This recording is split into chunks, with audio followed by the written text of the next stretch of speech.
The Public Order Emergency Commission is now in session. La Commission sur l'état d'urgence est maintenant ouverte. Good morning, bonjour. Great Monday morning. Nice to see you all back again. So we have a new witness this morning. Okay, you go ahead.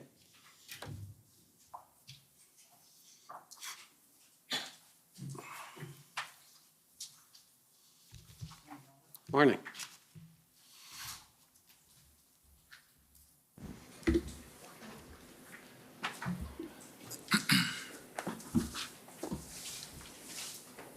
Interim Chief Bell, will you swear on a religious document or do you wish to affirm? I'll swear, please. We have the Bible, the Quran, and the Torah available. The Bible, please. Good morning.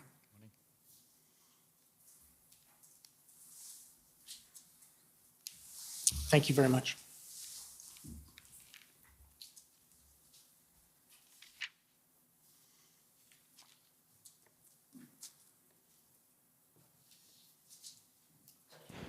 For the record, please state your full name and spell it out. Stephen Bell, B-E-L-L. Do you swear that the evidence to be given by you to this commission shall be the truth, the whole truth, and nothing but the truth, so help you God? I do so swear. Thank you. Thank you very much. Good morning, Commissioner. Good morning, the Interim Chief Bell. Sorry. Thank you. Now, Interim Chief, you remember that... You could just introduce yourself for the record. Yes, it's Frank Au for the Commission. Interim Chief, you remember that we met in the summer remotely, and you attended an interview that we arranged. After the interview, we prepared a summary of the interview, and you reviewed it. Am I correct? That is correct. So I'd like to call up the document WTS 6029.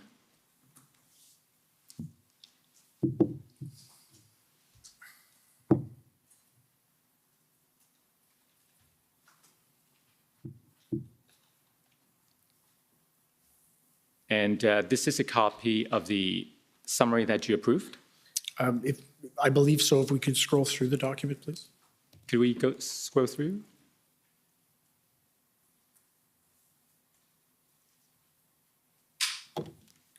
Yes? Yes. Yes, this is correct. But from what I've seen so far, yes. Now, is there any correction that you'd like to make to this document? No. So you adopt these contents then? Yes, I do. Thank you.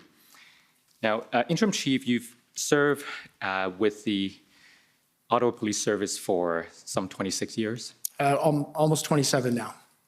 And over those years, you've been in charge of many different portfolios. That's correct. I've been involved in several different places within the organization. Could you give us a quick highlight of some of your responsibilities over the years? For sure. I was obviously a patrol officer for a number of years. I was a neighborhood officer. I spent time in our professional standards section, our human resources section, our drug enforcement section. I've had the ability as an executive within the organization to work within all the directorates and now currently have the interim chief position. Mm-hmm.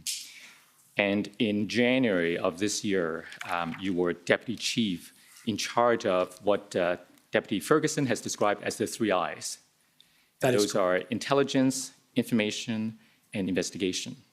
That's correct. Now, for the purpose of this hearing, we're going to be focusing on intelligence.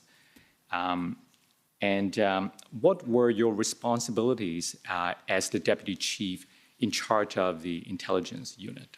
So my responsibilities in terms of overseeing that section would have been to make sure that our intelligence unit was gathering, collecting, analyzing, and sharing information. And I would do that through what was an established chain of command. And I'm going to show you a document of the organizational chart. And perhaps you can explain some of the people involved in that unit. OPS 30-14925.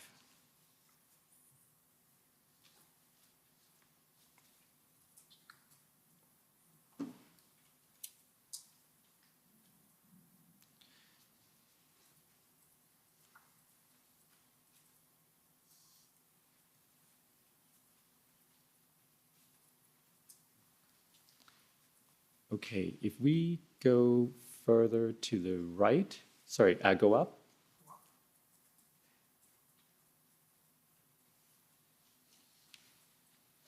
Yeah, further to the right. I'm looking for Deputy Chief Bell. That's right. So, am I correct that, well, we saw the former Chief Sloly at the top, and then underneath him at the executive levels, there were Deputy Ferguson, who was in charge of community policing, and then you in charge of the 3 I's. That's correct. And then going down that line under you, we see intelligence. So we need to go further to the right. Mm-hmm. So now we see all 3 I's. And then under Intelligence Directorate, who was the superintendent in charge when around January and early February? So yeah, I think it's important to note the superintendent in charge at that point was Superintendent Patterson, and there'd been a large movement of superintendents and leaders within the directorate. So Superintendent Patterson was in charge, and he had 2 inspectors that reported to him, and that entire command team had just been placed in that area. Right. So let's talk about that turnover. When did Superintendent Patterson assume this role of the superintendent, of the lead of the intelligence unit? Superintendent Patterson would have taken that position on January 1st. Okay. And were you not relatively new as well to this portfolio of the 3 I's? That's correct. Towards the end of December, I was assigned into that area. Once before that, I was temporarily in the CAO, our Chief Administrative Officer role, for a year due to a vacancy. And then in late December, I took over this portfolio and began to establish it with a new team. So you took over in December 2021? That's correct. And then in early January 2022, Superintendent Patterson took the lead of the intelligence unit. That's correct. And he reported to you? Yes, he did. And under him, you said there are 2 inspectors, right? And Correct. you see on this chart, they are Inspector Cartwright and Inspector Beaudin. When did they join the intelligence unit? So Inspector Cartwright was in the Information Services branch. Right. Inspector Beaudin was in the Intelligence Service branch, and both of them started on January 1st as well. And how did those 2 branches interact with each other, the intelligence and the information branches? So that was something that we'd identified, and that Chief Sloly had identified as a need for us moving ahead, was how intelligence and information work together. So we had a large project underway at that time, which was around intelligence-led policing, to look at how we most effectively gather, analyze, and share information through the organization. So they work together very effectively, but the goal of the ILP project, as we named it, was actually to identify how we can refine that sharing of information even more to make sure the information we're bringing into the organization is shared as broadly and effectively as it could be. We had been involved in that project for probably over a year, and I can say that there were steps and there were efficiencies and improvements that had been found in terms of information sharing. Mm-hmm. Now, in the context of incident command, we've heard last week that the command system is structured by way of 3 levels: strategic, operational, and tactical. When it comes to the work of the intelligence unit, is that also the rough organization? Absolutely. So in that structure, you would be, I assume, at the top strategic level? That's correct. And Superintendent Patterson would be what? He would be in the operational area. And I would say Inspector Beaudin would be moving from the operational to the tactical level. Right. And so, inferring from this chart, did Inspector Beaudin report up to Superintendent Patterson then? Yes, he did. And they both report to you? That's correct. And, okay, so let's first talk about that reporting process. How often would you receive an update or briefing from Superintendent Patterson?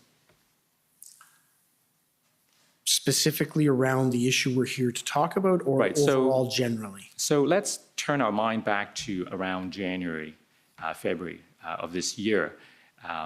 Now, we've heard from other people that Freedom Convoy related events came into their radar at around mid-January, say January 13th.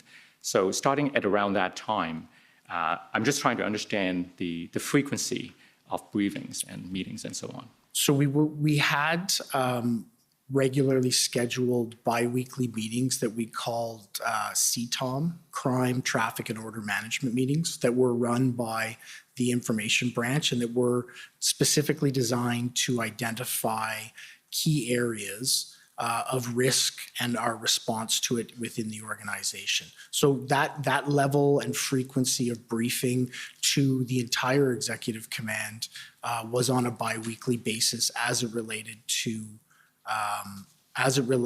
overall issues, specifically to the Freedom Convoy and the events around that. That was flagged, as you say, through a Hendon report around January 13th. Superintendent Patterson and I began having discussions on it in and around the 20th, and the briefings to me in terms of the activities that they were taking, ensuring that the information was flowing, would have been on a regular basis. I heard January the 20th. Did I hear it correctly? Would have been in and around that week. I can't say which was the specific date through that week, but that's when it would have been flagged and raised in prominence that we did begin discussing it. Mm-hmm. Now, we've spoken to the former chief Sloly, and I expect that he may give evidence that he became aware, well, he was in receipt of the first Hendon report as of January the 13th, and he forwarded a copy of that report to you. What's your recollection? So my recollection is that I did not start receiving the Hendon reports until the 27th of January, and that was through discussion with Superintendent Patterson. So I don't recall, and I don't have in searches. I don't believe I received that report. Now, we've also spoken to Inspector Beaudin, and during his interview, he informed us that he received a copy of the January 13th Hendon report from Superintendent Patterson. Do you have any recollection at all that you received any Hendon report before the 27th? No, I didn't. No, don't have any recollection. And we've searched to our database to identify when I did start receiving them, and it was on the 27th of January. Now, as one of the deputies assisting the former chief, and you were tasked with the intelligence responsibility, do you recall any discussions you had with the former chief about your specific assignment with respect to the Freedom Convoy events? Oh, absolutely. The chief Sloly indicated when we began to discuss it. We also had morning command calls from 9 to 10 a.m. And during those calls, we would discuss issues that had occurred and emerging issues. The issue of the Freedom Convoy came on our radar in and around that week of the 20th. I can't specifically identify the day. And we had discussions, and there was clear discussion around intelligence responsibility to be involved and identify risks and threats and make sure that we were informing any sort of planning that was going to occur around our response. I understand that Mr. Sloly, the former chief, made it clear that he wanted all operations to be intelligence-led. Is that your understanding too? Oh, absolutely. One of the things that Chief Sloly was very firm about was that intelligence, and I absolutely agree with it, intelligence needs to inform the planning cycle, and it needs to be utilized to actually identify what our appropriate response is. And he assigned you the specific responsibility to ensure that appropriate intelligence were collected and disseminated to the planning team. That is correct. And so that would have been your duty as of around when? When do you recall that first discussion with Mr. Sloly took place? So again, I don't have a specific date, but it would have been in and around the week of the 20th. I'm not sure the specific date of it. Okay. Now, was a threat assessment eventually completed by the intelligence unit? Yes, it was. I want to take you to a threat assessment that the Commission has received. And the document number is OPS 404039.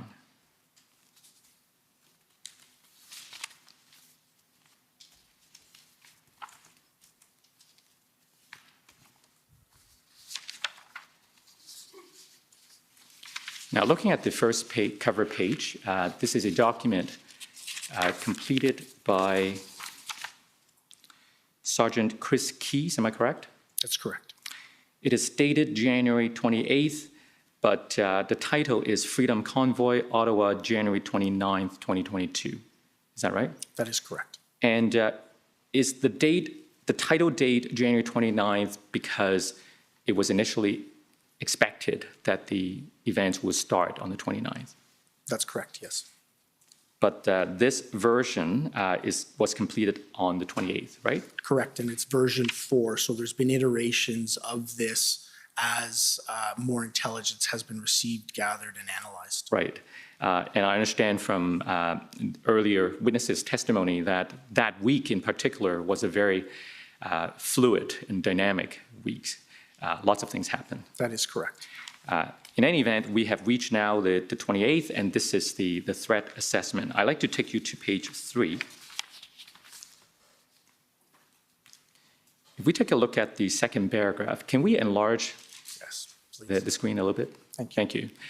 So you see that in the second paragraph starts with the most likely police matter at this time will be the vast number of vehicles on the area roads. The convoy will be able to stop and effectively shut down movement if they desire. That's the understanding as of the 28th, right?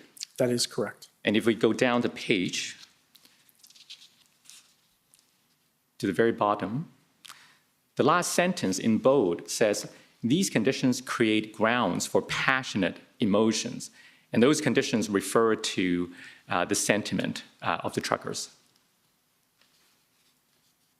Sorry, I'm just reading the paragraph. Yes. Take your time.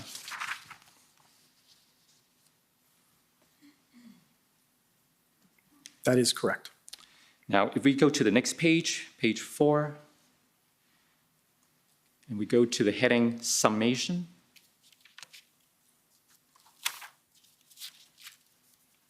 So the writer concluded that there is a quickly growing financial fund that can pay for food, lodging, fuel, and legal costs. This event is, as described above, less of a professional protest with the usual sad players, but rather is a truly organic grassroots event that is gathering momentum largely from the widespread population. And then in bold, read, expect very large crowds. Am I correct? That is correct. And then the next bullet went on to quote from a journalist to the effect that if we go to the last 2 sentences, when it finally meets a successful protest to air their grievance, there may be larger crowds and longer disruptions than was ever planned for, right?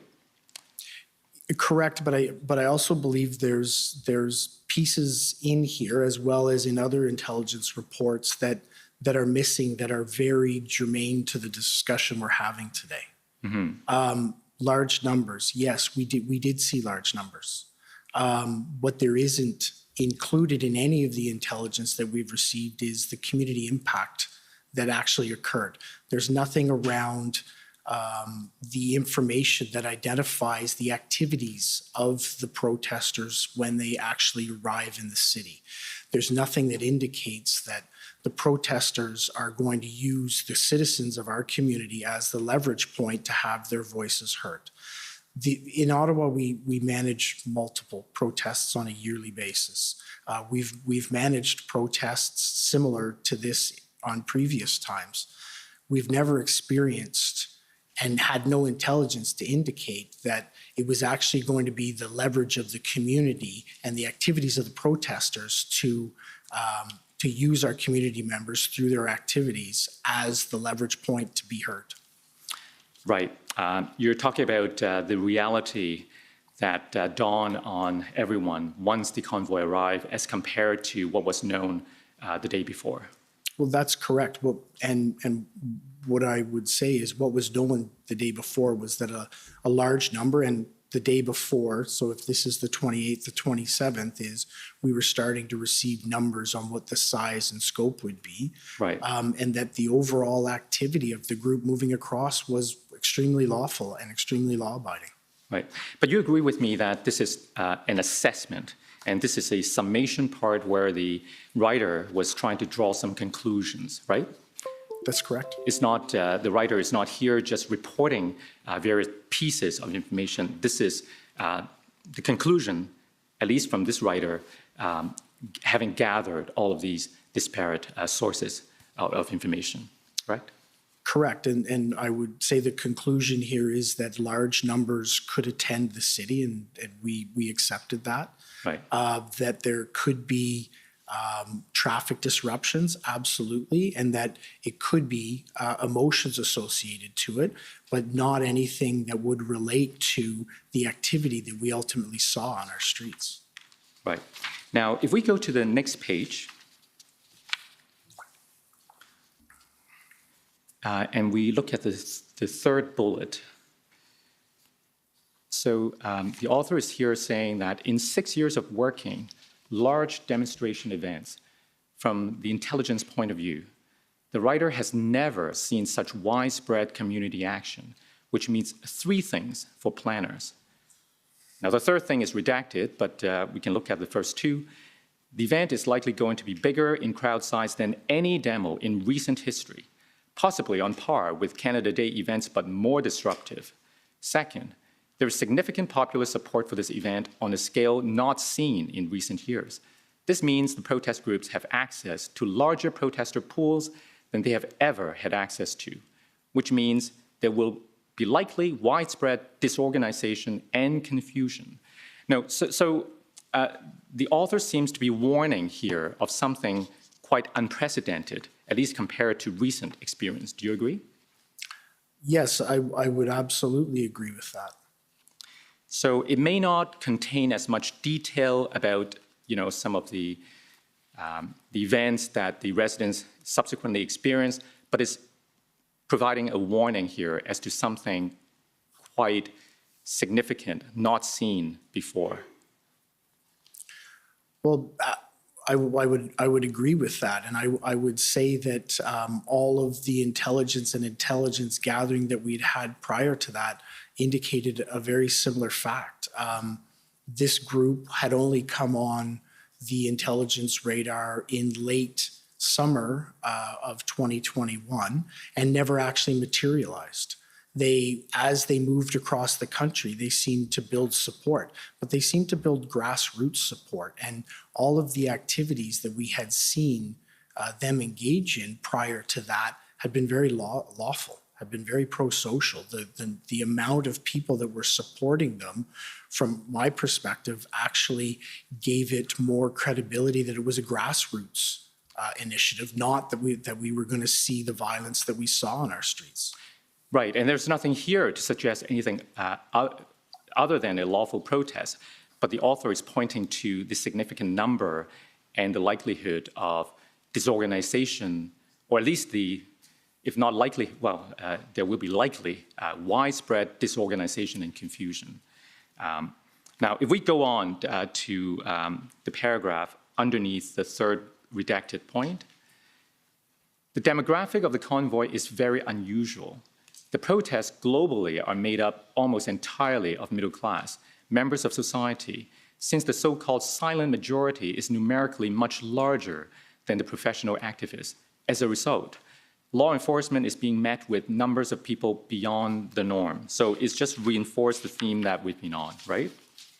That's correct, but I don't know that the numbers of people who attended from a pedestrian or from a protest perspective were unmanageable or had any sort of we had any sort of consideration about the activities that they would be involved in.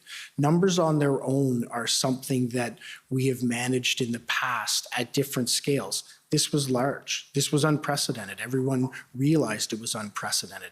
But for us as a policing organization, what pushed it over the top was the activities that the people protesting were engaged in and the harm that they did to our community. A large protest that was lawful could have been managed, would have been managed. It was what was anticipated. The activities engaged in were never clearly identified. And from my perspective, that is exactly what made this unprecedented to any other demonstration that we'd ever seen. Right. Now, what Chief Sloly wanted was for you and Deputy Chief Ferguson to coordinate an approach with you, I mean your unit, the intelligence unit, providing the best intelligence to the planning team so that an effective response could have been developed before the convoy arrived, right? That's correct. And he took some oversight role in the days leading up to the arrival of the convoy, right? That's correct. You mentioned an oversight role. He had a role as a chief of police. He was informed and briefed on the progression that was being made. So let's talk about those briefings. You're reporting up to the former chief. How often do those briefings occur? So we would have had discussions on this on a daily basis at our command team calls. And that's where I would be briefed by Superintendent Patterson, and that information would be shared on our command team calls. As we came into the week of the 24th, which I believe is a Monday, and we started to increase those briefings. And actually there was in-person, I don't know the specific time, but there was in-person briefings by Superintendent Patterson in terms of what we were seeing and how we were moving ahead to the command team. Now, if Superintendent Patterson knew of the Handon report as early as January 13th, why was it that you weren't aware until the week of the 20th? So one of my responsibilities as the deputy chief is to make sure that the information is shared. And Superintendent Patterson and I had discussions around that. We had discussions around Project Handon. And one of my responsibilities was through him to ensure that the information we were receiving was gathered by intelligence, but also shared with our planning team. And he ensured me that that was happening. And then briefed me on the information that was occurring. He identified that there was regular ongoing calls that picked up in tempo and intensity as the convoy moved across and came closer to Ottawa. And it wasn't until some point during that week that he identified that Project Handon actually had an output in a formal report. It was unknown to me before that. And that's when I requested that he started sharing it with me, and he started to share it with me. Okay. Now, I want to ask you about the plan, the initial plan that was developed to respond to the Freedom Convoy events. That plan was also dated January 28th, right?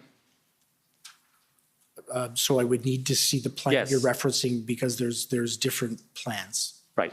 So can we call up the document OPS 404221.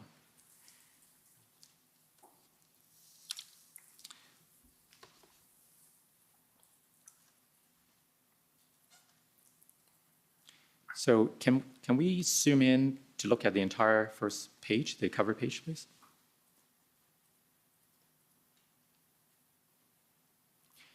So this document is titled Freedom Convoy, Canada Unity, January 29th, 2022. So the title date is also 29th, but if we go down,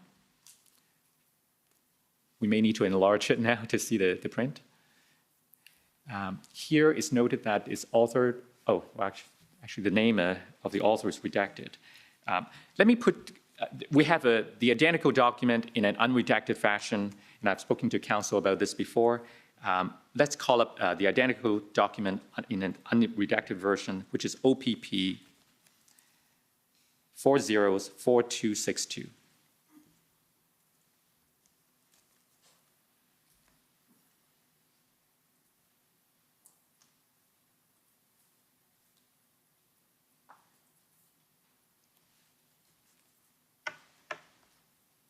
Can we go down, please? So here we know that the author of this is Sergeant Sean Kay, and is dated January 28th, 2022. Am I correct? That is correct. So that's the same day of the threat assessment that we saw earlier. That is correct. Now, if we turn the next page, the authorizing authorities, there are two here noted. The first one is Staff Sergeant Kevin Kennedy, and if we go down, and Inspector Russ Lucas. And we heard from Deputy Ferguson last week that these are members of the planning team. Am I correct? That is correct. So if we go to page 7, I believe, that's where there is a risk assessment section. Threat assessment. Are you familiar with this part of the plan? Yes, I am. Can we scroll down a little? Am I able to read it before we scroll through? Yes, of course. Can we go back up to the beginning of the section? Thank you.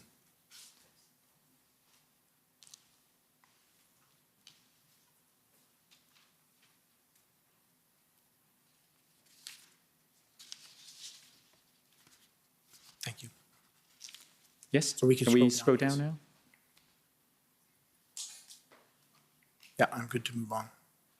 Okay, next page.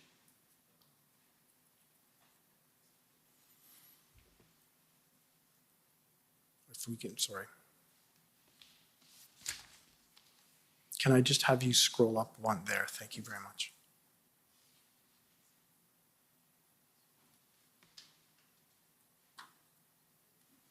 Okay, thank you. Thank you. Now, did you read it at around that time? Yes, I would have received the threat assessment as I was provided, and I believe it was on the 28th, the copy of the operational plan that was being put forward. And what did you think of it at the time? So I received this prior to receiving the actual threat assessment that had been finalized, and what I did know is that there had been very good levels of intelligence sharing amongst the planning team. The planning team had been direct. Excuse me a minute. Sorry, no, the only thing I wanted to point out is we've lost connection to the database. So it's difficult for me to see the screen from there. I gather some of my colleagues have also lost connection. Okay, we have a It's the internet that appears to be down, Commissioner. I don't think it's the party database. We've all lost internet connection, if that helps. So internet connection is gone for everyone, but not for me? Maybe there's something to be read into that. I'll just take a moment, and the technicians are dealing with it, because obviously those who don't have perfect sight may not be seeing the monitors. Can you tell me when it's back up, Thank you very much. please?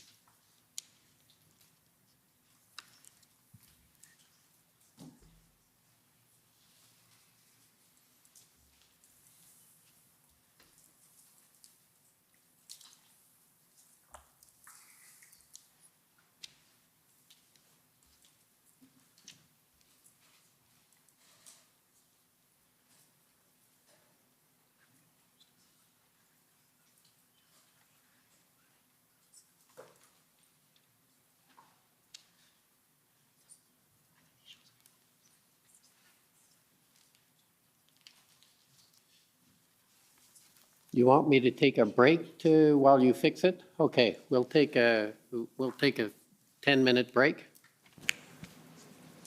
and come back. Sorry about Thank you, sir. that. No, that's fine. Thank you, sir. The commission is in recess for 10 minutes. La commission en levée pour 10 minutes.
Order à l'autre.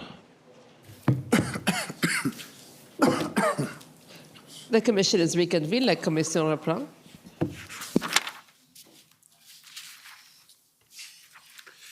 Okay, I understand the technical glitch has been corrected with our apologies. Thank you, Commissioner. Interim Chief, if I could take you back to the initial plan of the 28th of January at page 7, where the threat assessment is found. I think you were in the process of going through the assessment. Yes, that's correct. I'm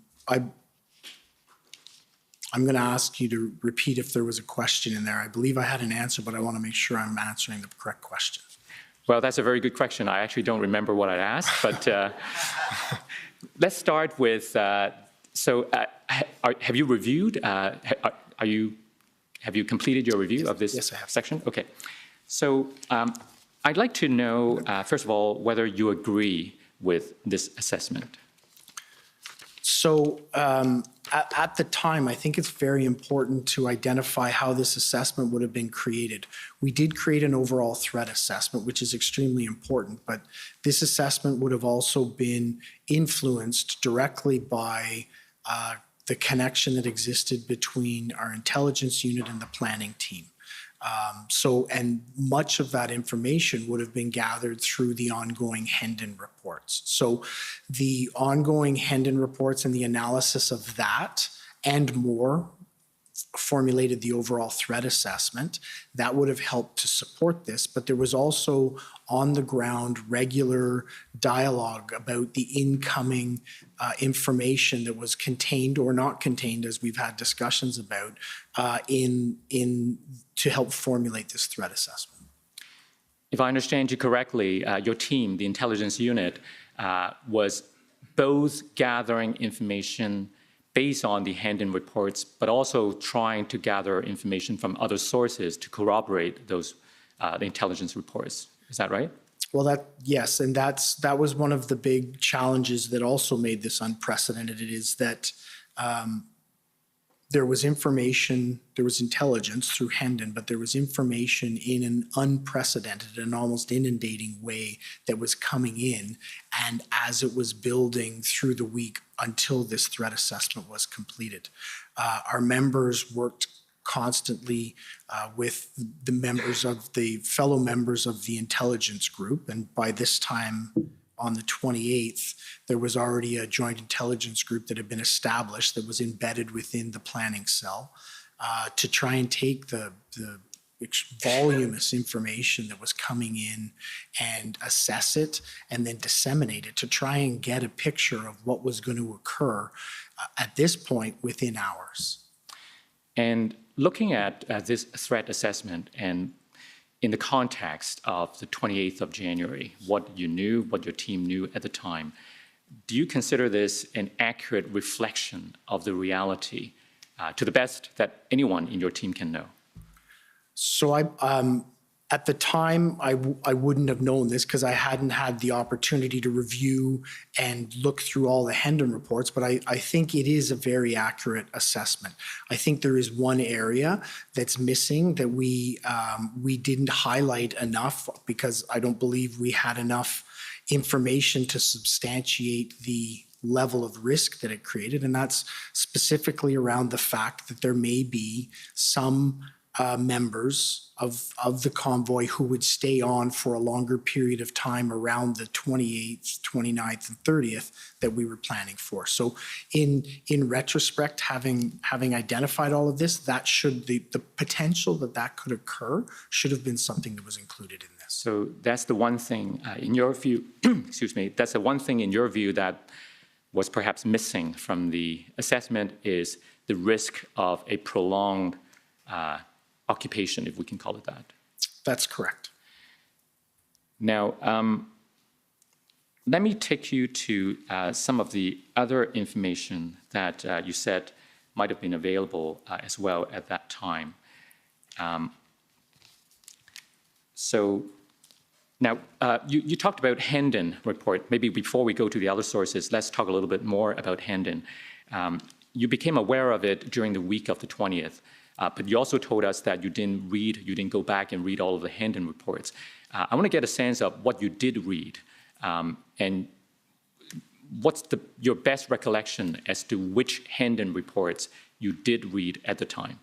Well, I received them and would have read them on an ongoing basis, as well as receiving all, like I said, we were inundated with other information. So we were receiving lots of information at that point. And as I received it, I was trying to ensure within my role that we were funneling it to the right area so it could be properly assessed. So if I got information, and I regularly did, whether it be from concerned community members, councillors, all sorts of different sources, I would ensure that that information was funneled through our joint intelligence group for assessment, analysis, and action. Which was the first Hendon report that you read? So the first Hendon report that I received and read was the 27th. And so I think you said that from then on, you read every Hendon report afterwards on an ongoing basis. Absolutely. Did you ask for the earlier Hendon reports?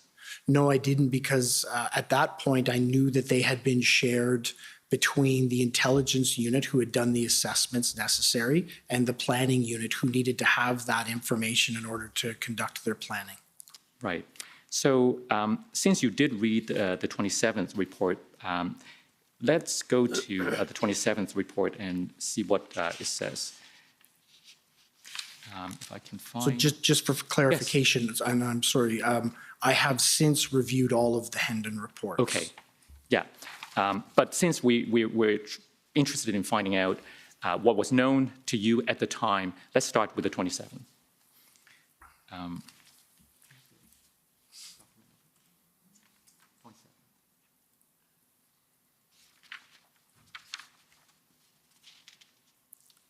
I believe it is OPP 401331.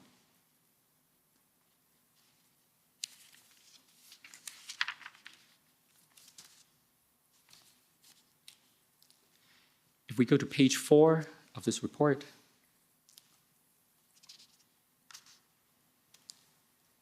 go down. Okay, so do you see the paragraph that says, it is highly unlikely that heavy machinery would be transported in the convoy if there was no intent to use it, or if some individuals in the convoy did not anticipate that it would be needed. Such equipment could be used to facilitate or secure access to strategic operational positions in Ottawa.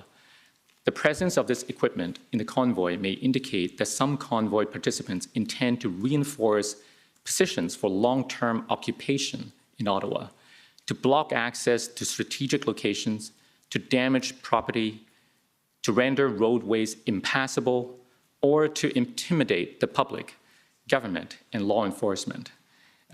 So this is the part of the January 27th Hendon report that you read, right? That's correct. So do you agree that the presence of the heavy machinery supported what the report called positions for long-term occupation? So while I do agree that the report states that, I think the subsequent action is very important to put context to this. We identified this. This was one of the early areas that I identified as a concern.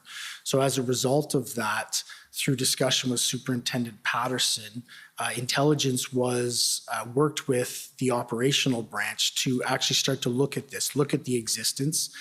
By this point, this is on the 27th, people are coming across, and there are police resources, specifically in this case, I believe OPP, who are with the convoy participants. The follow-up that we received from that was that the PLT, the police liaison team, who we've heard about through these hearings as well, engaged with them, and there was understanding that that heavy equipment would not be taken into the downtown core. There was also understanding through information we received back that many of the pieces of equipment that we're seeing were fluid within the convoy. It appeared, and as we understood, as it came across Canada, the numbers fluctuated up and down on a regular, daily, almost hourly basis. Some of the equipment that was seen in here was people that in different locations had joined in. I would imagine or speculate that it was so that they could identify that they were part of this and didn't continue with the convoy as it came across. As a result of this information, plans were put in place to make sure that we diverted heavy equipment like this from the downtown core. But discussions were had with the people who had this, and from my understanding, it will be a question better posed to Inspector Lucas, but from my understanding, all of the equipment identified in here or any other trailer-based equipment never made it into the red zone footprint. So although this is concerning, it's something that we identified, action followed up on and mitigated. Now, do you agree also that there was a serious intelligence gap in terms of any exit plan for these protesters? So I do, if we can scroll down to that area. Yeah, let's go to page 6.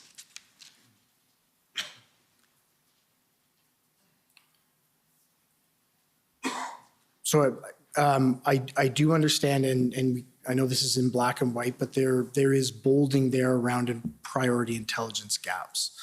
So I believe this area highlights some of the areas where we were concentrating on and some of the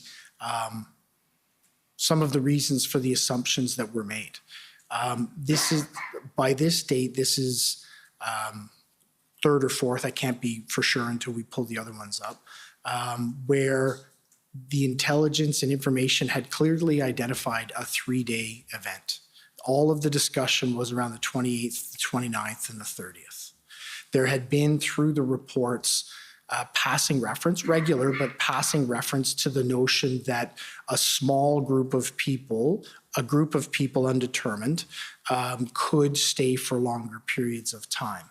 But predominantly, the intelligence identified it as a 3-day event. And the top 5 areas in here are identified in red as priority taskings. The plans for departing Ottawa was something that was a concern and was identified, but based on the fact that it was believed to be a small group, was obviously not identified as a priority tasking. And as part of our planning, the plans, the egress plans for the demonstration to leave Ottawa, based on the fact that there was the concern about how they would get out of Ottawa, was built and developed into our plan. It just never materialized once the groups dug in and decided to stay in the city. Now, there are obviously many hand-in reports. This is just one of them, and the information continued to evolve, as you pointed out earlier.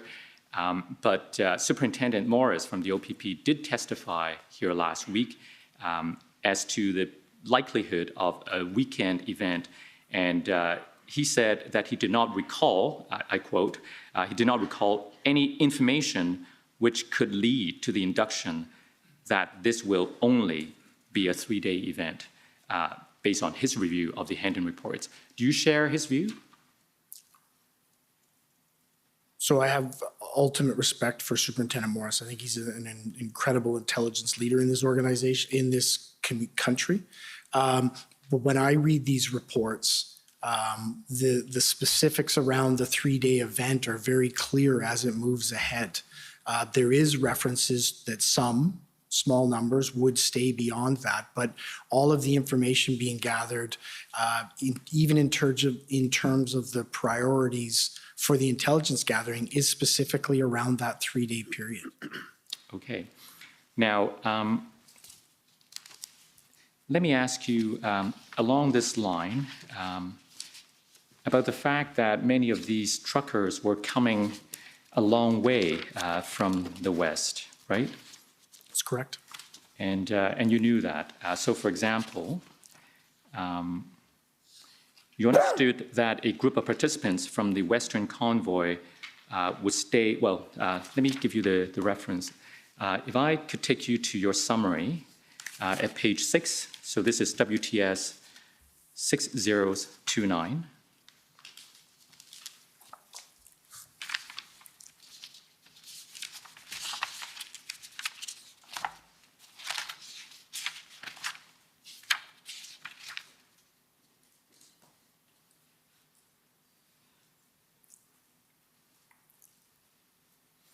So if we go to the top of the page, the second line, as an example, PLT reported that the Western Freedom Convoy lost many vehicles when it's crossed the Manitoba-Ontario border. Interim Chief Bell stated that as the Freedom Convoy drew closer, OPS knew that it was projected to be large. He noted that by January 29th, OPS was expecting 3,000 to 4,000 vehicles to arrive in Ottawa. Is that correct? That is correct. Now, given that these convoy participants had driven across the country for more than a week, wouldn't it make sense that they might want to stay for a little longer than a weekend in Ottawa? So I think that's an inference we would now make. But I think it's important to identify that they did drive across the country. The numbers ebbed and flowed. As they moved across the country, there was police agencies engaged with them on an ongoing basis. Their behavior, as it's described within the intelligence reports and reports we had back, was that they were extremely lawful, that they were engaged in, there was no antisocial behavior that they were engaged in. And that was the observations for a number of days. Beyond that, the organizers clearly stated on many occasions and throughout the Hendon reports that their intention was to be lawful and peaceful once they came to our city. So regardless of whether the number would have, whether the number that would have remained would have been smaller as we anticipated it could have been, it was the, again, I go back, it was the activities that occurred here that were the most problematic. We in our police service manage many protests a year. Some of them are prolonged, some of them are protracted. We've had examples of occupations of parks, of occupations of intersections that have gone on for a longer period of time. But those didn't engage in the unlawful activity that we saw here.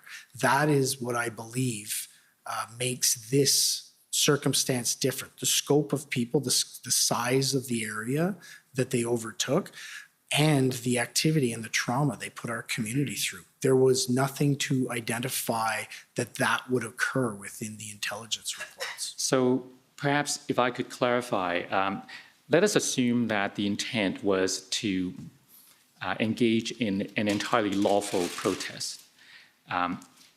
Making that assumption, wouldn't the sheer size, the number of trucks, and the intention to stay for as long as it took until the mandates are lifted, create a risk that it will be a prolonged issue for the residents in terms of traffic and other issues that came with such a loud crowd, a large crowd in the downtown area for a long time? But I think you identify the key point there. If the protests are lawful, and they're within a contained area that isn't impacting the community, we would go through a regular process in order to ensure that we are managing that area and that we're negotiating with the people for them to be able to leave the area. That, what you described, though, was not what occurred in our city. There was a large geographical area overtaken, and there was extreme harm done to our community through the activities of this protest that determined it to be unlawful. So those are for me, those are two very different circumstances we're talking about. Right. Now, you would agree with me that around that time, both for the former Chief Sloly, who you report to, as well as Inspector Beaudin, who reported to you through Superintendent Patterson, raised concerns about the threat assessment. Do you recall any communication with them about the nature of the threat assessment that was produced? So I raised concerns about the threat assessment, and we had discussions about it. So because my expectation was that it would have created more direct references to the Hendon reports and to the intelligence information we were bringing in. The threat assessment, as it's completed, is done on a standard template. There is actually a checklist to follow through as you create a threat assessment. We were trying to become more mature and advanced in our collection and dissemination of intelligence information. What wasn't included on the checklist was direct references to actual intelligence information that existed. So I was looking to make sure that we had that included in that threat assessment, or at least references to the mechanisms that we were drawing that intelligence from. Now, it would appear that the former chief was concerned that the threat assessment reflect the actual reality. And in the days leading up to the arrival of the convoy, if I could take you to some of those documents, OPS 403073.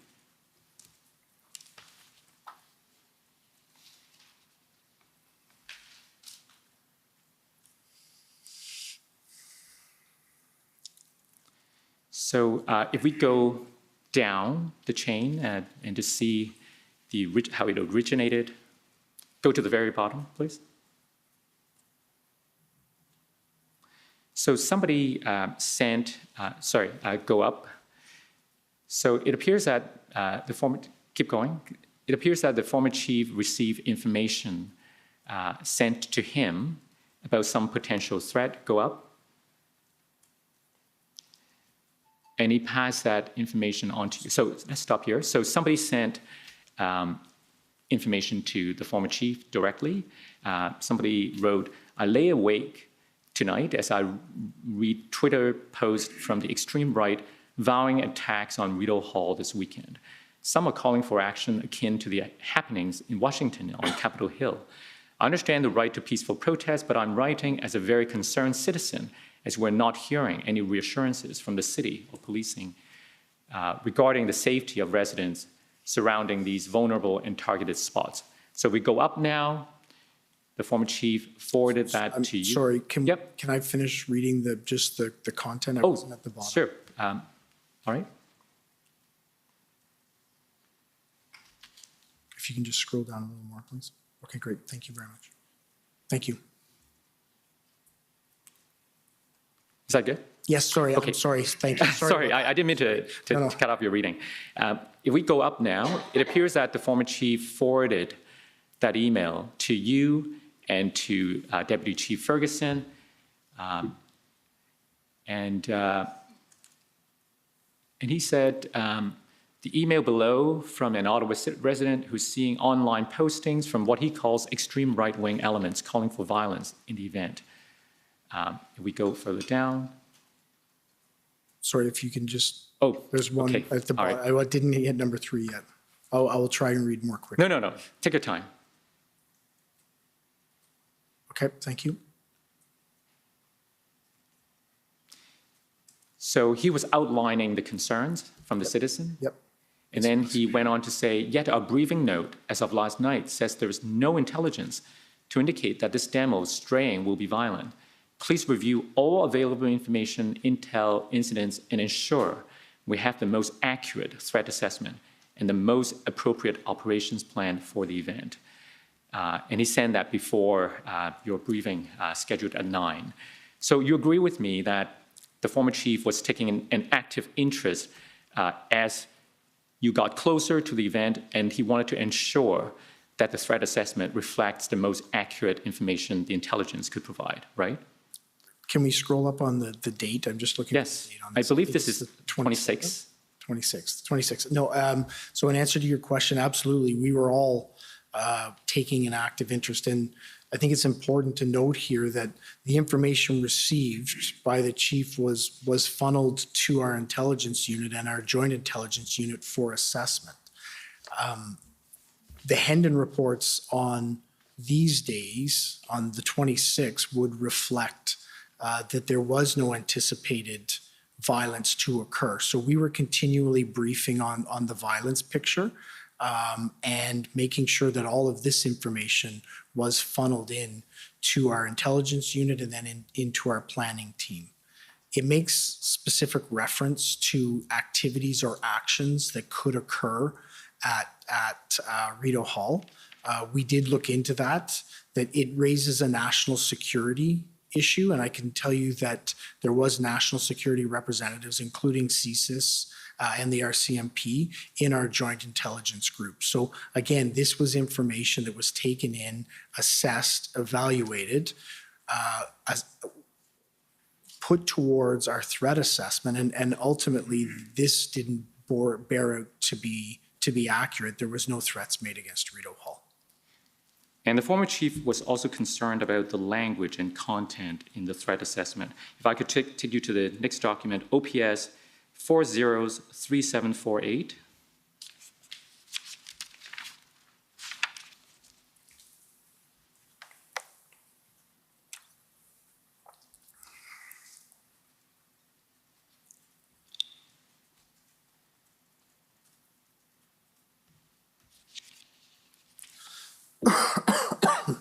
So you see that this is an email dated the 28th of January. It was directed to Deputy Chief Ferguson, but you were copied on it. The former chief said, "Trish, thank you for sending this draft operational plan. I assume this is the 28th plan that we've just seen. It is well developed considering how fast-moving and fluid the situation has been. I provided you with feedback on this draft report at our 9:45 a.m. meeting in your office. Review and improve the language and content in the threat assessment.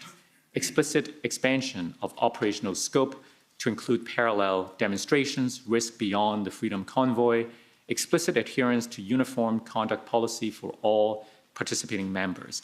Do you know if that was done?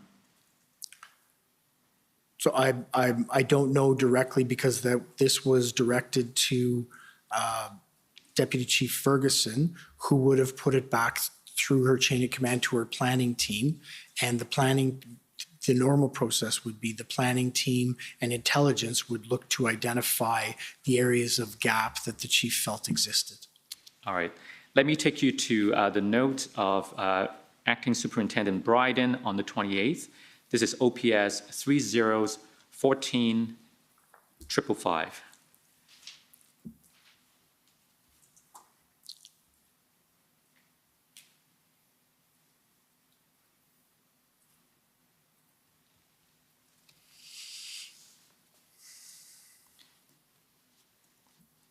Can we go down?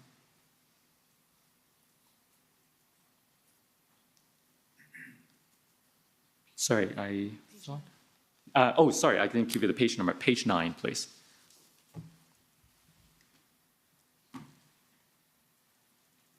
So, TA issues, is that the threat assessment issue? I would believe so. So the notes of Inspector Beaudin said, narrative around convoy, but need more info on activist. If we go further down, you see the bullet? Sorry if I can, I haven't. Yes, I'm sorry. Reading the notes. I'll let you read it.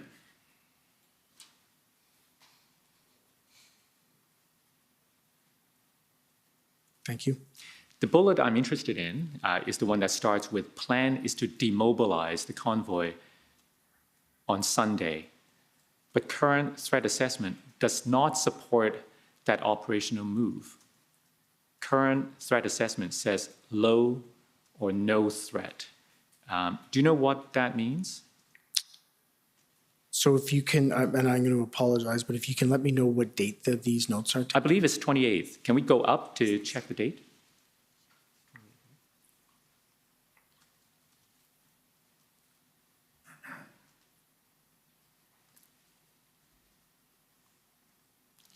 Friday the 28th.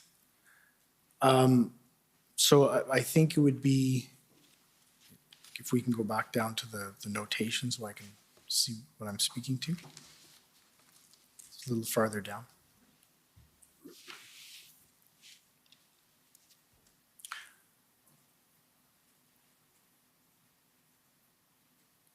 So I'm not sure, that isn't a meeting that I'm involved in. So I'm not sure specifically what he would be speaking to specifically there.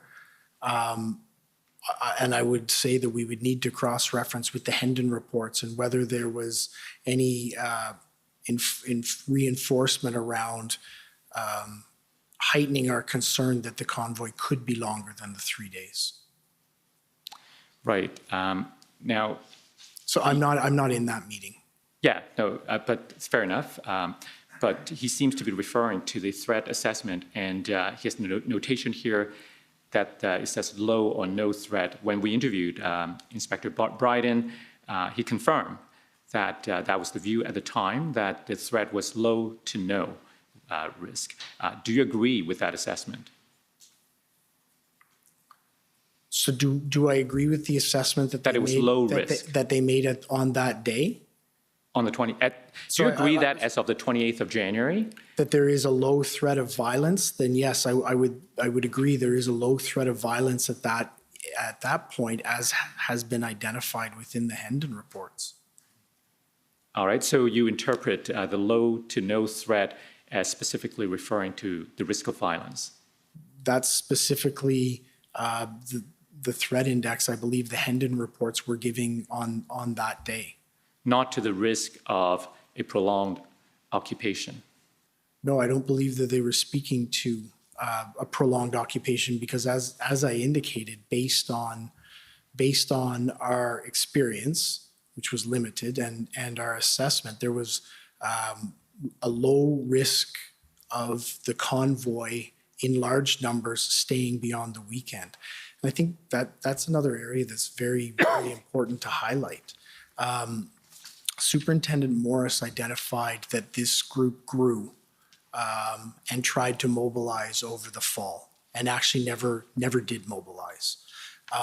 They galvanized for the ultimate convoy that occurred. In normal circumstances with intelligence, one of the things that you rely on in your assessment of it is experience. This group had not existed before. Nobody had any experience in terms of what they were going to do and how they were going to position themselves. And I'll give you an example of where experience is important to us. We have a yearly demonstration at one of our embassies that has gone on for a number of years. We infrequently have high levels of intelligence around any activity in that area, yet we continually create a large deployment footprint between ourselves and the RCMP, because we have the experience that that violence has occurred there, and there is the potential for violence occurring. The same could be said about the Panda game, Homecoming. There is little intelligence that comes out, yet we create deployment plans around experience. Nobody had ever experienced this group coming into an area. Ottawa on the 28th of January was the first experience in that. So I do know that following this, there has been extensive changes internally, and people have seen a definitive change in our response based on our experience. But across the country, police leaders identified that they now had a scope of what their experience could anticipated to be with this group. Before they arrived on the 28th, we had no experience, and all of the experience as they moved across was that they were lawful and that they indicated they were coming to lawfully protest in Ottawa. That experience package changed for us on the 28th. Mm-hmm. And I suppose one of the challenges you faced at the time was the presence of conflicting information. We put to Deputy Ferguson last week the information that we heard from the Hotel Association that people were booking stays of upward of 30 days. And I believe she mentioned there were some information to the contrary. So let me take you to one chain of email, OPS 30-14930. First of all, do you know of which I'm speaking? The Hotel Association was in touch with the City of Ottawa, and I believe that information was transferred to the OPS. Yes, it was. And so on the 25th of January, there was information that there are all these people who may be staying for more than 30 days. And then on the 26th, we have this email from, now Steve Ball. Do you know who Steve Ball is?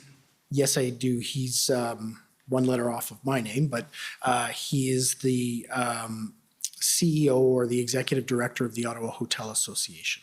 Right. So if we go down a little bit. So it appears that this is, do you know who Matthew Gravel is? Yes, Matthew Gravel is a member of the mayor's office staff.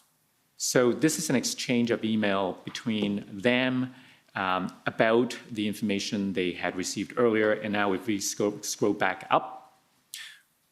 Sorry, can I read the bottom first? Oh, I'm sorry. I keep doing that. Please take your time. How far do you want us to go down? If we could go to the bottom. And it Certainly. won't take me very long. No, not at all. Can we go down to the very bottom? Please. Okay. You can scroll up.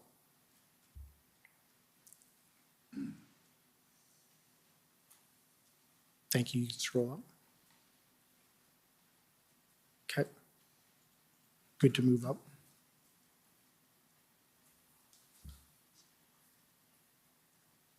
Okay. Okay. Thank you. So I just want to draw your attention to this part at 9:08 p.m. I'll get a sense of how long they're planning to be here by how long they, I guess it should be book rooms. So far, it's only for a few days. So is that one example of information not being entirely clear? So it's an extremely good example of that. And I can tell you, we did receive this information from Mr. Ball through Mr. Gravel, I believe. It went into our Emergency Operations Center, where it was put into the intelligence group to follow up. As a result, a member of our police liaison team contacted Mr. Ball, and what initially was identified as a large track of people who were going to be in the city for many, many days was narrowed down to being, no, it's a smaller group of people who have booked a 3-day stay. So one of the challenging thing for us is this was information that helped contribute to our view that it was going to be largely a 3-day protest. Right. Now, so everyone's trying to figure out to the best they can what's going to happen. And this commission has heard from Ms. Carrier, for instance, a week or so ago. I referenced this when I examined Deputy Chief Ferguson last week, so I'll put that to you again, because Ms. Carrier, who was a businesswoman, a layperson with no access to any police intelligence, just based on her observation, she said, if I could find the transcript, she said, to me personally, it was clear that the 70-kilometer train of trucks that crossed the country was not coming in for a small protest in a day. And to me, that Sunday night was the proof that, somebody somewhere had underestimated or not listened to the anger, frustration that at this point, large number of people felt. They were coming to the city of Ottawa as the representatives of what they thought, and they were going to stay there. They were going to stay there until they were heard. So entirely apart from intelligence, reports, and so on, there's this common sense inference that some people draw, that people are not going to drive all the way from the west with all of these emotions that the intelligence reports also refer to only stay for a weekend. So in terms of contingency planning, what role did intelligence have to inform that contingency planning? So I think intelligence would have played an important role, and to try and highlight the risks that they knew at the time, and I believe that was done. It became more possible, as was identified, that a small group of people could continue beyond the weekend, but that mainly was being planned around a weekend protest. All of the activities that we took, including this one with the Hotel Association, led us to believe that that's what it was. The intelligence, as we read it, talks about large protests, but the numbers that are necessary for planning didn't start to come in until the day before, and that, please don't hear that as a fault of anyone. It was just very difficult because of how fluid and dynamic the situation was for us to be able to gather through our partners real-time intelligence. So intelligence continually stayed on, continually fed the planning team of what they knew at the time with the best information. As you described it, though, it was a fluid week. It was a roller coaster that week in terms of information coming out and refining down. And ultimately, the numbers, the size of it weren't fully refined until the 29th and the 30th, when it was already upon us. And I'll go back to it again because I don't think it can be understated. The real impact of this protest was the community harm that was created. That was what the problem and the consequence to our community was through the activities of these protesters. There wasn't any information that identified that. And that, for me, is what created the need, the emerging need for us to make sure that we had the action plans in place as we saw that emerge. Our community were dramatically exposed to violent activity over that period of time. Now, this may be open to debate, but one may argue that the combination of the large number of people in trucks with the expression of an intent to stay for some time until the mandates are lifted logically lead to this risk of social trauma if large number are going to stay here for a long time. Do you agree? So, and I think that goes to exactly what I talked about experience. The other piece you need to add in there is experience with the group that you're gathering the intelligence on, to actually assess it and then to see how they are engaging in activities. The experience we had until this point was you were exactly right. They were people moving across the country, determined to be heard, but they were peaceful. And they indicated that their intention was to be peaceful when they got here. That isn't what materialized, and that isn't what caused the consequence to our city. People protesting in an area lawfully is something we can manage and handle. People creating an occupation that traumatizes our community was something that no community had ever seen, was unprecedented, and was the situation we're facing when we began to get the experience of these people. Now, we expect that Superintendent Bernier, who is testifying tomorrow, may say that there was a bizarre disconnect between the intelligence and the planning. What's your perspective on that? So I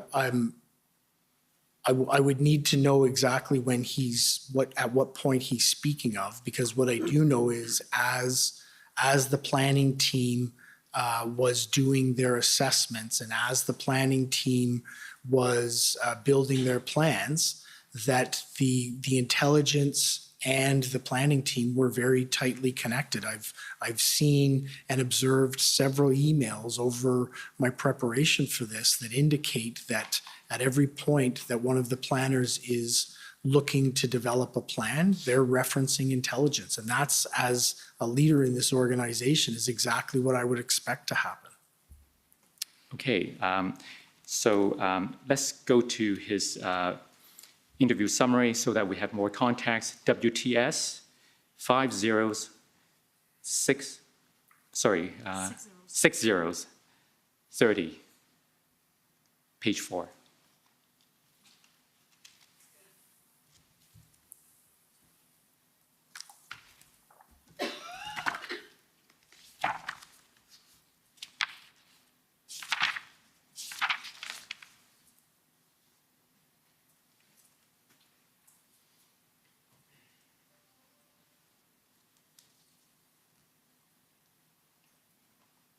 So we go down.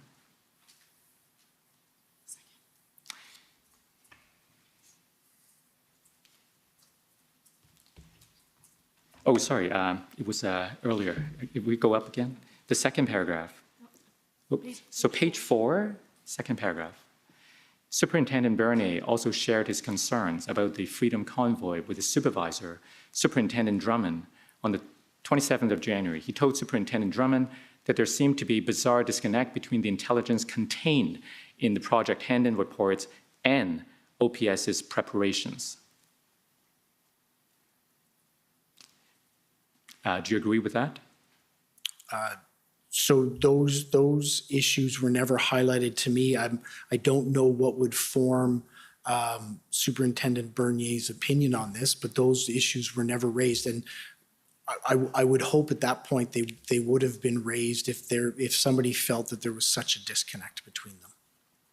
But the question, I guess I put to you, is not whether they were raised, but whether you saw a similar disconnect between the information contained in those reports and the way the OPS was preparing for the arrival of the convoy. No, I didn't, because I think what you could observe, and it'll be very important to flush out through our planning team, is that the information was fluid, that we continued to develop more, receive more information that became more refined as we moved ahead. That information was shared with planning. I believe that's why the planning process was as fluid as it was as well. This was a circumstance that was changing by the day, by the hour, with information coming in, and intelligence was bringing it in and assessing it, and planning was trying to respond to it.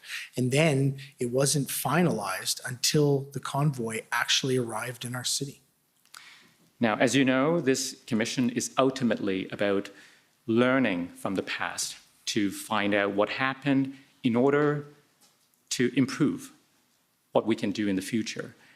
So, as the deputy chief responsible ultimately for the intelligence unit, what are your thoughts on what could have been done differently or better in order for the OPS or other police services to respond better to an event like this in the future?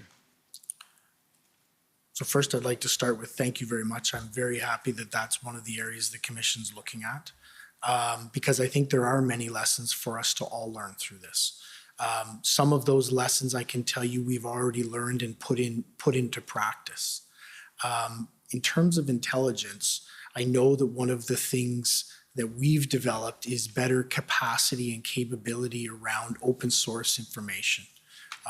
What was born out of this situation was a unit that's been created within our organization specifically dedicated at collecting open source information and sharing it into intelligence. I think the opportunity around intelligence is to ensure that intelligence, open source, and police liaison team information is more readily shared so that it can be cross-referenced. We've seen that develop within our organization. I also think, and one of the things we've been able to do is we read the intelligence differently now. We've had multiple subsequent events in this city where we've used our experience to leverage our operational planning. One of those was Rolling Thunder. And when you look at the intelligence, there was the identification that it may not have been a large risk event for us, but we used our experience to apply towards that intelligence and created a deployment model that actually ultimately did, I believe, prevent a subsequent occupation to our streets. So I think from an intelligence perspective, the coordination and cooperation, and it has always been good between ourselves and our partners. I think this identified that we need to expand that and that we need to broaden the sources of information that we're bringing in and properly leverage them in our operational planning with the experience we have. All right. Now, let's leave intelligence for a minute, but still, I want to ask you about planning. If I could take you to your interview summary, which is WTS 6029.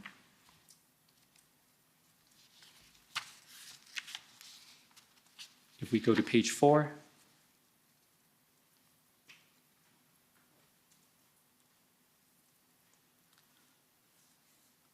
page 4. I'm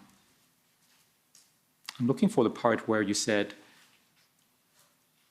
that the OPS's approach to the protest at the time of the Freedom Convoy did not consider community impact. That paragraph right at the top. Okay, sorry. We There. lost it. Interim Chief Bell saw it as OPS. That's right.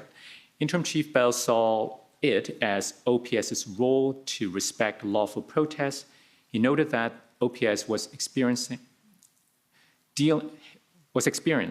dealing with lawful protest on national and international issues and ensuring public safety at these protests.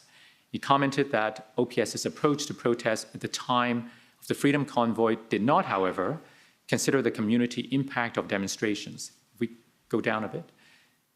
Since the convoy, you not only consider public safety and Charter of Rights and so on, but also the impact on the community. That goes to part of what you just told us.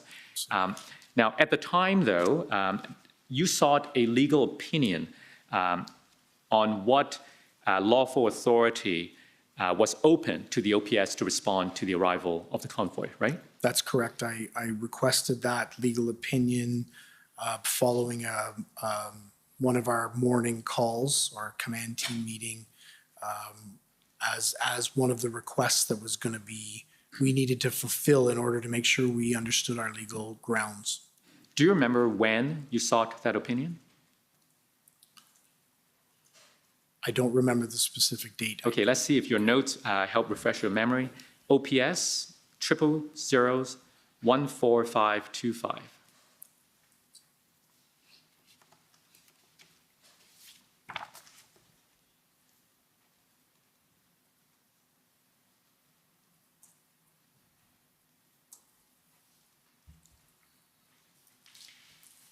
So it says here January 27th, and you have a note, convoy plan will develop legal opinion on how we will be able to end the convoy.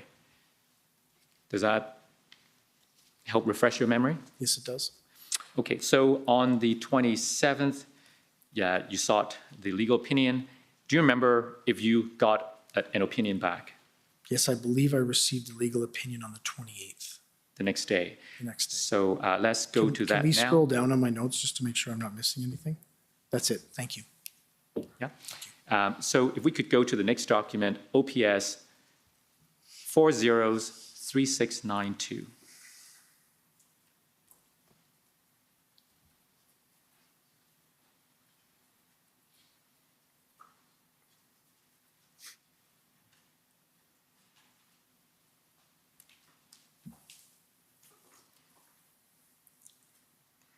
Is this the opinion you received? Yes, it is. Did you read it at the time? Yes, I did. Sorry. Yes, sorry. Yes, I did. Okay. Did you circulate this opinion to anyone else? Yes, because it was requested at one of our morning calls, I would have shared it with the entire command team, I believe. That But I don't have includes- independent recollection that I did forward it on. Okay, but you believe you did? I believed I did. I collected it on behalf of the executive team, so I would have shared it with the executive team. And just to be clear, by executive team, you meant? So it would have been anyone who was present. So it would have been with legal counsel who would have done this, Deputy Chief Ferguson, CAO Dunker, Chief Sloly, the Chief's Executive Officer, Kevin Maloney, and others. I just don't have recollection of who I forwarded it to. Okay, so let's take a look at this opinion. Staying on page 1, if we scroll down, the paragraph that starts with while the convoy, we could go up, yeah, that's good. While the convoy has not yet reached the city of Ottawa, various considerations will need to be assessed and reassessed to determine the appropriate response, including the balancing of competing charter rights, impacts to public enjoyment and the right to mobility, impacts to health and safety, impacts on obstructing emergency vehicles, and impacts to public safety generally. So I want to ask you, in preparing for response, how did you and your executive team consider these bullets, including the impacts to public enjoyment and the right to mobility, And the last point, impacts to public safety generally. So I think that would have been done by an ongoing assessment that was being conducted by the planning team and intelligence moving ahead. Those areas were specifically impacted, as I indicated, and we only realized that once the convoy arrived. The anticipation of the community trauma and violence to our community that was going to did occur wasn't anticipated because nobody saw that coming. Nobody knew that that was going to be the tactic that the mob that got here was going to actually engage in. So that is something that we look at. We look at public safety, we look at Charter of Rights and Freedoms, and all of these index, but we had never taken the view of making sure that the community and the surrounding areas, we were as responsive to their needs.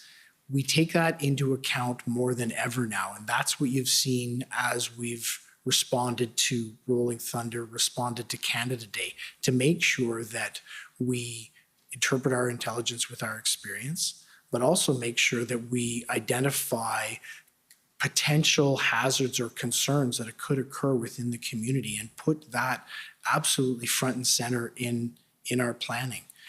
The reason I highlight that is the one thing that I hear consistently after the removal of the occupation, and very rightfully, is that we didn't put enough emphasis as a police service on our community and the impact that it caused to them in the very early days. That they felt that we didn't focus on the harm that was being done to them.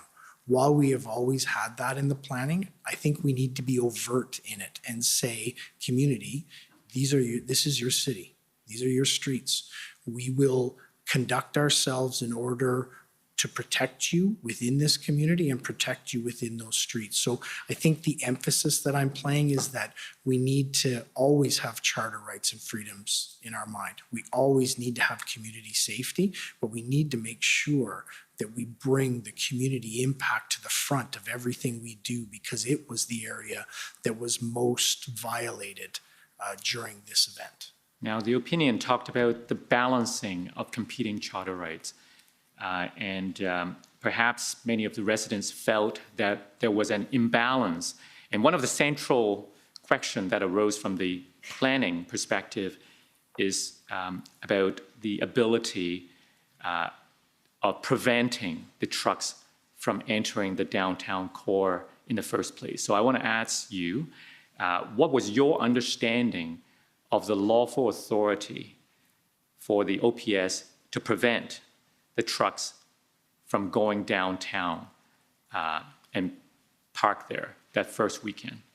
So I believe that we do have the ability, and I think we've exercised it several times since then, to prevent the vehicles from going down. A truck isn't a protected entity under the Charter of Rights and Freedoms. People are. That is something we had not exercised prior as an organization. When we had vehicle-borne demonstrations, protests, or events in what is the downtown core, we had always allowed them because our experience was they had come and they had left, and we had managed them. And that was a regular occurrence for us. So that happened many, many times, usually many, many times a year. So although the charter doesn't protect the vehicles, I do know that our experience had been that we would allow those type of vehicles. I think there's another side to it as well that's very important, particularly as we became closer to the date. We saw the volume of vehicles that were going. They were coming to Ottawa. They were very clear about that. They were coming to Ottawa. So the ability for us to protect and preserve public safety would mean that we would want them to go into a designated area so that we could better control it. We didn't anticipate the activities. We didn't anticipate the size or scope of number of people who stayed, because we do have to remember most people did leave on Sunday night.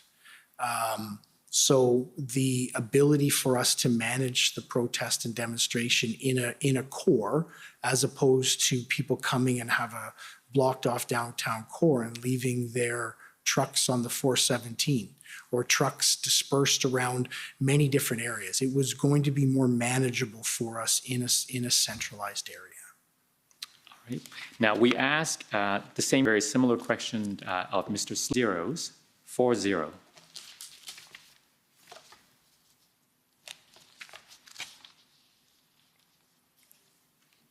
And if you could go to page 15, please.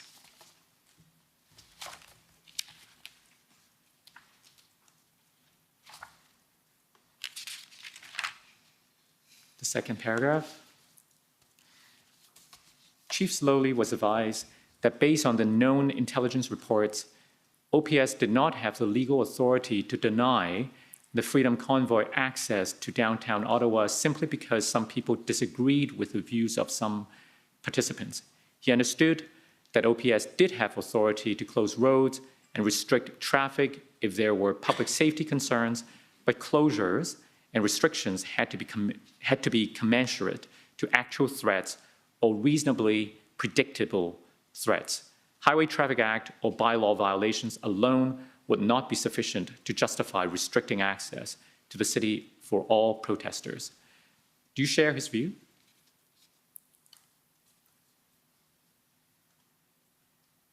So I think it's important. There's a lot packed in there, so I think it's important that Take your time, we go through it. to reflect upon it. So I would say I would absolutely agree. Based on the intelligence we had, we didn't have legal authority to deny the protesters from a protest. All of the activity had been lawful and peaceful, and there was no indication of anything contrary to that. Let me ask you this. In the subsequent events, Rolling Thunder and so on, did you have different intelligence assessment to suggest a more violent event or a higher risk in other aspects? No, we had experience. We had experience in exactly what had occurred. We had seen and learned from what had occurred during the Freedom Convoy, and we had worked with our city partners and policing partners to identify different mechanisms to actually restrict access to an area. So, in other words, it's not the nature of the anticipated protest that changed the planning. It's the experience of having been through what Ottawa went through in January and February that caused a different planning approach. Absolutely, and I think that experience that I talk about is something that you saw across the country as people planned and responded to similar incidents. Toronto Police Service and the City of Toronto had a much more successful intervention in a protest in subsequent weekends to what we had initially. And Chief Raymer's been clear in identifying it. Part of that was because of the experience that they saw occur in Ottawa, that they identified different threats in different ways and built a plan around the experience that they saw us endure. Would you agree then that the only thing that's changed is the appreciation of the potential risk?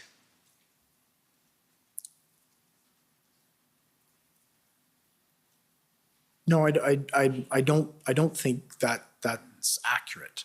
I think what's changed is we have an understanding of what these groups are capable of when they come together. We have an understanding of what could occur as these groups coalesce around a cause in an area, and that's Rolling Thunder. I would propose that had we not had the experience we had, we wouldn't have planned in the way we did. We wouldn't have had the public order deployment. We wouldn't have had the exclusionary zone.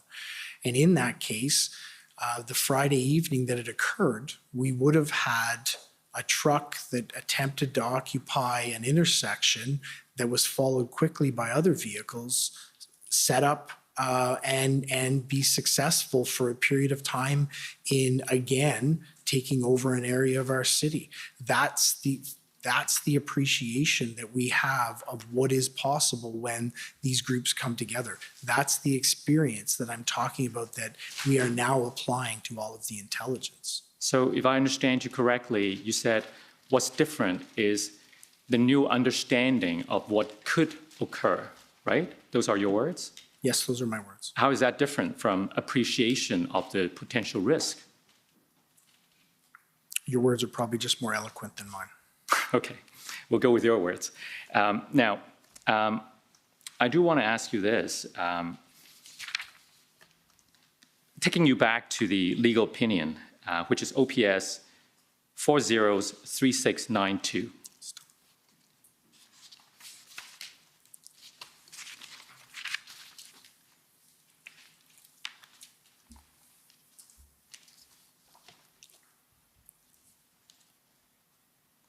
If we go to page 4,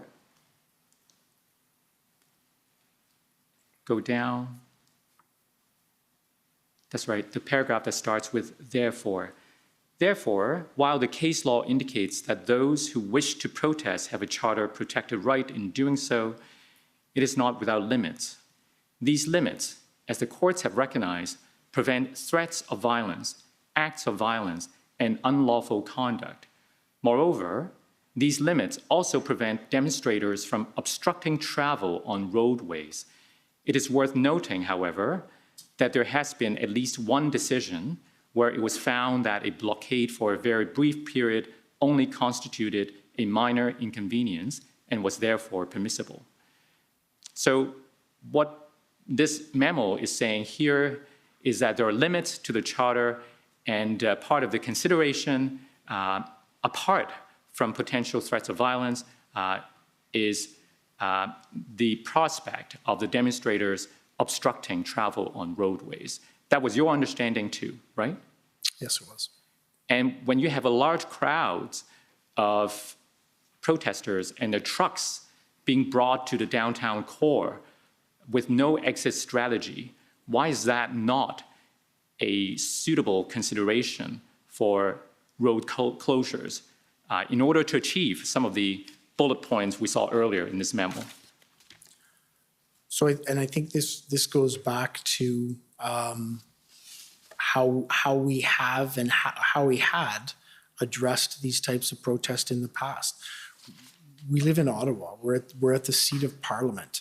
Protesting is something that lawful protesting is something that our community accepts, and I believe our community appreciates. And they have an expectation on us to be able to appropriately manage and facilitate those protests. So for a large demonstration to come into the downtown core, in and around the seat of Parliament, and protest for a number of days would not be abnormal in this city, even with the traffic disruptions that would occur. What was abnormal in this situation was the volume of vehicles that came and the area that they actually occupied. What was particularly, and I've said it and I will say it again, what was particularly different in this event was the interactions of the protesters between themselves and the community. We had never seen that before. That was unprecedented. Okay. Commissioner, I'm about to embark on a new area. I don't know if this would be an appropriate time for a break. Okay, so we'll take the morning break. We'll take 15 minutes and come back, I guess, a little after 22. Thanks. The commission is in recess for 15 minutes. La commission est levée pour 15 minutes.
Order à l'ordre.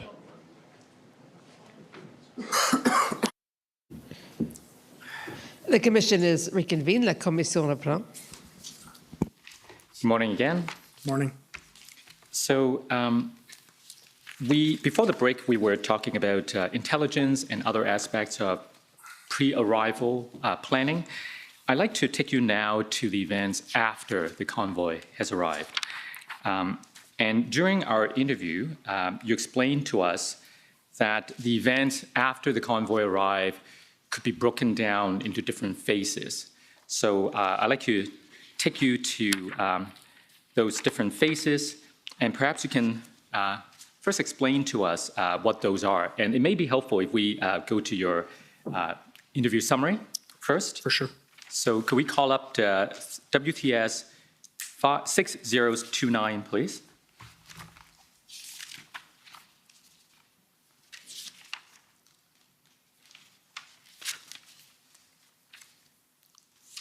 And this will be found at page 9.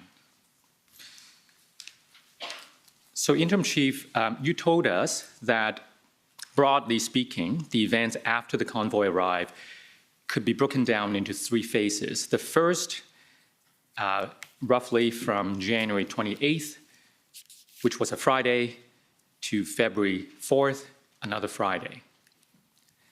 Now, you separated the weekends from the weekdays because you said the weekends are very different. First of all, why are the weekends so different from the weekdays?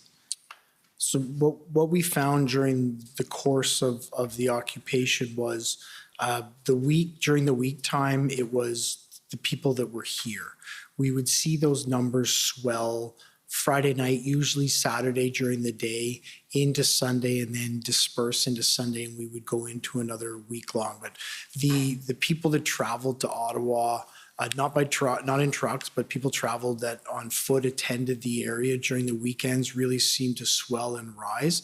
And the week was more of a stagnant, stagnant's probably not the right word, a period where it was the people that were dug in and sitting there and remaining. Mm-hmm. So phase 1, from January 28th to roughly February the 4th, I believe you call that a period of orientation or adaptation after the convoy's arrival. Tell us what you meant. So during that period, several key things occur. So on the 28th, the convoy arrives. We are anticipating a 3-day event with the potential of a smaller group of people staying, and there's massive numbers. So through the weekend, and I wouldn't be the one to best speak about it, but through the weekend, the event is managed.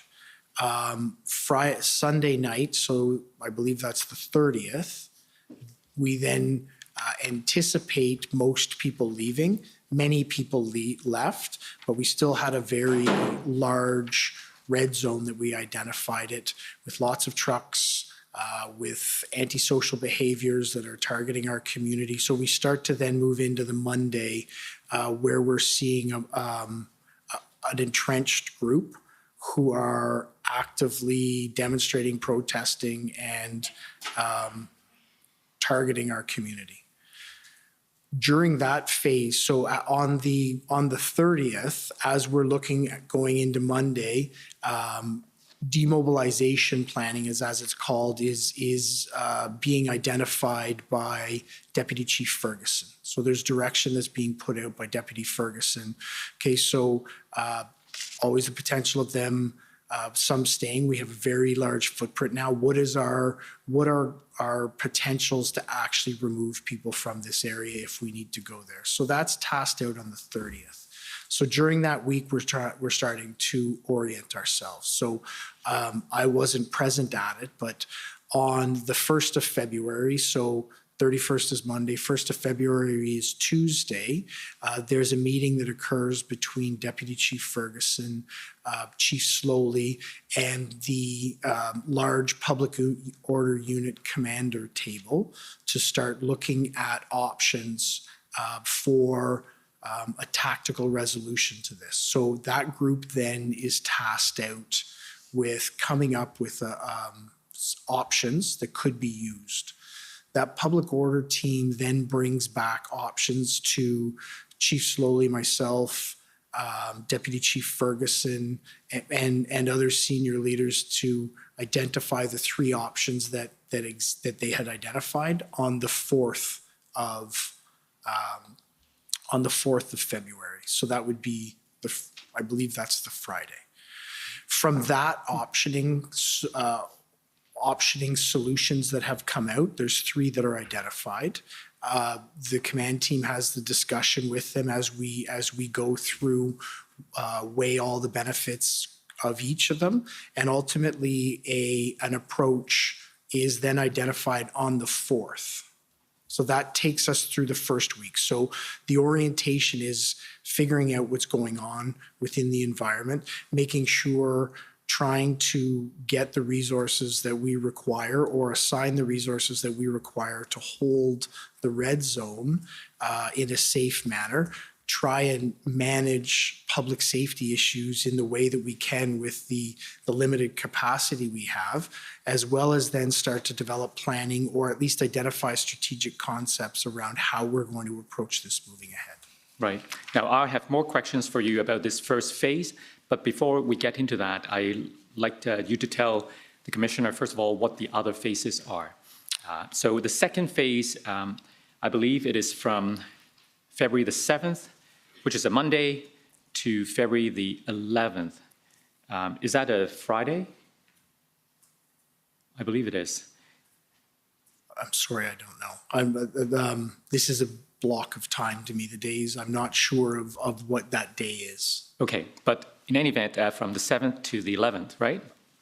I believe the 7th, the 4th is, so The 7th would is be a a Monday, Monday, and the 11th would be the Friday. The Friday, yes. So during that period is the time that we're looking at doing, it was, the strategic concept that was developed and approved was to look at taking off bite-size or chunk-size pieces of the demonstration to decrease its footprint, to ultimately resolve it. Keep taking bites out of it until it's actually fully resolved. That week was orientation around developing targeting lists, for lack of a better word, identifying how it would be approached and developing smaller operational plans to do operations to try and limit or shrink the footprint. So that's the period when you call it the period of ad hoc responses, right? That's correct. And then we move to the third phase, which starts on February the 14th, which is a Monday, and carries on to the end of that week, the 18th. And I think you described that as the week when there was a focus on the development of a long-term plan to end the protest or occupation, right? Yes, so because we've only counted weeks, I think I would move that date of when the long-term planning started back a bit. I think it was the 11th or the 12th. Right. Well, these dates aren't exact, but it gives us a general sense of how events progressed. So going back now to the first phase, now you've told us in our interview in the summer that that was a time, you described it as, I believe, let me look for the reference, you said the OPS was exceptionally unprepared for, and the team realized that after that first weekend. Do you still agree with that description that you gave before? Yeah, I believe we were unprepared for what transpires. In the sense that you weren't prepared for what would eventually turn into an occupation. That's correct. Now, so I want to take you to some documents and see if we can explore further what happened during that period. Superintendent Abrams from the OPP testified last week that he had a conversation with you on, I believe, the 31st of January. That would be the Monday after the first weekend. And you told him that the OPS is now looking for a 4-week sustainability plan. Do you recall that conversation? Yes, I do. Tell us more about that conversation. So as we transitioned from the Sunday night of the 30th into the Monday morning of the 31st, the reality of what we were facing was much more clear. Although there continued to be dates through intelligence that we'd received that identified there might be an actual date where the group would pick up and leave, we identified that that may or may not come to fruition, and we needed to start to engage in our planning. Engage in the planning to ultimately remove the occupation. So one of the things that we did at the very early outset in a command team meeting, I think it was actually at our morning call or a specific briefing around the convoy, I can't remember which one it was, but we established for the purposes of planning what would be a long window of what we could potentially be looking at for sustainability perspective. It's an important premise for us in order to look at the window that we're going to need to plan for. This is mainly not to identify when it's going to end, to identify what is the potential that we may need from a staffing perspective, from a resource perspective, so that we can actually look at planning how we manage our members and other resources coming in. So although we didn't know what the length of it would be at that time, we identified on the long end a 4-week planning period for sustainability so that we would know we had the resources in place that we needed when we needed them. Mm-hmm. And you and Superintendent Abrams had ongoing discussions as the events progressed about the different challenges facing the OPP and the OPS, correct? Yes. So one of the things that we agreed to, because there were so many tasks at that time, there was a lot going on, that I would support Deputy Ferguson by being the conduit to the OPP to either ask questions at a strategic level or get input or questions from them. And that's the role that I played. And that's the context that I had my conversations with Superintendent Abrams around. Right. Now, if I could take you to Superintendent Abrams' summary of the events around that time, perhaps you can tell us if you agree with his description.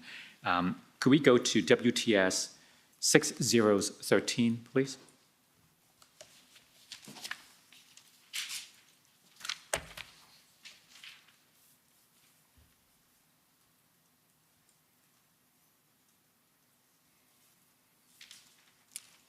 Page 5. So on February the 4th, Superintendent Abrams had what he characterized as a formal conversation with Deputy Chief Bell about OPS's lack of a plan and unified command structure. He explained that by unified command structure, he meant that OPS needed to be unified within itself because it was not at the time. He told Deputy Chief Bell what his OPP officers had relayed to him, that OPS was disorganized and poorly coordinated. He also told Deputy Chief Bell that OPS's maintenance of multiple command centers at the 245 Greenbank Road, OPS office, where OPS's MIC, that would be Major Incident Commander, Superintendent Patterson was based, the OPS headquarters on 474 Elgin Road, and at the NCRCC in Orleans, where OPS's incident commander was based, were contributing to these problems. Deputy Chief Bell agreed that OPS needed to formalize operations and told Superintendent Abrams that OPS was trying to develop a plan and a unified command. In characterizing the conversation, Superintendent Abrams explained that it was an uncomfortable situation, but he felt compelled to raise his concerns and offer advice. Now, there's a lot here, so let's unpack it. First of all, he mentioned that there are multiple command centers, and I believe there are at least 3 locations there. Is that what happened at the time, that there were multiple command centers within the OPS? So there was different areas where work was being generated out of or coordinated, but the NCRCC, the National Capital Region Command Center, was the dedicated command center for this event.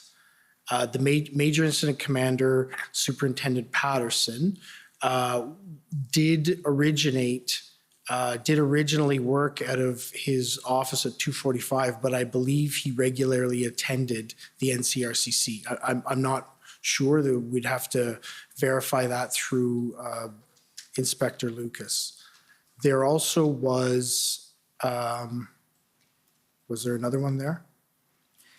Based The on headquarter on 474. 474 was where the executive command was. So the NCRCC was our command center. That's where all operations were resourced out of. That's where our joint intelligence group was. That's where our incident commander was. There was meetings that occurred in different areas. There was different locations that did need to feed information into the NCRCC, but ultimately the NCRCC was the area where operations were controlled from established from before the convoy arrived and only demobilized many days after it had been dismantled. If the NCRCC was where all the actions were, where the command post was, do you know why Superintendent Patterson was operating initially, at least, from a different location? I can't comment on that. I don't know. Okay. Superintendent Abrams also pointed out that there was a lack of a plan and unified command structure. Do you agree with those concerns? So we would have had a command structure that was based out of a unified command that was based out of the NCRCC, the Ontario Provincial Police, the Ottawa Police Service, the RCMP, PPS, Parliamentary Protective Services, were all co-located in that area. So there was the unification of all of those resources there. From a strategic level command, no, I would absolutely agree with Superintendent Abrams' assessment that we needed a better, more integrated strategic level command. One of the learnings for me from this is, even though it was assigned to me, it wasn't necessarily more helpful for Superintendent Abrams from a strategic command within the operation perspective to come to me instead of managing directly through Deputy Chief Ferguson. So those are some of the issues we identified and continue to rectify, particularly as we moved towards our integrated planning team and our unified command. Right. Did Superintendent Abrams not also raise some issues with you about the difficulty for the OPP officers to integrate, in the sense that the OPS, in his view, had failed to provide deployment instructions to his officers? So Superintendent Abrams identified several different issues that were relayed to the incident command, and I know one of the issues in the early days was the tasking of a number of Ontario provincial police officers who had actually the lack of tasking of a number of Ontario provincial police officers who had attended to assist. That was relayed to Deputy Chief Ferguson, and it is my understanding, and would have been my expectation, that she would have moved that down to the incident commander, Inspector Lucas, who would have rectified it with his partner at that time, the OPP incident commander, who he was sitting across the table from at the NCRCC. Is it your understanding that there were, in fact, OPP officers physically situated in Ottawa who were just sitting around and not being effectively deployed, notwithstanding the lack of resources on the part of the OPS? So I do understand that there was an occurrence of that did happen, that was raised to me, and it is my understanding that it was immediately rectified and didn't occur again. And was there not also concerns that in terms of the planning, there were OPP planners provided to assist the OPS, but they couldn't really do their job because they were getting conflicting directions from the OPS? So I don't believe that was a concern that Superintendent Abrams raised to me. Okay. Could we go to page 4 of this document?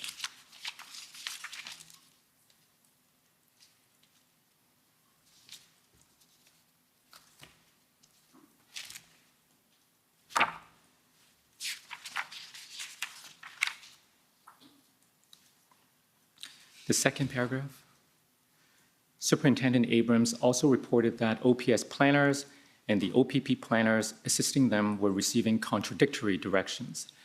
At OPS's request, OPP assigned 2 members, Inspector Yunan and Staff Sergeant Gauvin, to help OPS develop plans. Chief Sloly had requested plans for 3 scenarios. He went through the 3 scenarios. On February the 3rd, Superintendent Abrams was advised that OPS instructor Michelle Moran had informed the OPS planners and the OPP planners assisting them to scrap the 3 scenario planning because Chief Sloly wanted a new, different plan, and that Inspector Moran's intervention had left the planners confused as to what they should be doing. Superintendent Abrams contacted Deputy Chief Bell, who informed him that Inspector I don't know if it's Marin or Moran, lacked authority to issue planning directions, and that the planners should be reporting to OPS Superintendent Jamie Dunlop, who was leading planning, even though Superintendent Patterson was serving as the OPS MIC. Does that help refresh your memory? Yes, it does. Thank you very much. Tell us what was the nature of the problem, or perceived problem? So, and this highlights where some of the challenges. I wasn't involved in any of the tasking that was going on around as not the major incident commander.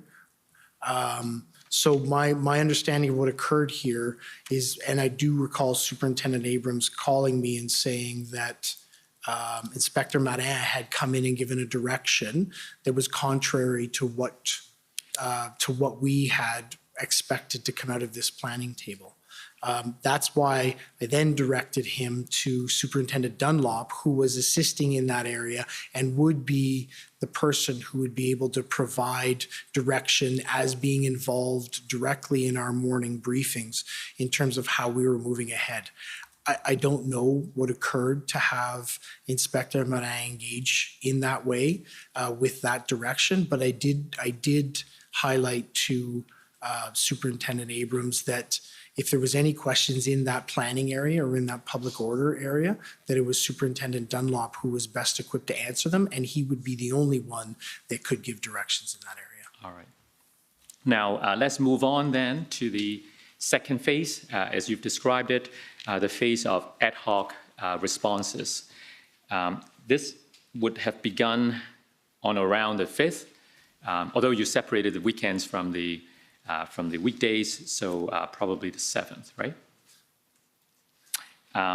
So I want to ask you about a number of events that occurred during this period and get your perspective on whether they might be problematic from your point of view. First of all, on the 4th of February, I think this came from our interview with you, but on the 4th of February, the OPS made an announcement about a search and contain plan. Do you recall that? Yes, I do.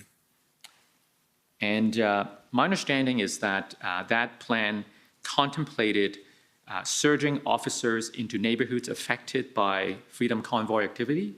That's correct. As well as hardening the downtown core protest site, including by closing interprovincial bridges and highway off-ramps and so on. Now, you spoke to us about this at page 4 of your summary. So I think what's on the screen is Abrams' summary. Can we go to Interim Chief Bell's summary, please?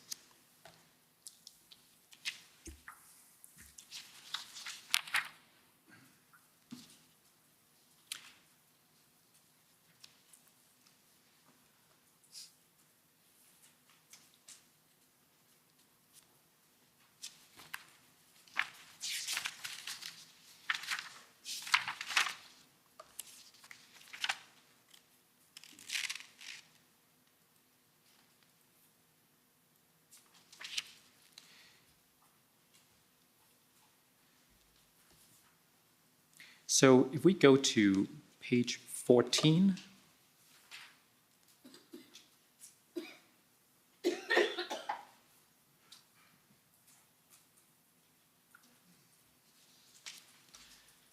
On February 4th, during an 11:40 a.m. press conference, Chief Sloly announced that police would close highway off-ramps and interprovincial bridges to prevent convoy participants from entering Ottawa.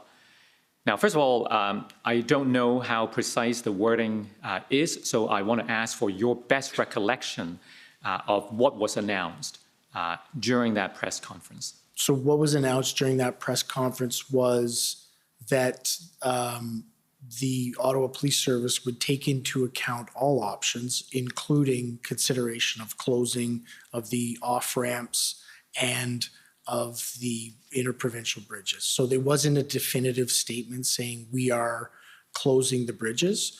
It was a statement by Chief Sloly indicating we can, and we will consider it if it's appropriate. Now, if we carry on, Superintendent Abrams called Interim Chief Bell and informed him that OPS had not consulted OPP. On February 5th, during a 10 a.m. briefing meeting, stay where we are. On February 5th, during a 10 a.m. briefing meeting that Interim Chief Bell attended, Chief Sloly directed OPS officers attending the meeting to close off-ramps and bridges. First of all, is that accurate? Yes, it is. Chief Sloly directed OPS officers attending the meeting to close off-ramps and bridges.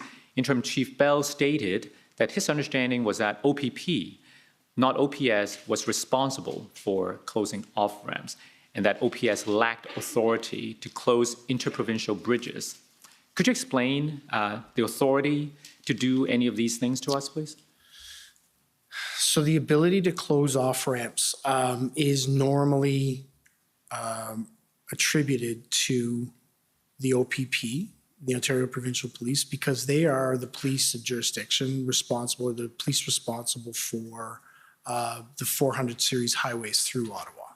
So Ottawa Police would not normally engage in exigent circumstances that could occur, but we would not normally engage in closing off-ramps at the top of the ramp because it was an OPP responsibility. We do have the ability to close ramps on the street side, but that creates traffic problems and issues. So we could close them, but not normally. Interprovincial bridges are a different circumstance. Interprovincial bridges are much more challenging to close, particularly in a preventative way. In exigent circumstances, as things are occurring, they may be closed. And the first weekend, the second weekend, and even in the third weekend, you saw that happen when the threshold for us to do that was met by the operational commanders. But to preemptively close an interprovincial bridge would take the intervention of I believe it's the Minister of Transportation to be able to allow us on a preventative measure to close those bridges. So if I understand the sequence, the press conference happened on the 4th, right? That's correct. And then the directions to do these things, to close off-ramps and bridges and so on, came on the 5th, the day after. That's correct. But on the 5th, and I think it's an important context to set, the 5th is a Saturday. The 5th is where we're starting to see large number of ingress people into our community. The intelligence and the information we have around convoys is starting to come in again. So this is, I believe that this is the chief responding to the increased threat that we feel we may be under as we move ahead. That's part of why you distinguish the weekends from the weekdays.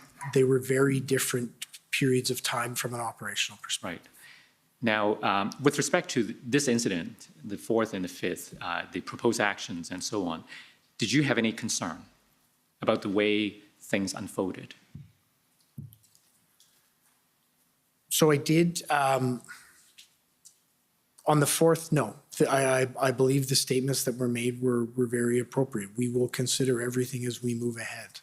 On the 5th, my only concern would be as the chief of police, to provide direction like that on an operational matter as the chief of police. That's something that I believe should be considered, contemplated at an operational level, not a strategic level. And that would have been my concern in that area. And why would it be a problem for a strategic level leader be directing operations? What is the concern underlying this rule that the operational commander should be doing these things instead of the strategic commander? The incident command system has levels within it for very distinct reasons. And that's so that you can actually accomplish the operation that you want to with the most clarity, the most understanding, and the most safely way possible. The strategic level needs to actually identify what is the approach that's going to be used, what is the general outcomes that we are looking for. The operational needs to then look at what are the resources? How are we actually going to make that happen? The tactical level then needs to execute on those plans. When somebody engaged at a strategic level begins to give tactical or operational level commands, it creates a lack of clarity in terms of everyone's role within the structure. That lack of clarity then creates questions around what do I do? What is my responsibility within this? Do I have to escalate and ask a question up? So the necessity to have that role clarity through it, I believe, is very important. And you have to play your roles through it, because when you don't, you create a lack of understanding, which can impact the operations. Now, to what extent is it clear or ambiguous what action constitutes a strategic direction or an operational direction? Sorry, can you re-ask? So I'm just trying to understand, as a layperson, having never worked within an incident command, like what kind of directions would be considered a strategic direction, and what direction might be considered an operational or tactical direction? So this is one of the key areas that I believe that we needed to look at when I became interim chief, in terms of how we continue to progress around this area.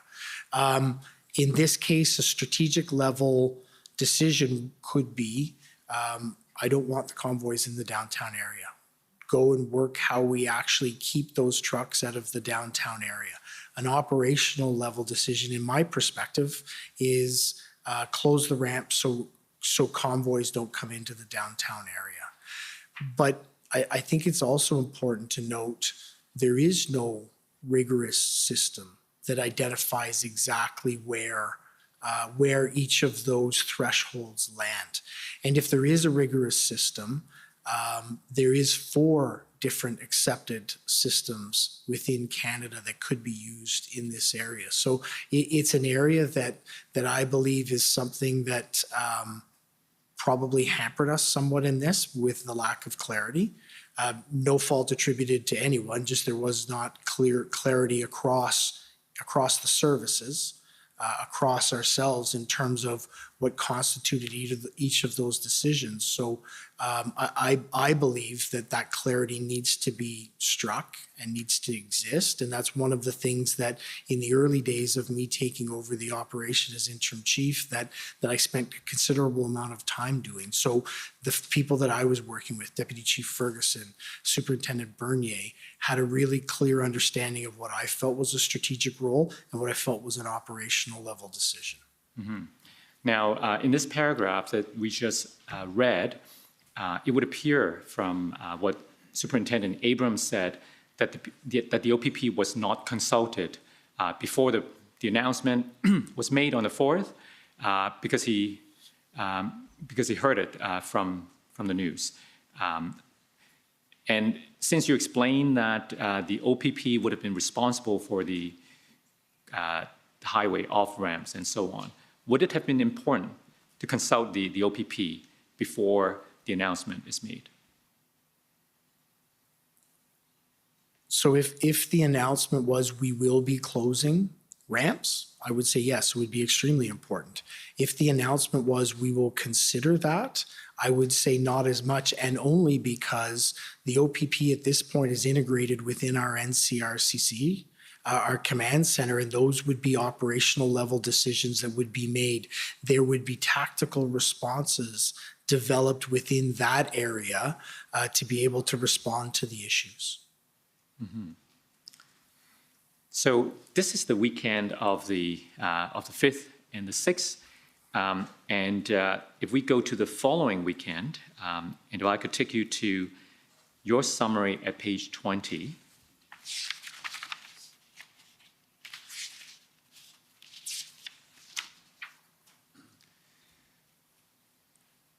I suppose the OPS was anticipating another surge for another weekend.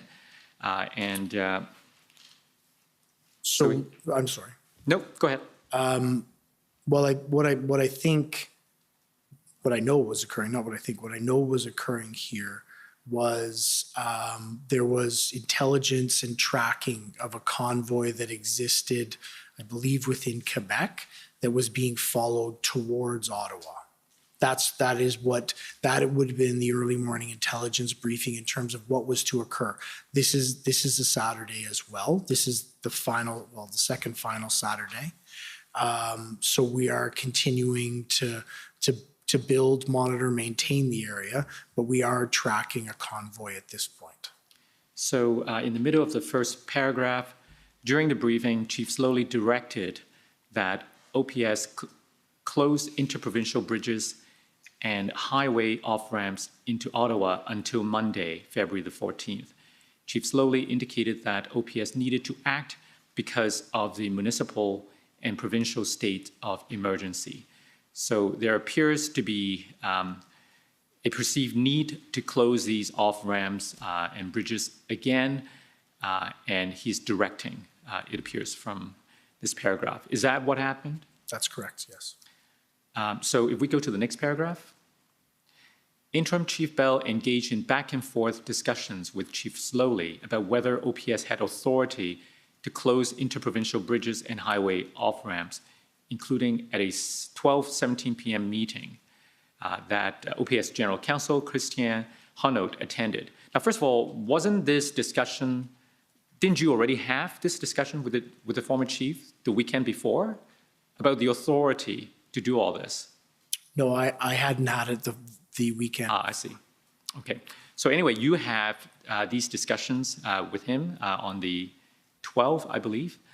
And then in the middle of the second paragraph, Interim Chief Bell explained that while planning and operations would ordinarily have been Acting Deputy Chief Ferguson's responsibility, he was relieving Acting Deputy Chief Ferguson that day so that she could rest. Ultimately, Chief Sloly agreed that OPS lacked authority to close the bridges and off-ramps and rescinded his direction. So first of all, this is the weekend that Deputy Chief Ferguson took 2 days off. We heard about that. Is that right? Yes, that's correct. So during her absence, you stepped in to look after her responsibility. And that's why you were engaging in these discussions, right? Because normally this is part of the planning. That's correct. This would have been under Deputy Chief Ferguson's purview. Right. The next paragraph, during these discussions, Interim Chief Bell informed Chief Sloly that Superintendent Bernier had developed a traffic mitigation plan to divert arriving convoys away from the downtown core instead of closing off-ramps and bridges. So first of all, we heard about directions to close off-ramps and bridges. Did you have the same concern expressed earlier the weekend before about a strategic level leader providing operational level directions? Yes, I did. But in this case, we have a different incident commander or event commander who already developed a traffic mitigation plan, right? That is correct. So we start reading from the middle of the third paragraph. Chief Sloly told Interim Chief Bell that he needed more details on Superintendent Bernier's plan so he could decide whether to approve it. Now, do you have any concern about the former chief expressing the need to approve the event commander's plan? So it is not typical in incident command structures. The strategic level doesn't approve operational level plans. After some back and forth, OPS implemented the traffic mitigation. Can we go up? No, sorry, go down. Traffic mitigation plan, which kept convoys from entering the downtown core. Interim Chief Bell's notes record that during the 12:17 p.m. meeting, Chief Sloly told him that Chief Sloly would assess the plan and, if not satisfied, would take appropriate actions. Interim Chief Bell explained that Chief Sloly was asserting his authority to approve or reject the traffic mitigation plan that Superintendent Bernier was developing, as well as to hold Interim Chief Bell accountable if that plan did not meet the thresholds that Chief Sloly believed it needed to meet. What did you mean by that? Holding you accountable. So I don't know, but he did indicate to me that I would be held accountable for the success of that plan. I don't know specifically what that would mean, but those were the words used by Chief Sloly. Okay. Did that cause you concern? No, I think there's I believe there's a level of accountability in every level within the organization. I actually believe I would be accountable for the delivery of that. And I was confident in the plan. So you were accountable because you are now stepping into the shoes of Deputy Chief Ferguson, who was the strategic commander, right? That's correct. And so when Superintendent Bernier was implementing that traffic mitigation plan as the commander, you were the one then providing strategic oversight. That's correct. And that's why you would have been accountable if anything went wrong. Well, we ultimately, the chief's accountable for everything. Right. That's part of the responsibilities of being a chief of police. The delivery of this day and the diversion of this convoy would have, from a strategic level, come to me, and from an operational level, come to Superintendent Bernier, who developed a very effective plan and had teams that executed those plans very well that kept them out of our downtown core. So was that an example of you trying to protect the autonomy of the operational commander? Yes, I would believe yes, because I strongly believe in the autonomy of the operational commander.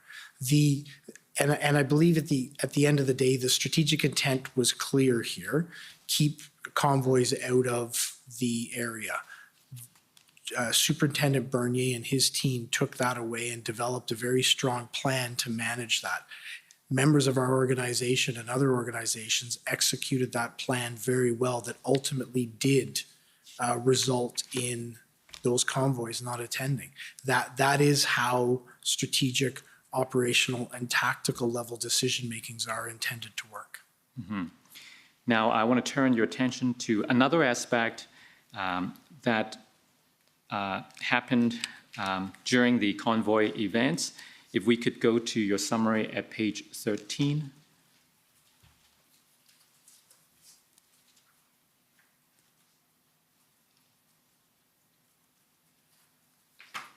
If we go down a little. That's right. So the last paragraph, during the interview, Interim Chief Bell stated that there were different perspectives within the OPS on the role of PLT during the Freedom Convoy. And we've heard a little about this different perspectives within the OPS on the role that the PLT should play. Can you tell us more about your perspective and the other perspective on PLT? So I can tell you about my perspective. Tell us both. I don't know that I know what the other perspective is, but from my perspective, PLT is an essentially important part in the development of plans, the pre-engagement with demonstrators, and then ultimately with the engagement of them as you move ahead. PLT, the police liaison team, does an amazing job of trying to build rapport with demonstrators and protesters. And we utilize it now beyond that in order to be able to have clear lines of communication, but even more so have a good set of understanding of expectations of the protesters and expectations of what the protesters are anticipating to do when they're in their area. So they're very effective in the pre-planning phase and in the early development phase. They're also extremely effective in the demobilization portion because effective PLT utilization can actually result in usually through small sets of concessions, through finding common ground with demonstrators and protesters in order for them to be able to successfully and peacefully negotiate an end to a demonstration.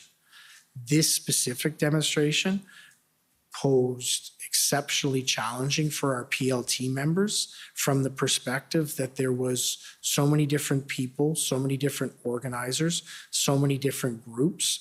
Those leaders, organizers, and groups changed on a regular basis, and many of them had very different agendas. There probably could not have been a more complex and challenging environment for our PLT members to work in. And I can tell you they came into work every single day with the absolute best intention to get this resolved peacefully. Now, the reason I asked you for your perspective and the other perspective is because when you spoke to us in August, I believe, and as captured in this paragraph, you explained that there were different perspectives within the OPS. So you've just explained to us the perspective that you adopt, as well as Chief Ferguson, Deputy Chief Ferguson. But as this paragraph explains in the middle, it says, in contrast, Chief Sloly and Superintendent Patterson wanted to obtain quick wins. Unless PLT could convince the protesters to leave, they saw no room to negotiate and preferred utilizing enforcement. Interim Chief Bell explained that because of these different perspectives, there was often no agreement on how much negotiation should occur before OPS launched an enforcement operation. Now, does this paragraph accurately describe the tension within the OPS? Yes. In relation to the utilization of PLT. That's right, that's right. Yes.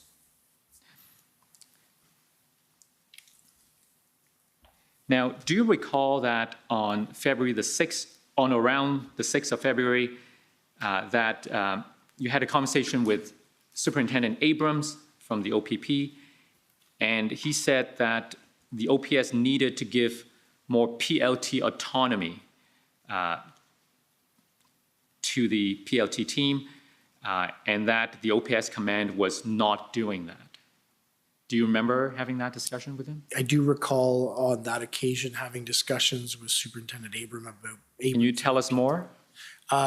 So I think you've summarized it very well. The Ontario Provincial Police has an extremely well-developed, well-used, well-balanced police liaison team. We model our program around them, and they, in a much earlier way, in a much more active way, would have liked to see engagement of PLT throughout this. And I think what you're seeing there is some of Superintendent Abrams' concern over what he perceived to be a lack of utilization of our PLT resources. Right. Okay, so we're still within the second Donc, phase. à l'intérieur de la deuxième page de cette réaction de réponse, nous avons entendu différents témoins parler d'une rencontre le 9 février après l'arrivée du groupe de planification intégré à Ottawa. Le chef parti et l'équipe et son équipe ont rencontré l'équipe de commandement de la SPO, du SPO. Donc, c'est sur cette rencontre le 9 février. Mais avant que le groupe de planification intégrée ait rencontré votre équipe, vous étiez déjà impliqué Meeting with the chief and Deputy Chief Ferguson, right? That's correct. And I want to take you to page 17 of your summary about your recollection of that meeting. Excuse me. So the first paragraph, after the briefing ended, Chief Sloly met with Interim Chief Bell, Acting Deputy Chief Ferguson, and OPS Chief Administrative Officer Blair Dunker at 9:15 a.m. During this meeting, Chief Sloly told the attendees that the integrated planning team had come to judge OPS to take control or command of the situation, and that they would base decisions on whether to send RCMP and OPP resources on whether the OPS had plans.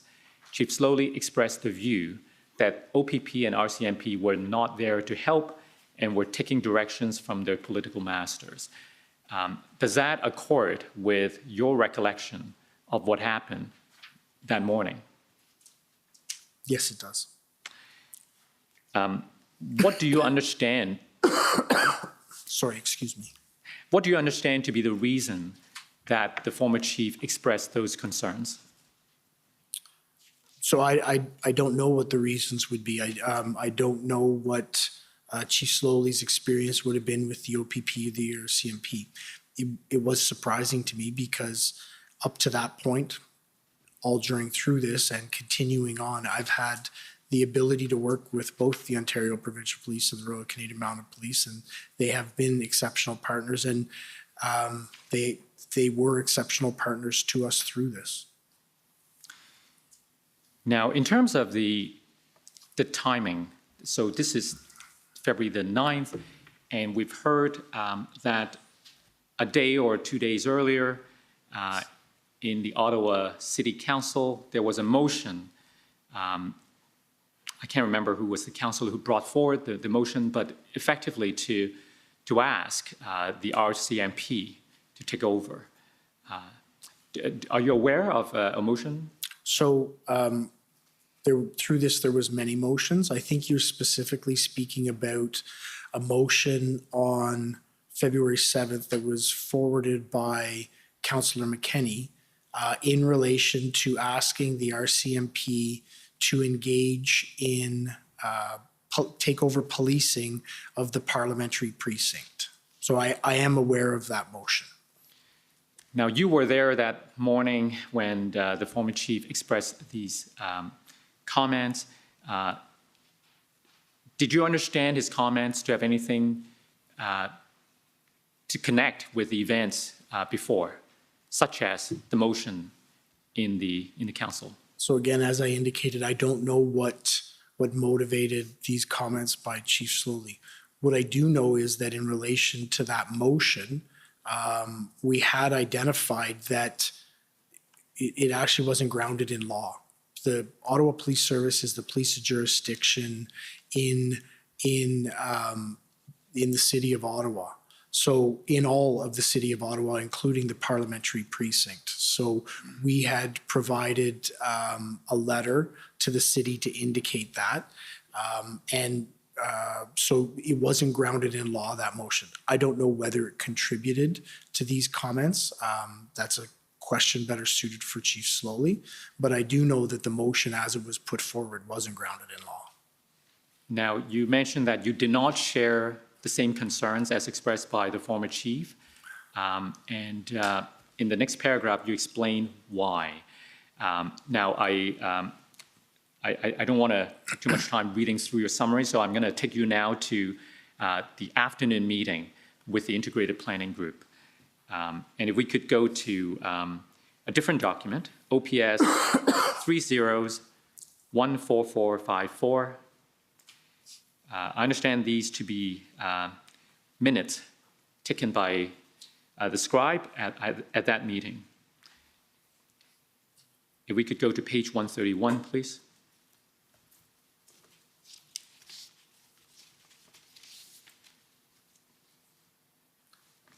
So can I just ask for a point of reference on where these notes are from and who's taking them? I believe these are scribes taking notes for the former chief, right? I Yeah. can assist my friend. Those are not scribe notes. Those Okay. are notes of Christian Huneau, Oh. who was general counsel. So So these are notes taken by Ms. Huneau, the general Yes. counsel for. Yes, so they are not scribe Thank you. notes. They Thanks for are clarifying. Council's notes. Council's notes. So let me try to look for the reference. Can we go down the page? Mr. Oust, is it possible to reference the date that we're speaking of from the notes? Yes. So I I'm not believe sure you where- said, I believe you said it was the 8th.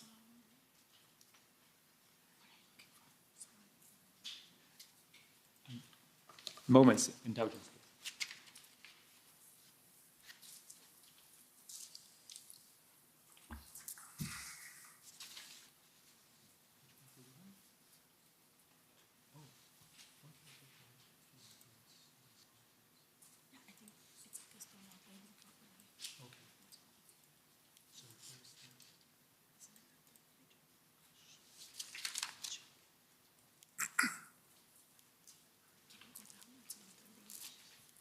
Okay, so I need 131, not 130, please.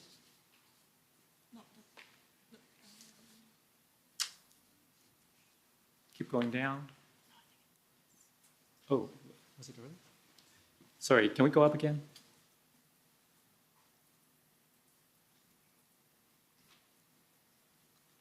That's right. Okay, so do you see the comment?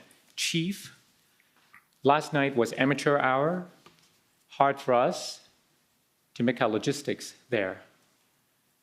We need to look professional. Our job is here. Our logistics are here.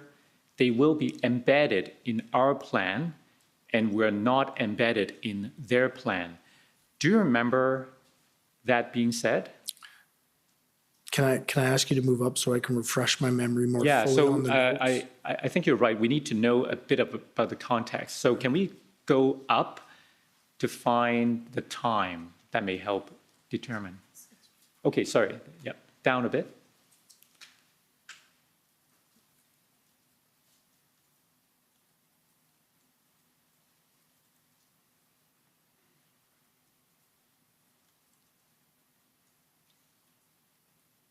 Sorry, can I just read that portion? Can you go back up a little, please? Thank you. So it appears that this is a meeting that started at around noon, Okay. right? And then if we go down a bit, you see the comment from Trish Ferguson, I want us to limit politics. We've heard from her that those were discussions at the meeting itself. I recall this meeting now. The chief said, last week we didn't have an incident command. Everyone was running around with confusion. Now we know our roles as of noon. And we go down. Some of us did our jobs last week in what our teams needed. We need to stay focused and stick to the plan. Trish, they're here to help. Not sure why we're forcing them to arrive here. I believe that was a reference to their attending at the headquarter location. That's correct. So getting back to the question I wanted to ask you, what did you understand the former chief to mean when he said, our job is here, our logistics are here, they will be embedded in our plan, and we are not embedded in their plan? What's our plan and what's their plan? What I understood him to mean is that we would maintain command and control of the situation, and that any plans that would be developed by us or with us at the head of the table. And did you understand why that was important to the former chief? No, I did not. Did you share that concern that the team, the integrated planning group, should be embedded in the OPS plan rather than the other way around? No, I wouldn't share that concern. Okay. Now, if I go back to your summary, so switch back to the summary, please. WTS 6029.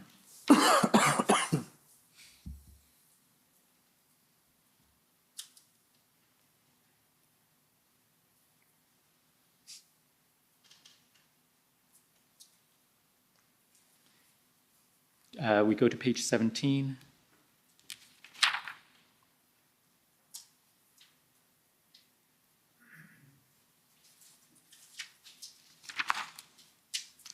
You see the paragraph at the very bottom.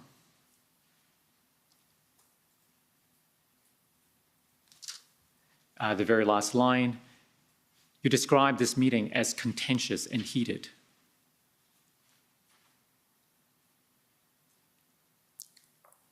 The very last line. I believe you're talking about a different meeting. The meeting we were just last talking about was in the morning. This is a different meeting, I believe. No, sorry, I thought there was a meeting within So we the had OPS team. I'm sorry. Sorry, I'll let you explain. There was a pre-meeting Yeah. before we went down and met with the integrated planning team. Right. The notes that you had just taken me to were notes that referenced that meeting that Deputy Chief Ferguson, myself, I don't recall who else was there from the notes, had with Chief Sloly prior to all of us attending the integrated planning team meeting. So before the meeting with the integrated planning group, there was that discussion to ensure that the plan was to meet with them and ensure that they will be embedded in the OPS plan. That was the comments and And direction. then the OPS command team met with the integrated planning group. And now here in this paragraph that we read, you're describing that meeting with the integrated planning group as contentious and heated, right? That's correct. Now, I understand that we also put to Chief Party of the OPP, who was present during this 12:10 p.m. meeting, about the discussions that was had during this meeting, including the OPS asking the integrated planning group whether they were willing to be embedded into the OPS plan. And he responded, yes, they were willing to do that. But tell us why you observed this meeting to be contentious and heated. Well, Chief Sloly, as this meeting went on, expressed reservations about the reasons for which the OPP were present. He identified that he had concerns with them that about a couple of things. One of them was about the recording of numbers of OPP members that had been provided to us.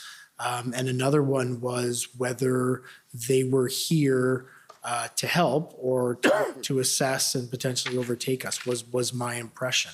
It was a contentious meeting that did not, I don't believe, formed a good start first meeting in what I believe needed to be a very strong partnership. I see. Now, after this meeting with the integrated planning group, there was a kind of debrief within the OPS command team, right? Do you remember that? If you can bring a set of notes up, I believe. Okay, I'll try. So this time we go to OPS 30-14454. So this is again notes taken by Ms. Hunold, the OPS General Counsel. And I want to take you to, let me find the right page.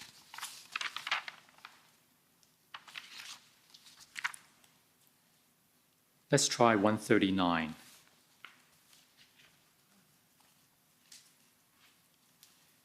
Do you see references to OPS debrief from meeting with OPP RCMP? At 1840? Yes. Yes, I do. And there's a comment attributed to the chief, as far as I consider, keep going. Nothing has changed until I hear something different coming from RCMP/OPP. There's a portion redacted, but if we keep going, chief said, no, they aren't part of the command. Just a pie in the sky idea by him, nothing concrete promises was made. So I wanted to ask you about just what was discussed at this debrief, because we know that during the meeting, there was a request that the integrated team be embedded under the OPS structure. And they agreed. But after the meeting was over, at this debrief, the chief said, as far as he's concerned, keep going. Nothing has changed. Do we have, can we scroll up, please? Because I just want to. Yep, let's scroll up. So I don't believe that I'm at this meeting. Sorry? I don't believe that I'm at this meeting. You're not at the debrief? I don't believe so. I don't recall it, and I don't believe that it's in my notes. So I don't believe that I did attend this meeting. This is on the 9th. That's right. Yes. So I don't believe that I was at the debrief meeting. Okay. Is there any notations that indicates I was there? I'm sorry? Is there any notations that indicates I was there? Well, this is I what just we don't- have. I just don't It recall. doesn't specify who was present at this debrief. I suppose it was an assumption on my part that because you were there during the meeting that you were part of the debrief. My apologies. I don't believe I was there. That's fine. That's fine. Now, I understand also that Interim Chief Bell, you were involved as part of the negotiation, well, not as a negotiator, but you facilitated the negotiation between the city and the protesters. So I was involved in facilitating contact so That's that right. the negotiations could occur. So I want to take you back to the beginning of those events and ask you what date were you first involved in that process? So I believe that I first became involved in the process on February the 8th, I believe. And I'm not 100%, and I don't know if you have a document that references the specific date. I do recall the sequence of events, but I'm not sure of the specific date. I believe it's the 8th. Okay. Well, tell us your best recollection as to what happened when. So I was contacted by Superintendent Patterson, who identified that he was looking for a contact between the police liaison team and someone in the city to have a discussion with a group of protesters. So I questioned him as to what level are you looking for? Is it, are you looking for somebody to help arrange getting porta potties, or are you looking for somebody at a higher level? So we got some clarification around exactly what the request was, and it was determined that it was somebody in a senior level position, either from the city or politically from the city or from the city bureaucracy, i.e. the mayor or Steve Kanalakis. And that they were asking me to make bridge contact with them. I contacted Mr. Kanalakis and arranged for members of our PLT to attend and have a discussion with him. And then ultimately, I created that bridge, and I believe they directly contacted after that. So those were the initial events on or around, well, you asked if we could help refresh your memory by taking you to your notes. So let's go to OPS 30, 14524. And I'm looking for February the 7th, but I'm not entirely sure what the page number is. Yeah.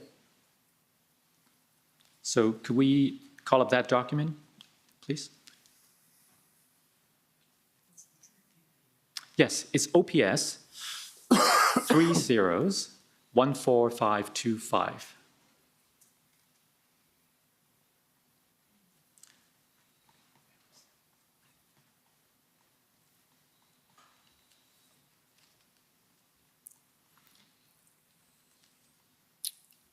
So my understanding is that Can we scroll down to February 7th? It starts on page 25. Page 25?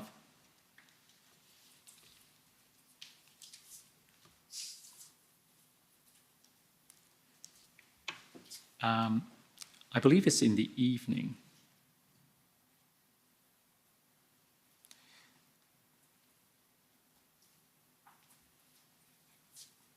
Keep going.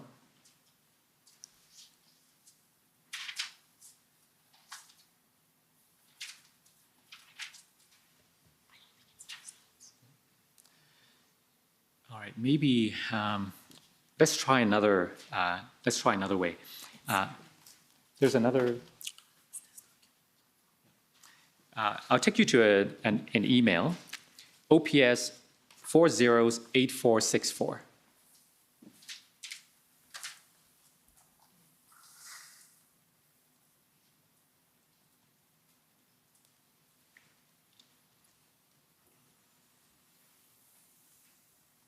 Now, if we go down to the very bottom,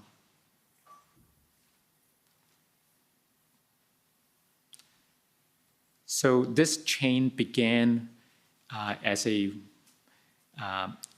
request from Mark Patterson to John Ferguson. First of all, who's John Ferguson?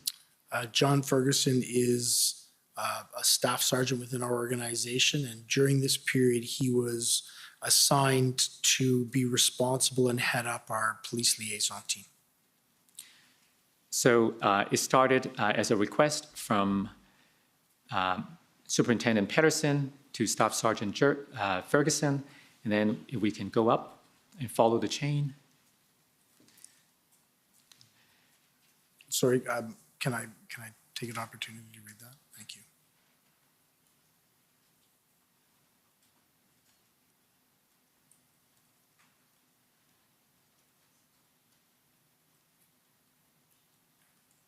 Okay.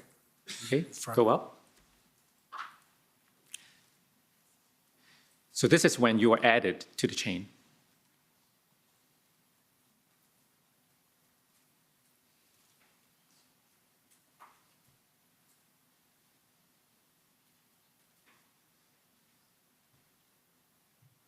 Okay. So does this help refresh your memory as to the date? Yes, absolutely. February 7th. My apologies. I said the 8th. It is actually the 7th. Okay, and the events are essentially as you've relayed. Can we keep going up? Go down a bit, please. Sorry, can I see the rest of that? Go down, yeah. Thank you. Thank you. Now go back up.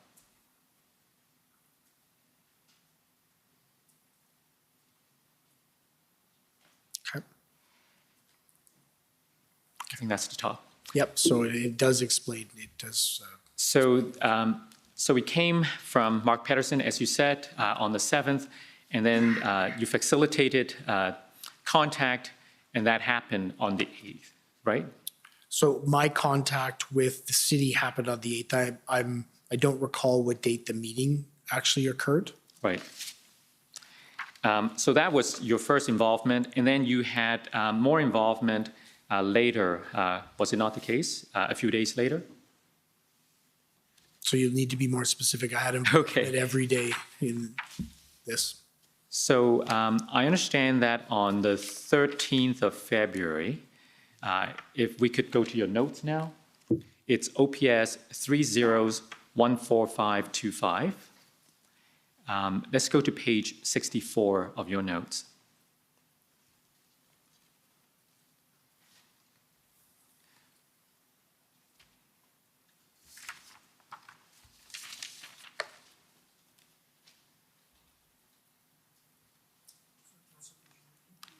Yes, page 64.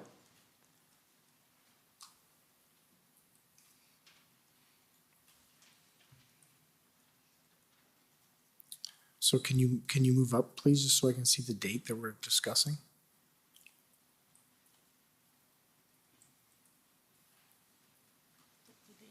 I believe the date is February 13th. Okay. So, okay, yeah, okay. February 13th? Yeah. Okay. So let's go to 12 p.m. So it appears that there was a briefing and in which you were told of a deal to move the trucks. Do you recall that? Yes, I do. What can you tell us about that? If you can go down so that I can refresh my memory,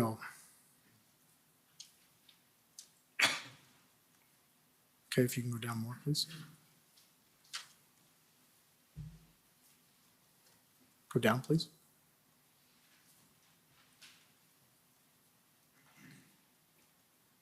Okay, you can keep going.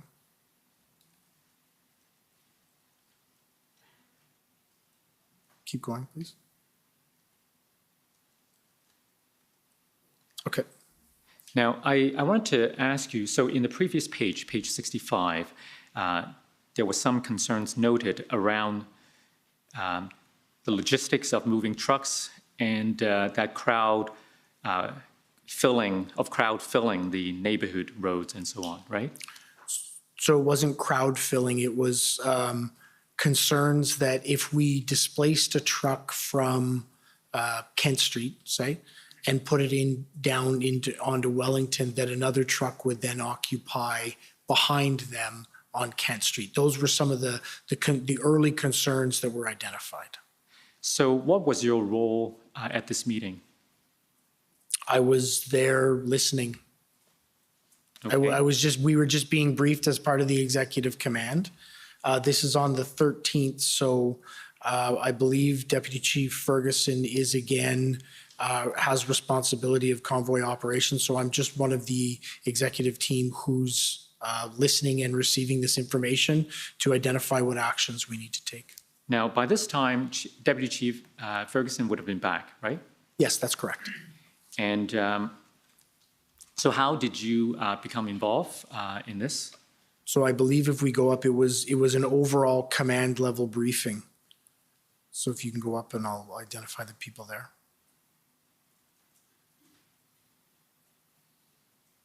Yes. So a little higher, please. Yep. So Chief he called the meeting this way. He's not identified. John Steinbeck's, Christiane, Kathy Burns and Vicki Nelson's are scribes. Steve Box, who's the chief of staff for Mr. Kanalakis and Mr. Kanalakis. So it's a command level briefing for us. I didn't identify Deputy Chief Ferguson, but I do believe she was present at this meeting as well.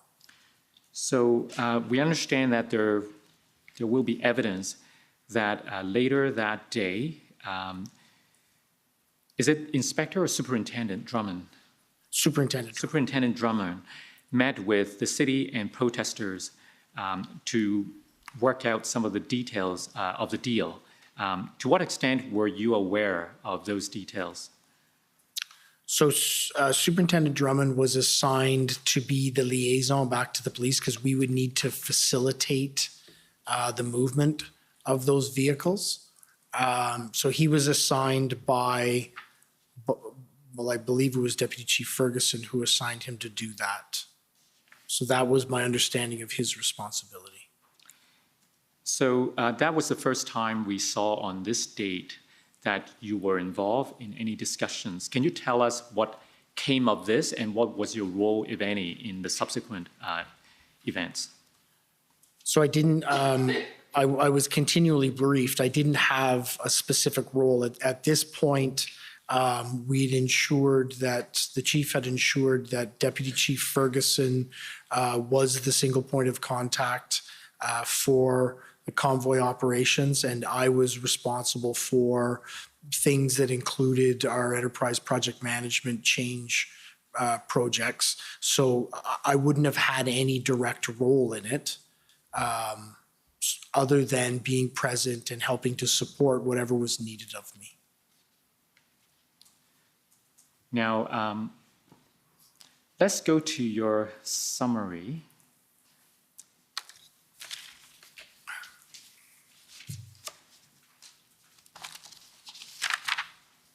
We're near the time for the lunch break, so just if you could be sensitive to when's a good time. Well, it may be a good time now, and we can come back and finish it. If it's convenient. Yes, it is. Okay, so we'll take the lunch break for an hour. Sure. The commission is in recess for 1 hour. La commission est levée pour 1 heure.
Order à l'ordre.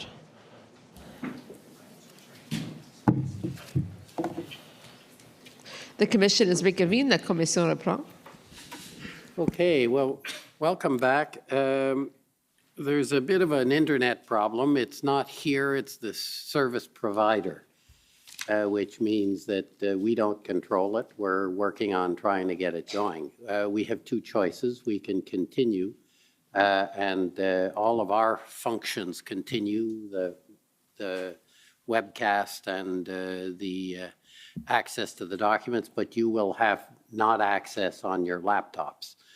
You may be able to tether to your phones, but that's an issue. So the question is whether we should or should not proceed on that basis. We can delay. I'm looking for a consensus or a response. It doesn't affect me, so that's what I'm canvassing. If you could, I'm told you have to introduce yourselves because they're having trouble in the transcripts when there's an objection. There's no objection. Sir Brendan Miller for Freedom Corp. I can advise that the other internet connection works. It's LAC, guests, back, invites, fully works. It's just not the one that we typically use. Very creative. Obviously, there's a lot of organization in the convoy organizers.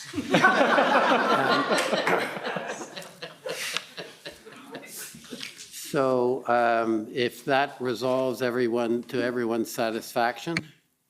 Yeah, Paul Champ, I can confirm that one's working. So there you go. Thank you for that. Good afternoon, Interim Chief. Good afternoon. So just before the lunch break, I took you to the events of February the 12th, I believe, 13th. And I took you to your notes. Perhaps we could go there again. OPS 30-14525.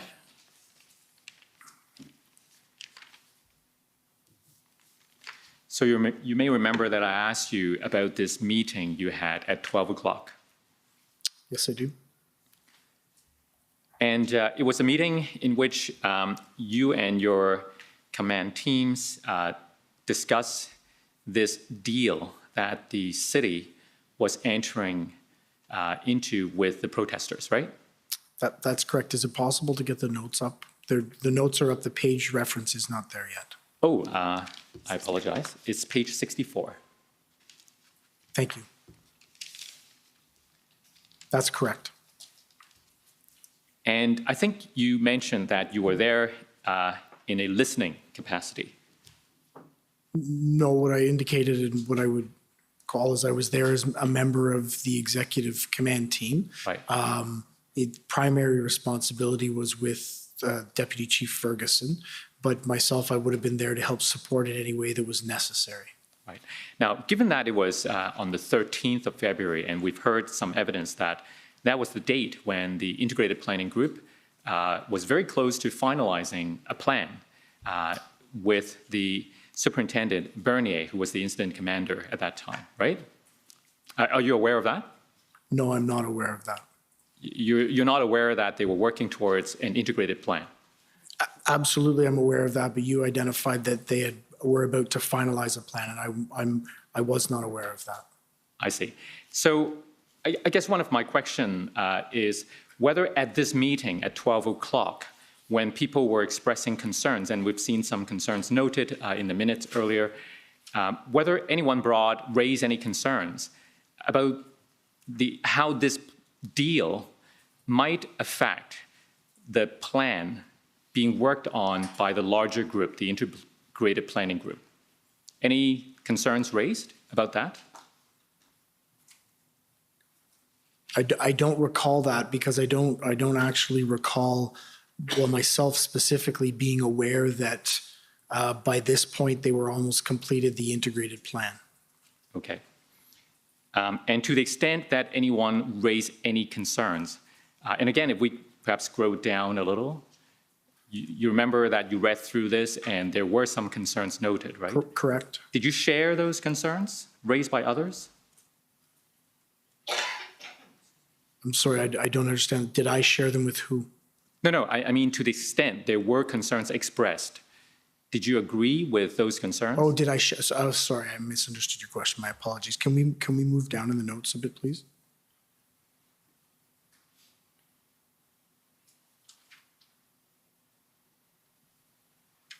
Keep going, please.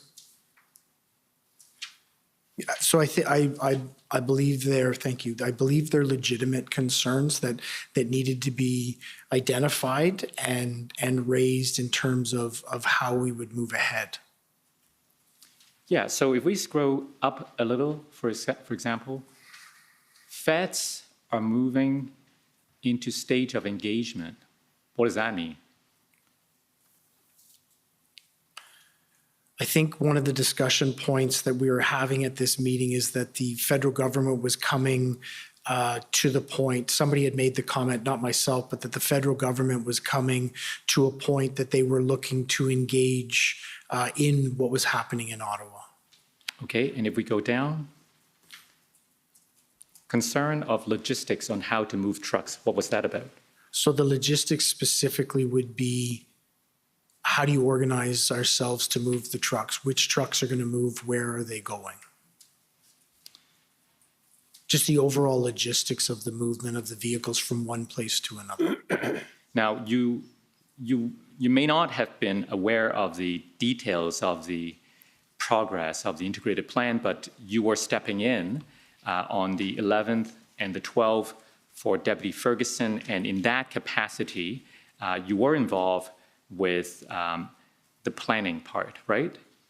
Absolutely, in terms of how the work that I understood that the work was coalescing between the integrated planning team, but I didn't have any indication of how far along they were with establishing a unified command and a unified planning team, or how far along they were in actually completing the plan.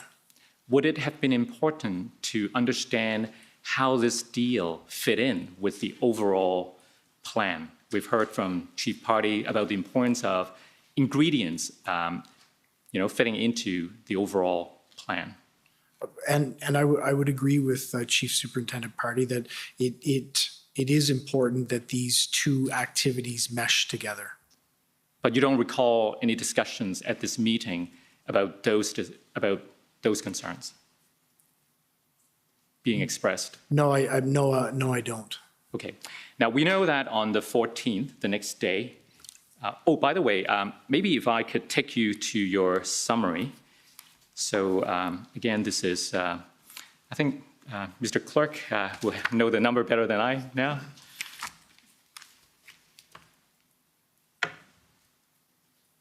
So I want to take you to your summary at page 23, because this may also help refresh your memory.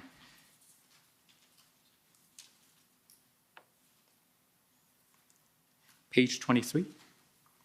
So if we go down a little, so even though the meeting we just talked about was on the 13th, you learned about this plan to move forward with a kind of deal between the protesters and the city on the 12th. On February 12th, Chief Sloly told Interim Chief Bell that the city was involved in discussions with the convoy leaders to have movement with the current situation and that the information was highly confidential. Does that help refresh your memory? Absolutely, and I think we did cover off the content of that meeting earlier on the 12th. Right, so you were aware of the situation on the 12th, and then on the 13th in the morning, at around 12, we saw what we talked about. Now, when did you notify Superintendent Bernier for the first time that these negotiations were going on? So I don't believe that I was the one that notified him. At the meeting on the 12th, as I indicated, we were told through the city and through the chief that these negotiations were highly confidential and that they shouldn't be shared. So I don't believe it was shared until the 13th with Superintendent Bernier. Right.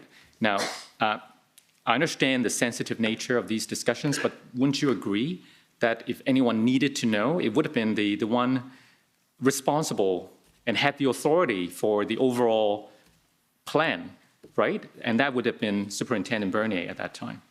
I would absolutely agree that we could have handled that notification better, and it should have been done earlier. So when you became aware as the strategic commander on the 12th that this was going on, it would have been preferable that Superintendent Bernier be notified at that time. Yeah, I would agree with that. Now, that didn't happen, and he found out later. Are you aware that Superintendent Bernier expressed concerns about this negotiation? Not directly from Superintendent Bernier, I don't believe, but I believe that Superintendent Drummond did indicate that to me in conversations we would have had.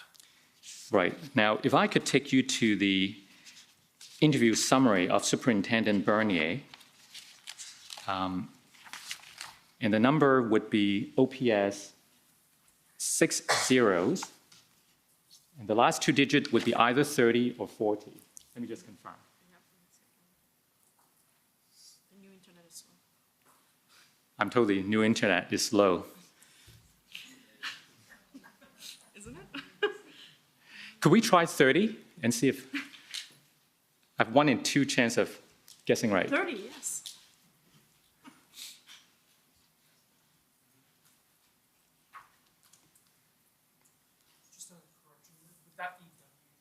Oh, yes, WTS.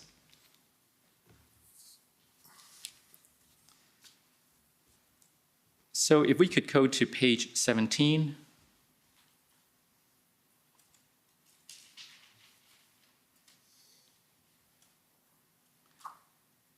So we see under the paragraph, impact of negotiations with the city. On February the 13th, Superintendent Bernier learned that Mayor Jim Watson planned to meet with protesters to negotiate an agreement whereby some protesters would remove their vehicles from side streets and relocate to Wellington Street.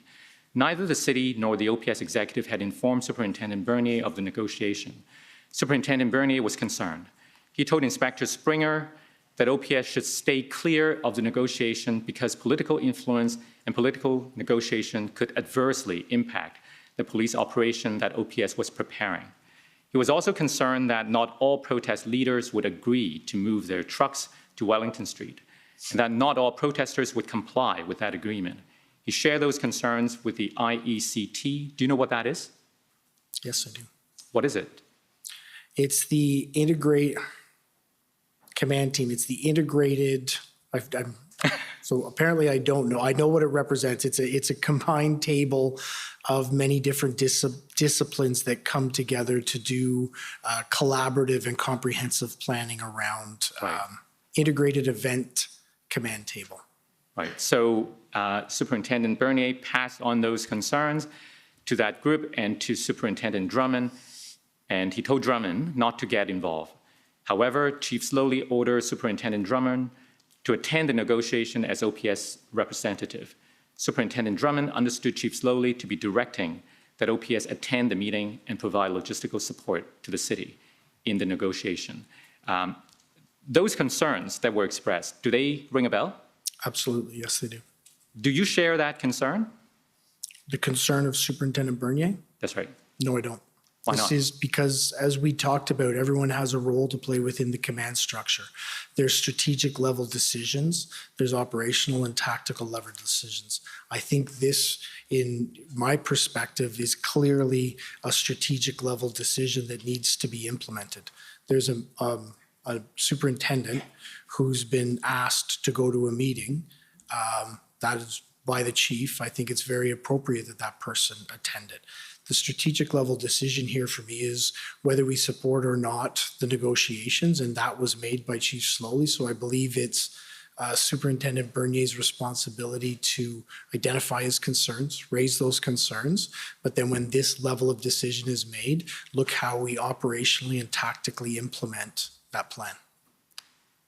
Now, perhaps you can help me understand in terms of understanding what is strategic and what is operational and what is tactical. Wouldn't it be equally arguable that negotiation is one component of operations? Absolutely. And so why is it a strategic decision? So this was a strategic decision to be involved in this negotiation. And I think it's more clear as you play it out. So the strategic level decision here is to be involved in this negotiation to create the logistical circumstances for the trucks to be able to move. It then moves to operations. As this unfolded, operational commanders identified challenges in it, and it's my understanding that based on their decision-making at the operational level, it stopped. That is the appropriate mechanism to follow through a properly integrated command team.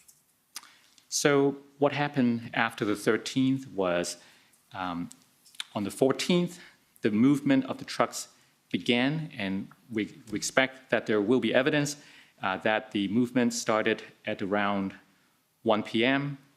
And then the movement of the trucks ended sometime that day and did not resume.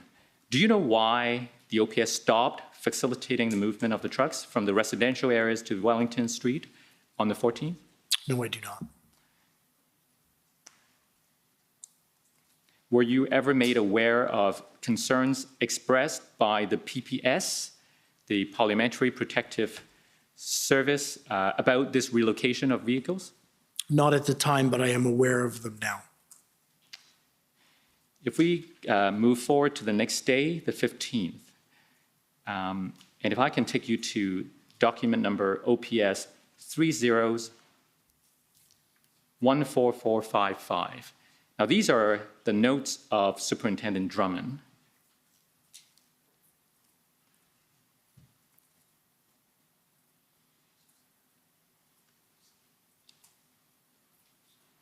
If we go to page 59, and let's go to 11:20 a.m. Now, you see the reference, call from Steve Bell. Direction, continue to provide safe, not sure I can read that. Safe passage for trucks to Wellington as per the city agreement with Freedom Convoy. So he's suggesting here that he received a direction from you to continue to provide safe passage. Do you recall giving that direction to Superintendent Drummond? Yes, I do. Tell us about the circumstances, why you gave this direction. So I believe this is in relation to conversations Superintendent Drummond and I would have had or been having during the day for him to arrange the logistical movement of this agreement that had been reached. He had identified with me that there was concerns from Superintendent Bernier, specifically around, as I recall it, the political nature of this negotiation.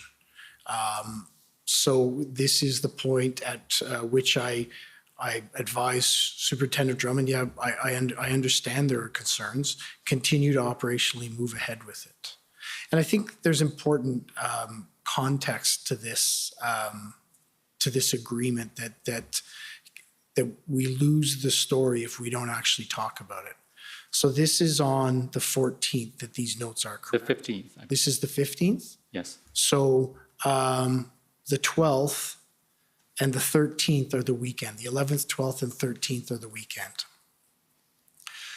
I remember that weekend having extreme concerns for the safety of our members, for the safety of our community based on the volatility and escalation in violence, in direct confrontational interactions with our members as it relates to them trying to manage the area or conduct any enforcement in it. It was concerning. The situation at this point was becoming exceptionally more volatile, and you could see it escalate almost on an hour-by-hour basis.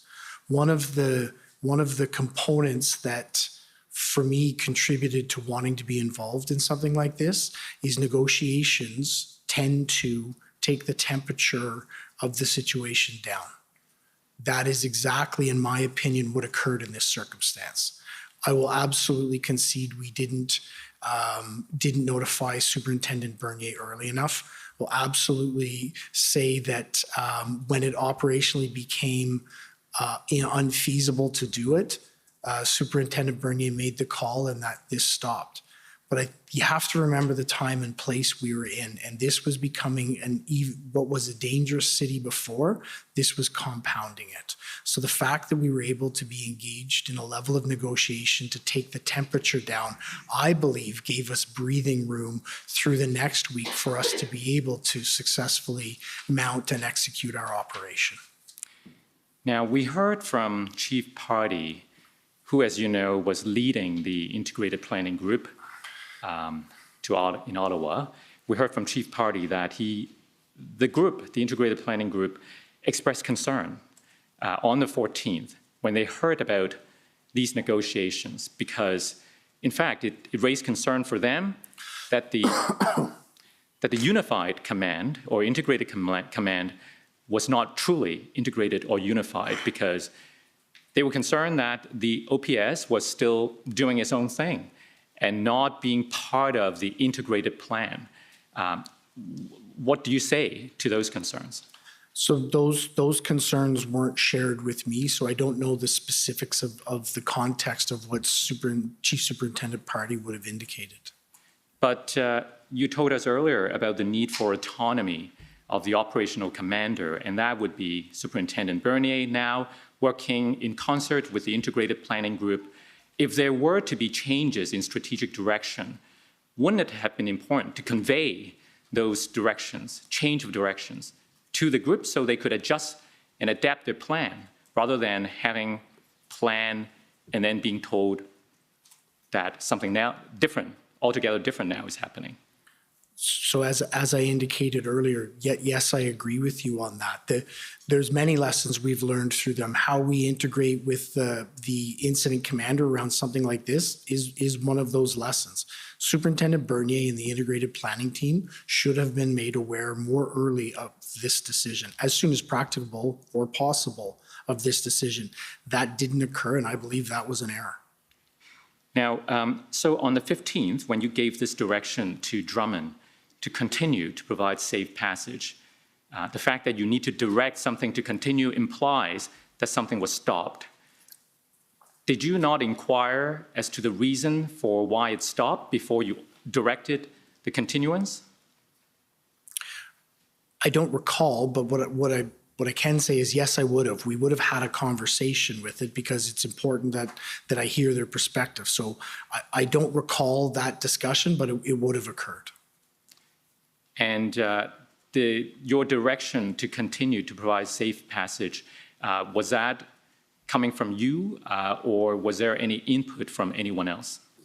So is this on the 15th or on the 15th? This is on the 15th? Yes. I don't recall. Do you recall any discussions with any officials at the city? On this day? On this day or the day before? I don't recall. If you have a notation on it, maybe you can help refresh my memory. We expect that Superintendent Drummond may say that he was under the impression that this could have come from the city. I don't recall that. Okay. Fair enough. And I think it's important to note Superintendent Drummond at that point would be speaking directly with the city, as he was the logistical liaison involved with the city. Right. Now, in my remaining time, which is not very much, there are a couple of small things I want to cover off.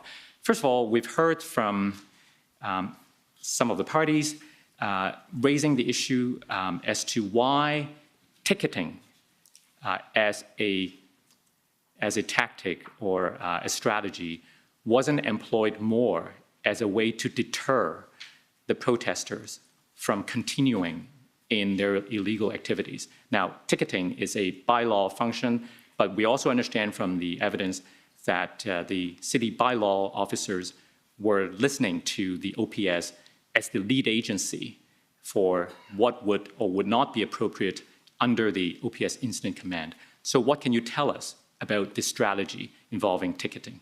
So because that was on the planning and operations side, I wouldn't have been involved in any direction that would have been provided to bylaw.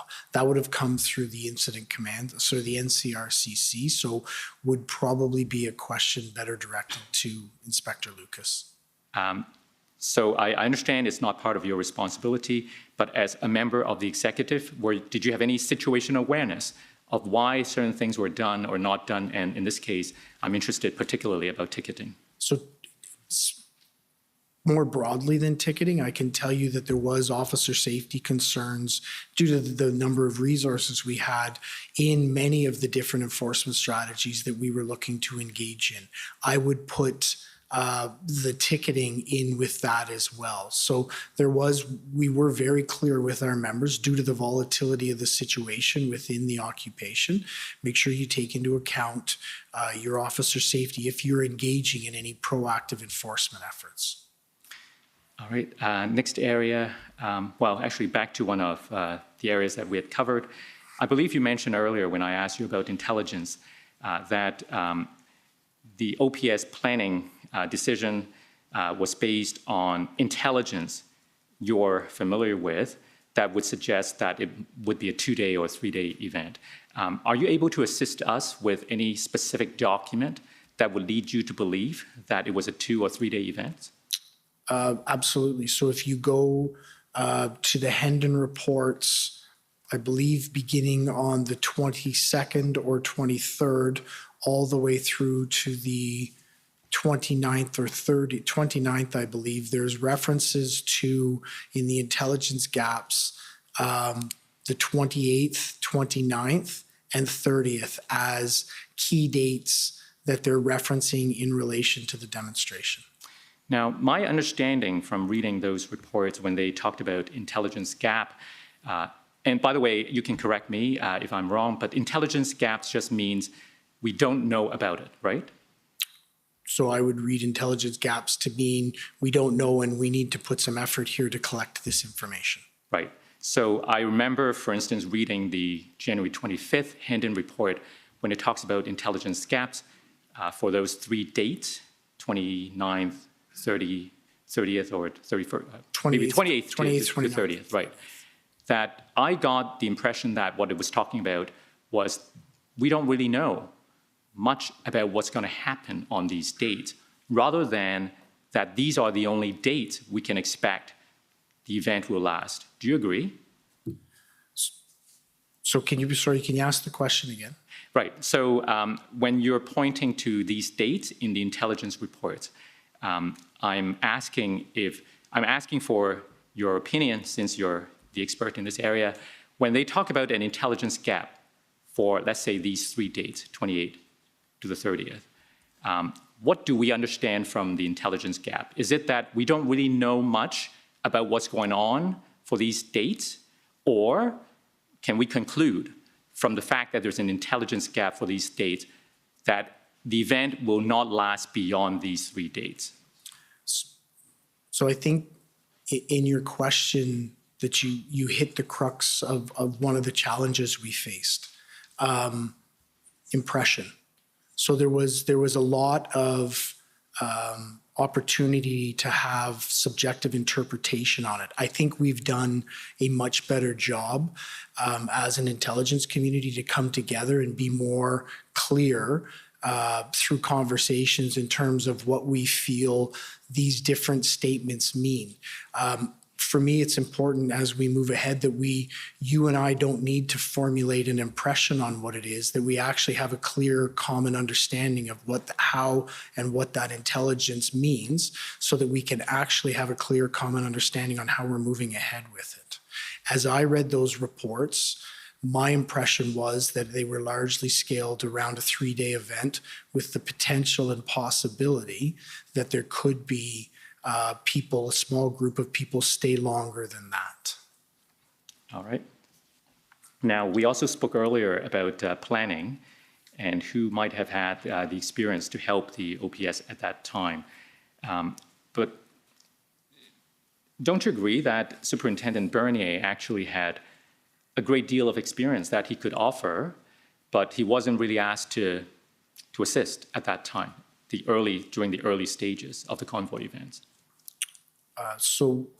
Again, that's going to be that would be a question better suited for Deputy Chief Ferguson in terms of how Superintendent Bernier was utilized. It is my understanding is that he did play a role in early days and played an increasing role as the convoy went through, because as I recall, when he was finally assigned as incident commander, major incident commander, my apologies, he had to take some time off because he'd been working so hard in his other responsibilities. I just don't recall what they are. So that would indicate to me that he was being utilized. All right. I'm not entirely sure how much time I have left, but I have one area left. So if I could take you to the witness summary again. And this time we go to page 26. It's WTS 40. 60.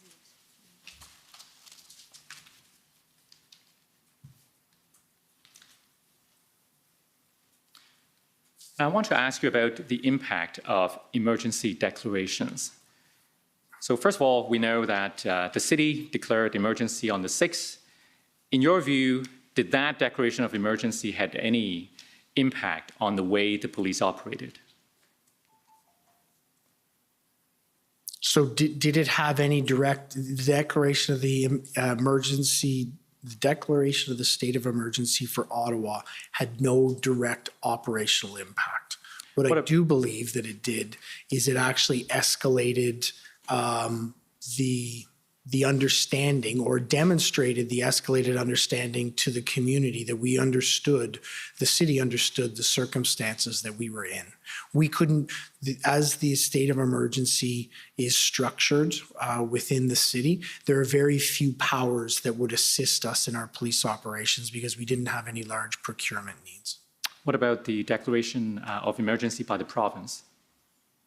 I would say absolutely that, and I would when I talk about the benefits of it, I talk about it from a unified command perspective, because I know that the EMCPA was mainly utilized around traffic and mainly utilized by our OPP partners as they developed their part as they developed that highway part of the plan moving ahead. Okay, and then if we scroll up, or I'm sorry, scroll down. So finally, any impact of the federal declaration of the emergency on the 14th of February? Yeah, I believe there's probably 4 key areas that benefited us. The first one is around allowing us to streamline the swearing in of members coming into the city from other provinces. It's a challenging, sometimes cumbersome process that has multiple stages to it. So the ability to not go through that process with many different checkpoints in it allowed us to more streamline and effectively create operational bodies with members coming in. The second area would be around tow trucks. So the tow trucks, real or perceived, was always a challenge for us. I do understand that in the planning, the integrated planning team had identified a number of tow trucks to come, but they hadn't yet begun. I think the Emergency Act took away any of those barriers. The third area would be around the financial investigations, mainly conducted by the RCMP. And for me, the main benefit that it provided to us was it created a very stable, solid legal framework for us to be able to operate within to ultimately carry out our takedown. It allowed for us to very clearly articulate to our frontline officers what their powers were and what the legislative framework that those were based around, so that they could understand what to do and how to execute it. Sorry, I thought you said there were 4 areas. That was 4. Oh, that was the 4. That was Okay. the fourth. And the time is up. So thank you very much, Interim Chief. Those are my questions. Thank you very much, Mr. O. Okay, thank you. If I could call on the counsel for former Chief Sloly, please.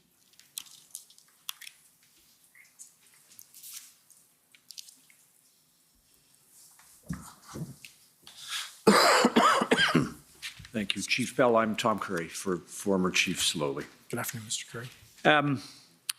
Just a couple of, if I can get your help for the Commissioner on a few things today. Just going back, if I could, to the pre-convoy period. So prior to the convoy issues, and just a couple of questions about the Ottawa Police Service. We have had some other evidence about the circumstances of the service and the strain on resources prior to the convoy's arrival. Did you also experience that? Most definitely. I think it was very real for us that through 2021, we hadn't had any new hires come in for attrition or for years of past growth that we hadn't achieved. So as we came into 2022, we were in a deficit position in terms of resources. So even before we had something that was taxing and overwhelming, we were deficit in terms of resources. In addition to that, and perhaps it's subsumed in what you've described, but we understood that you had lost some experienced personnel to retirement. So yeah, absolutely. I've heard testimony as the commission has gone on around the excellence that Ottawa Police had in planning, and I truly believe that. We managed large demonstrations, large protests over a number of years with our partners, and we were seen as one of the best at it in the country. There was a lot of expertise built within our organization. Most of that expertise had been lost to retirement. But beyond that, we had a 2.5 year window of pandemic where there was no major planning that was occurring. And beyond no major planning, there was no major exercise of planning by our members to be able to practice what we do. So we had a less experienced team and a less experienced organization as this unprecedented massive event came at us.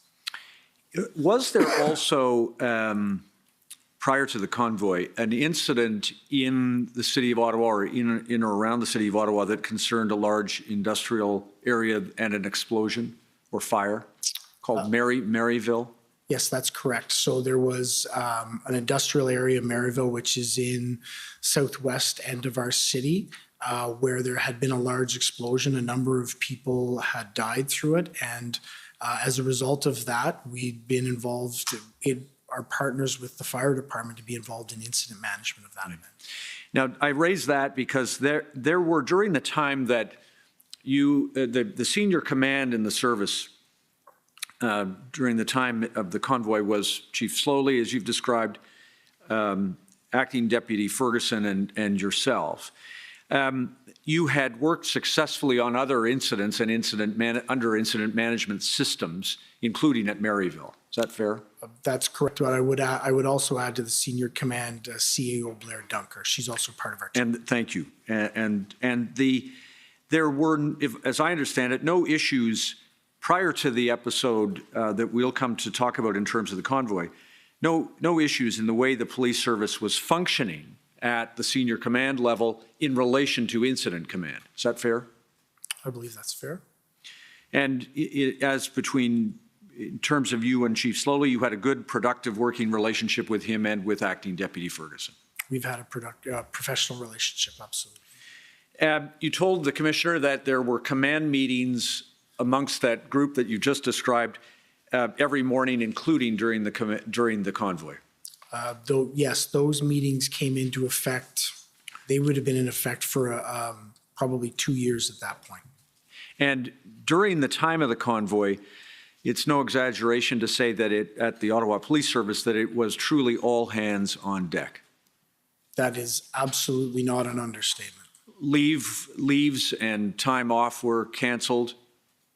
That's correct. Shifts were extended. Yes, but I think so. The way the question's based is around the command team, and I think it's very important to extend it well beyond that.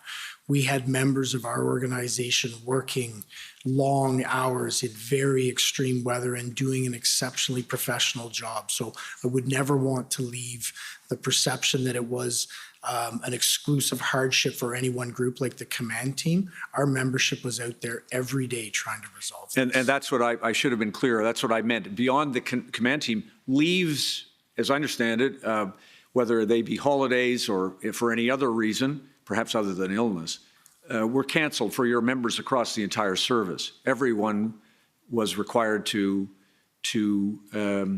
stay on duty effectively. Absolutely.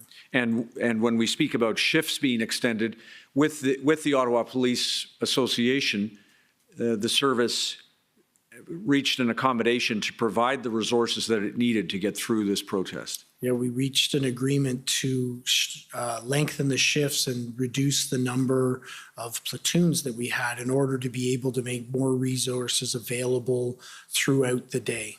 Understood. Now, as you have told the commissioner, I anticipate that your colleague Chief Sloly will say that this protest represented a paradigm shift in the way protest is understood, in the sense that you've described the use of you've described the leveraging the community for the protesters.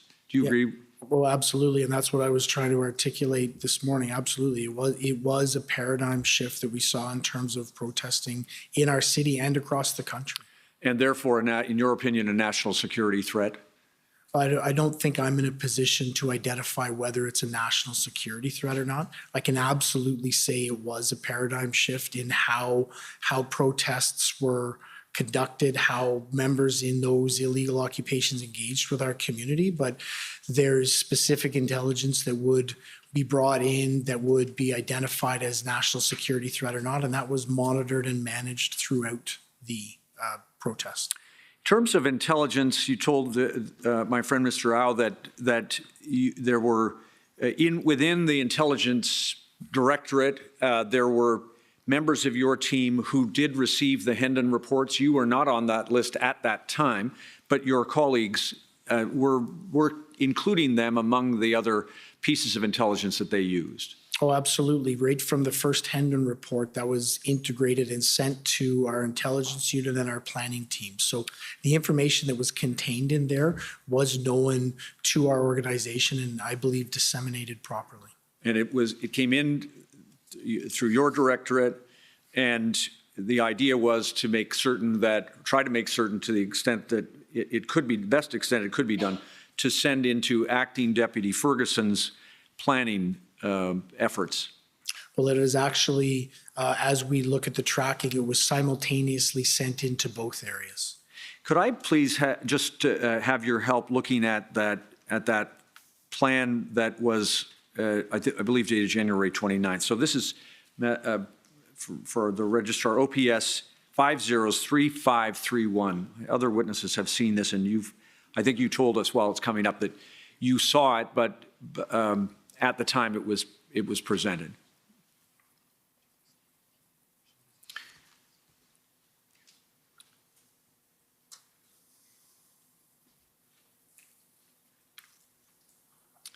Thank you. Now, could we look, please, just scroll down if we could. I want to get your help. First of all, the plan approvals are there, but just go through to the threat assessment. I think you've told us that there were, to the best of your team's knowledge, this was expected to be a weekend event with the possibilities you've told us that some people may hold on afterwards, but the number of those people was not considered to represent a material threat that required that something be done differently with this protest. Is that fair? So yes, I believe that's accurate. We had the intelligence and information to form out that this would happen over a weekend and that there was the possibility that a small group of people may stay in the city beyond that. And there was an egress plan, I think, or an egress section. I've left my bound one there. Maybe my colleague can just pass that along, and I'll get you the exact page. But meanwhile, Mr. Registrar, we can scroll down. It's you'll see the heading. Thank you. Sorry about that. No, the plan. There it is. What I want to show you, thanks so much, is section 3.2, please. It's under the heading event stages. You'll see, do you see that? And just, I'll let you just have a look at it, but I want to,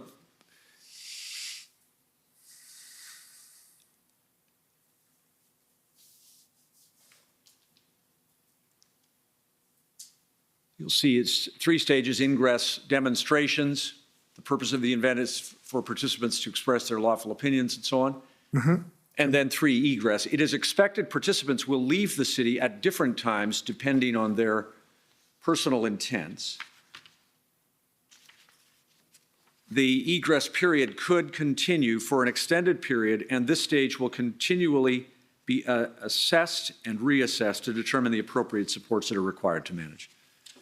Does that refresh your recollection that it was thought that it's a large group of people, they're not all going to go at the same time, they'll go over a period of time, and we will assess that as it unfolds? So yes, that's accurate, that how the plan was developed. And then finally, just if I could ask you to look with us at 3.6.5.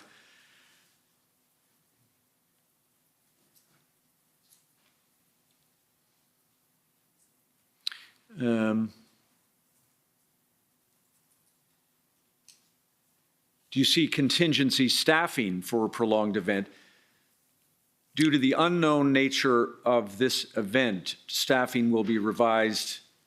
This may be a typo there, but should the operational period be extended, staffing plans would include resources in the following order, and they are set out there. So there was, again, some thought given to the possibility that this event may be prolonged and additional staffing needs could arise. Is that fair?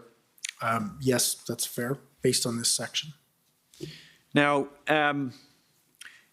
so far as you knew from your contact with Superintendent Abrams, and you told us about the role that he played and that you played, so far as you knew from him, you were not, you should not be doing anything differently than you were doing. Is that fair? No, there was no, so I think he raised a couple of concerns as it went along, concerns about deployment of OPP members, a number of concerns that we went through this morning. But in terms of, are you speaking specifically in terms of the plan? Yes, he raised no concern about the plan. No, I didn't receive any concerns from him. And in terms of the role that Superintendent Abrams had, he was the strategic operations lead OPP, and he asked you to be, in effect, a conduit of information to acting Deputy Ferguson. Well, I don't think he asked. I think we identified between the command team that I would play that role, and that Superintendent Abrams would contact me, and then I would then have either try and resolve the issue or have conversations with Deputy Chief Ferguson. Right. At the time that the convoy participants began to enter the city of Ottawa, you believed, and fair to say that OPS command believed, that they were dealing with people who intended to protest lawfully. That's correct. And that the resources that OPS had available to it would be adequate to meet the needs of the community, to protect the community, and of course to allow the protesters to protest safely. Is that fair? That's correct. Now, beyond the OPP and Superintendent Abrams, would I be right that there was no intelligence brought to your attention from any source that alerted you to the scope or the scale or the duration or the degree of disobedience and criminal behavior that you experienced? Absolutely. Now, of course, had any intelligence come to your attention in the days, even the few days prior to the convoy commencing, I think you told my friend Mr. Rao, you would have faced a significant challenge with the resources that the OPS had available. That's correct. And like I said this morning, and I would want to reiterate it, what we didn't see in any of the intelligence, what was never brought to our attention was the actual activity that the protesters were going to become engaged in. All the way across Canada, through almost every policing jurisdiction in Canada, they were monitored, traveled with, and always lawful and always acting in pro-social behavior. So there was no indications to us about the activity that was going to happen. Right. The number of commercial vehicles, trucks in particular, that came to the city would have presented a significant challenge in terms of logistics as to where they could be diverted without cooperation from the operators. Is that fair? So what I would, and I've contemplated this, I believe that it would have taken the scale of operation that we would have had with the number of resources and the detailed planning to remove the protesters that we did over the weekend of the late February to divert them from coming into the area. So it would have been a massive undertaking. It would have been on scale with what we had to execute at the end of February. That's what I wondered, and you could provide the commissioner with assistance in this respect.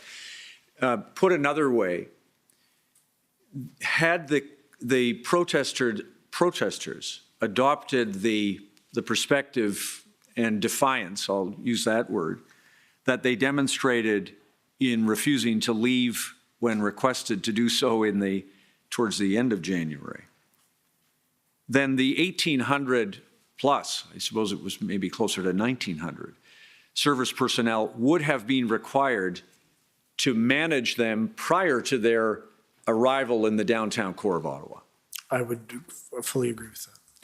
And indeed, would you go further to say that some of the extraordinary powers that were available to be used as a tool would also have been required in the event that they resisted cooperating with direction or lawful orders?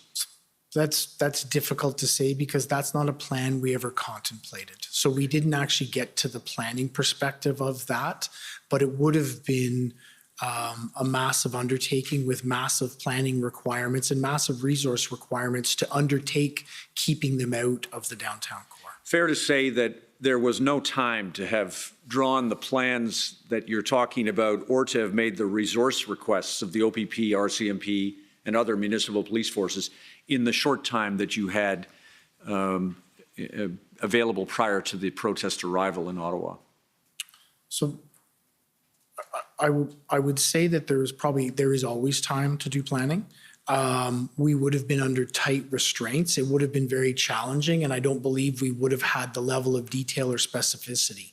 I think the big challenge would have been trying to access resources without having the level of plans that we know we should have to be able to bring resources in. I mean, one of the things the commissioner has heard is that there is perhaps a fair question about whether resource requests should proceed ahead of plans or plans should be in place before resource requests. In this case, do you agree that once the protesters arrived and you saw what you were dealing with, as you've described it, that the most urgent thing that this city required was resources? So I think there's a balance to that question. I think you absolutely need the plans to be able to drive the specific resourcing requests that you're going to have. the type of specific skills that you're going to require. But the other side of it is you also have a responsibility as a leader in an organization to make other organizations aware that this request may or is coming, regardless of the specific skills you need. So I think it is actually a parallel track that you can travel down. And so in the case of Chief Sloly, you support the idea that he was making requests of his policing, your and his policing partners for the, in this case, 1,800 personnel that were reasonably expected to be required to deal with the protest. I think it was reasonable for Chief Sloly to place all of the other chiefs, and then ultimately at the end of the day, chiefs across Canada, on notice that we were going to need a large number of resources. And in terms of that, I appreciate you were present with others at a meeting where Chief Sloly requested the team to assemble the information that would allow that number to be known. It turned out to be 1,800. Do you accept that your team and the Ottawa Police Service made a good faith effort to define the resources that were needed actually? So absolutely, I think we made the best faith effort we could. What we lacked at that point was the detailed level of planning to actually indicate the type of resources we needed. So we were putting best efforts forward while we were building or starting to build plans that ultimately were taken over by the integrated or developed by the integrated planning team. And the numbers and specific roles actually map on reasonably closely, don't they? So I can't comment on that because I wasn't involved in that. Fair enough. Can I get your help on this? So far as you know from the meeting, and I've seen your notes, there isn't a note of this, just to orient you to that. You didn't make any note that Chief Sloly said, fix a number and then double it. That's not the method that he chose to follow, is it? I don't have a recollection of that. Thank you. Now, so far as a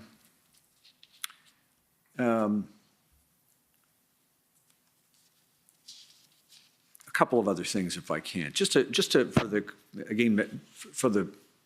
make sure I get this right. I understand the Ottawa Police Service, or perhaps the city, has an arrangement with the Government of Canada to provide policing services in and around the parliamentary precinct that are beyond the parliamentary police services, and that there is an MOU or another arrangement that by which the Government of Canada pays the Ottawa Police Service the sum of $3 million for those policing services? So the Ottawa Police Service is the police jurisdiction in the city of Ottawa. So short of security details that are done within the parliamentary precinct, which the Parliamentary Protective Services is responsible for, so security, primary response, the police is still the police jurisdiction within that area and all of the city of Ottawa. So if there's a major incident, we will assist in response. If there's a criminal investigation, the Ottawa Police Service will be the ones that conduct that investigation. So as part of the responsibilities that we as the police jurisdiction in the city of Ottawa undertake, which isn't just response in parliamentary protective services, which is demonstrations that would impact us directly because we're the nation's capital.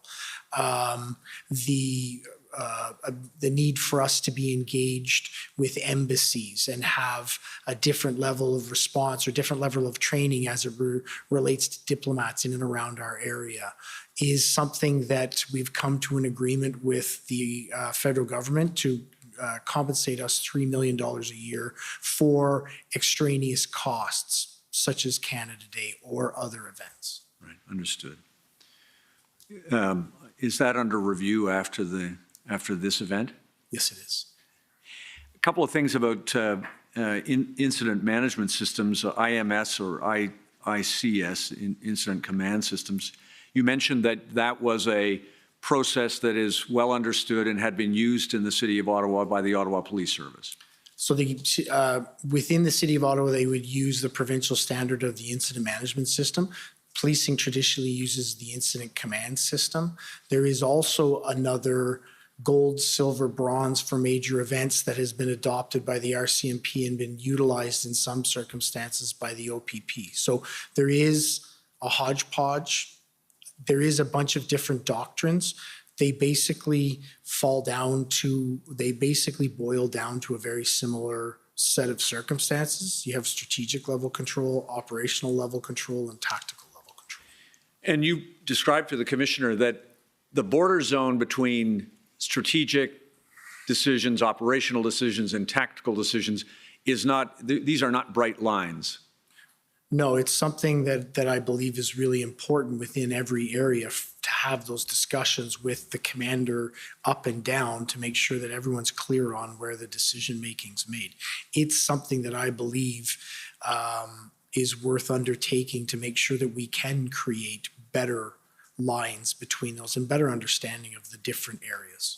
In this case, prior to this convoy protest, I understand that you, Chief Sloly, Acting Deputy Ferguson, had functioned, I think you told us earlier, in the incident command system effectively, right? That's correct. There was no, you didn't have an experience in which someone was intruding or thought to be intruding on operations or tactics from the level of strategy prior to this? So what I would say is Chief Sloly was regularly involved in reviews and revisions on operational plans. I can't recall him ever giving directions around it, but he was very engaged in those lower, what could be seen as lower level responsibilities. Right. And his involvement in those matters was not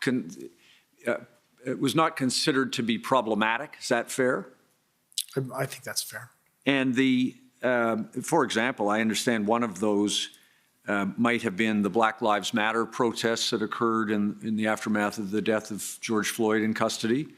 That was a major demonstration that we managed, and I have no recollection of any challenges within our command structure. And to the extent that when we came to this unprecedented protest here brought about as in the convoy, that Chief Sloly and probably others were facing unprecedented circumstances that strained the ICS system as well. Yes. So unprecedented circumstances, immense levels of stress, very clear expectations on outcomes, and all of those together did strain the ICS system and actually for me identified that there needs to be much better clarity, at least within the Ottawa Police Service, around how that system manages. That's exactly why when I took over as interim chief, I spent time making sure that everyone understood their role within the ICS system. Right. And is it fair to say that from your long career in policing that this is unlikely to have, the circumstances here facing the Ottawa Police Service and the City of Ottawa would not have been handled any differently by any other municipal police service?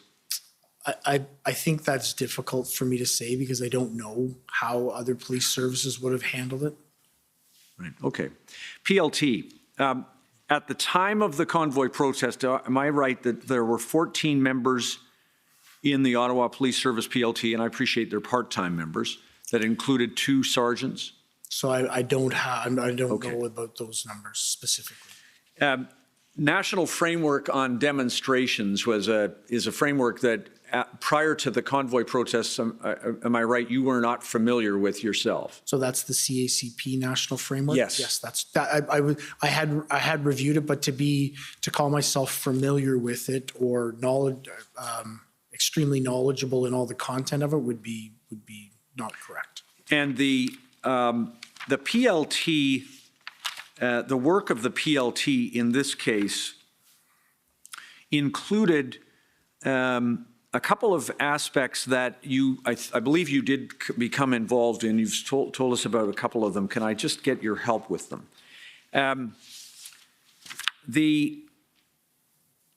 issue of the fuel stored at Coventry. You recall that? I do. Am I right that what the PLT team had negotiated was the removal of fuel that was stored at Coventry, and they wished to allow it to go downtown to the protesters who were using that fuel to operate their vehicles?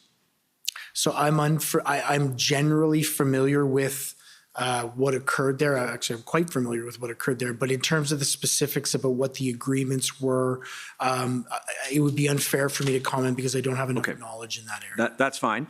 Can I get this from you, that you spoke with Staff Sergeant Ferguson, who was then running PLT or on the ground in respect of PLT, concerning an issue that had arisen about enforcement, that Superintendent Patterson took enforcement steps to intercept the conveyance of the fuel. Do you recall that?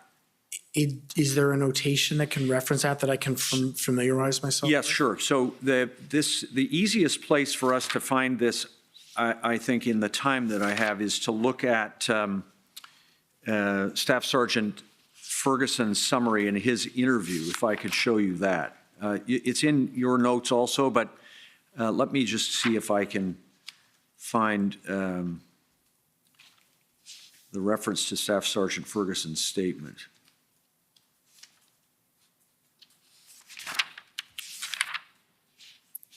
Which I have.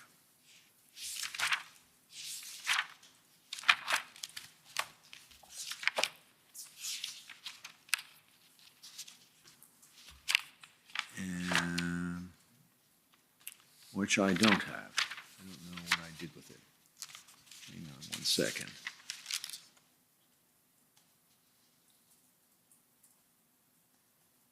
I do have.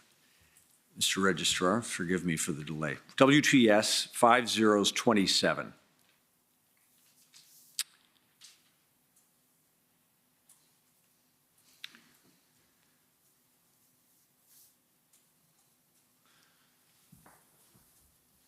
And could we go to page 7, please?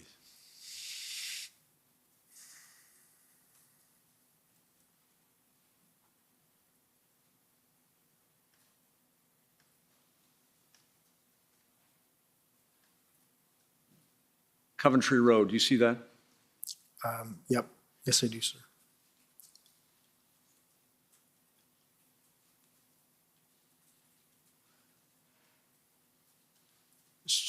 Scroll down.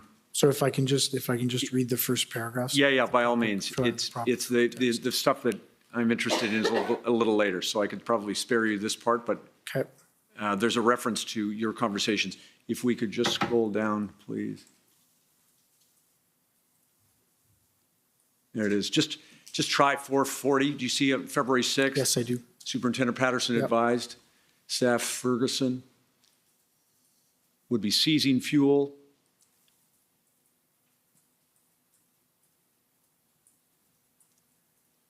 And there was a conversation between Superintendent Patterson and Staff Sergeant Ferguson. I see that.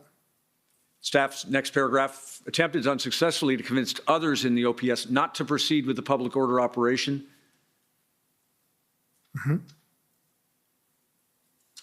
And Inspector Marin told him that the fuel was not to leave. And there at 5:10, that's what I'm interested in. Staff Ferguson contacted Deputy Chief Bell and advised him the enforcement operation would undermine PLT's negotiation, which had been proceeding for 2 hours. Staff Ferguson informed Deputy Chief Bell protesters were compliant. At 5:18, Deputy Chief Bell contacted Staff Ferguson, informed him he agreed with Superintendent Patterson's decision. Later that evening, Staff Ferguson learned Deputy Bell supported Patterson's decision because 3 convoy vehicles had left Coventry Road and were transporting fuel to supply protesters downtown. Does that assist your recollection? The footnotes, I think, might go to your notes or his notes, but there are some notes of yours I could take you to. But does that assist your recollection that? I do recall. Yes, I do recall this conversation. And this is an example, isn't it, of PLT negotiating something that did not fit with your strategic direction, that fuel was not to go from Coventry Road fuel depots downtown, where it would presumably present an even greater public safety risk. Is that fair? I do believe that's fair. But I also do believe, I do believe this is the right call in this circumstance. But I also think that as we went through and as we managed through this incident, we needed to ensure that we gave PLT better direction, better guidance, better structure so that they could be more effective in their work. We can't create public safety hazards with it. And I would assume in this case that PLT would not have known where it was going, would not have known that it was going to be create a safety hazard like this. But we have to find a way that we balance the use of PLT with enforcement efforts. And this is an example of where we probably weren't that effective in it. Although, wouldn't it be an example of PLT not, if they didn't know where it was going, that's its own problem? Correct. Right? Correct. And there's some other information. I think the commissioner might hear that they did know where it was going. So if they, when we speak about, or when the commissioner hears about PLT autonomy, do you agree that the PLT could never operate completely autonomously because, for example, they might come to a conclusion that lies in the opposite direction of strategic direction from those who have more information, like, for example, you in this case. Is that fair? So I think what this highlights to me is that one of the areas that we failed was, or one of the areas we were not as effective as we could be, I think failed is too strong of a word, is in our alignment of PLT within our overall operating context. This type of confrontation is probably too strong a word, but this type of disagreement around what is occurring wouldn't happen likely, I don't believe, if we had better common understanding of what we were achieving and how we were moving ahead. So for me, this is one of the things in terms of lessons learned that we have to take very, very seriously. And I can tell you we have taken it seriously. Right. PLT needs to be aligned and integrated and help to drive the operations because they are a hugely important component. No disagreement. I think Chief Sloly will say the same thing. It just, when it comes to specific examples, just like with the strategic, operational, and tactical, there are not bright lines. There has to be good communication between PLT and operations. Is that fair? There has to be good communication so that a circumstance like this doesn't actually ever exist. Right. There were other examples I've seen in the record. I'll give you one. Do you recall a circumstance in which PLT negotiators wanted to bring porta potties, portable toilets, into the red zone or into the protesters with no quid pro quo, just as a sign of, I suppose, a sign of good faith? And that was a decision that was not shared by, or a goal or objective that was not shared by the strategic command. Does that ring a bell with you that negotiation took place? So I do remember that, and I do remember advocating for that. And I do understand that it was going to be about bringing porta potties in where there wasn't anything immediately in return. But for me, it was about part of those small gains that you could actually make so that you could build relationships, so that in those relationships you could look how to lower the temperature and also look for a resolution. So absolutely, I do recall that. Right. And running the other way was incredible community anger. You were dealing with angry residents. No, I wouldn't describe them as angry residents. I think we were dealing with residents who were hurt, who were harmed, who were victimized, and who wanted this to end. They were angry, but that wasn't the emotion that I would explain first off when we describe our community during this period. Fair enough. I'll take the description that you gave. They were suffering. They were suffering. And you and Chief Sloly, Deputy Chief Ferguson, and everyone in the service was trying to do their best in good faith to help resolve this problem. Absolutely. Now, one small thing. Did you ever go to a BIA meeting with Chief Sloly as part of the community outreach during the protest? I don't believe so. Okay. You told us that in a public statement, at least, just dealing with public statements, Chief Sloly did not promise or declare to the public that he was going to close bridges, only that was something that would be considered, correct? So if we're referencing, and I believe it's the February 4th statement. Yes. That was caused concern to Superintendent Abrams.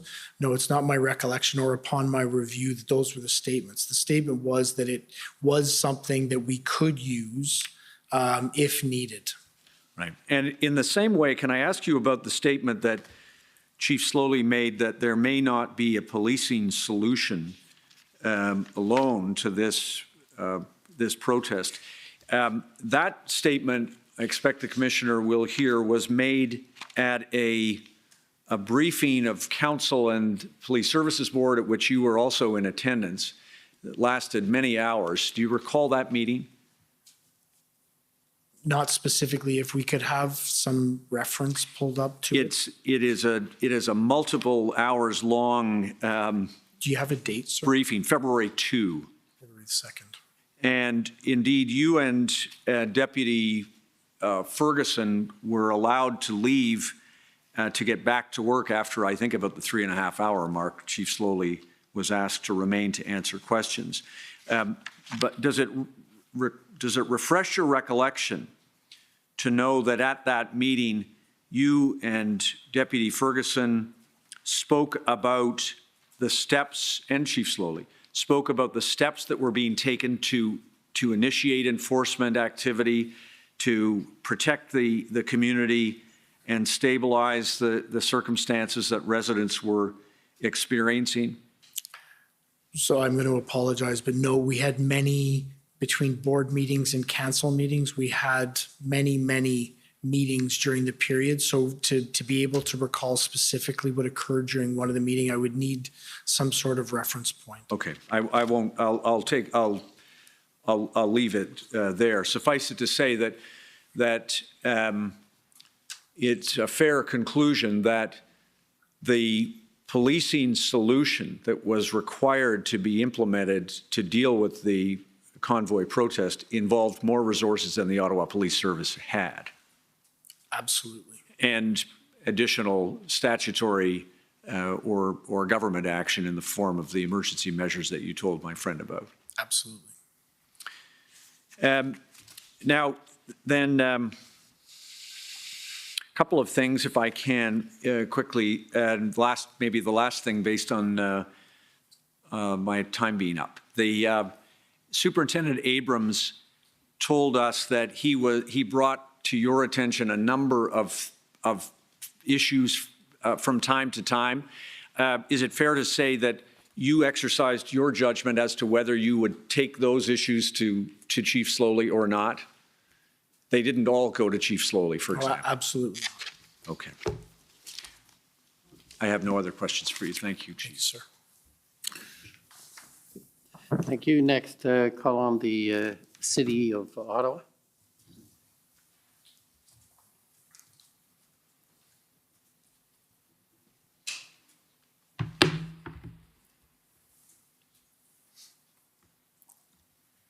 Good afternoon, Alyssa Tompkins, Council for the City of Ottawa. Good afternoon, Ms. Tompkins.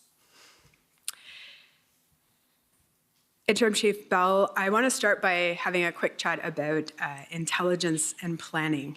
And I've heard you mention a number of times today the behavior that was not anticipated was the behavior of the protesters in relation to the community, the actions vis-a-vis the community. Just to clarify for the record, what are the behaviors that were unanticipated?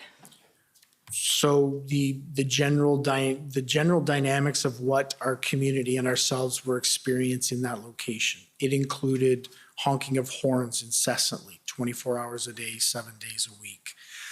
The idling of the vehicles. Much of the engagements that we saw between our community members and members of the protest, whether it be intimidating, hate or biased crime behavior, assaultive behavior, the feeling that people were trapped within their residence, within the place that they live and couldn't move around unfettered. It was almost constant conflict between the members of this community and people that were occupying our streets. Thank you so much. And on the issue of the potential closure of Wellington Street, am I correct that the reason command requested a legal opinion on the ability to close the streets is that they had never closed Wellington Street or downtown before to protesters? So you'll have to help me, because we sought many legal opinions through this, and we have sought many legal opinions since, specifically around Wellington Street. Are you speaking of the January 28th? Correct. In terms of why was the legal opinion obtained in this instance? And I'm just asking whether it's because it was not the general practice of the police to close streets to protests in Ottawa. So and I think it's an important point of clarification. The police alone don't close the streets as it relates to protests. That's a cooperative, it's actually under the city manager's delegated authority to be able to close those streets. We give recommendations and help assist them. So it's unfair to characterize it that it's the police that close the streets, but it was a practice that we hadn't largely engaged in prior to that. So we wanted to make sure that we were getting the best legal advice around what potential steps could be as we had this group come in and then as we moved forward. And I agree with your characterization. What I was getting at was indeed the practice. So it was not a practice that was generally engaged in. Had it been engaged in the past? Not to my recollection. Thank you.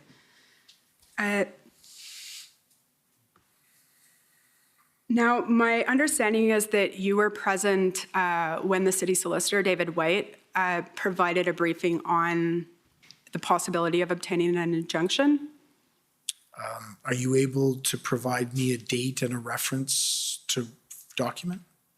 It would be January 30th. We can bring up, I was going to lead into another point, but we can bring it up. OPS 404878. Thank you.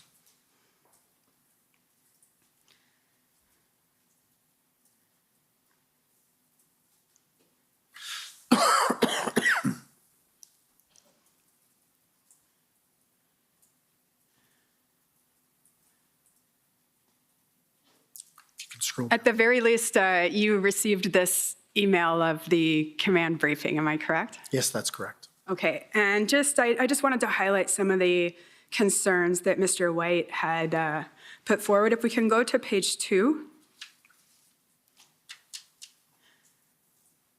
And I just note about the third bullet down, he noted that injunction normally associated with labor disputes. Then 2 down from that, how the injunction will be enforced will be important to outline. Then if we can scroll right down, right at the end. Sorry, was there more points on there? No, I was just going to ask you to confirm that these were in fact concerns that Mr. White brought to your attention, to OPS's attention. Okay. I'm good, you can scroll down.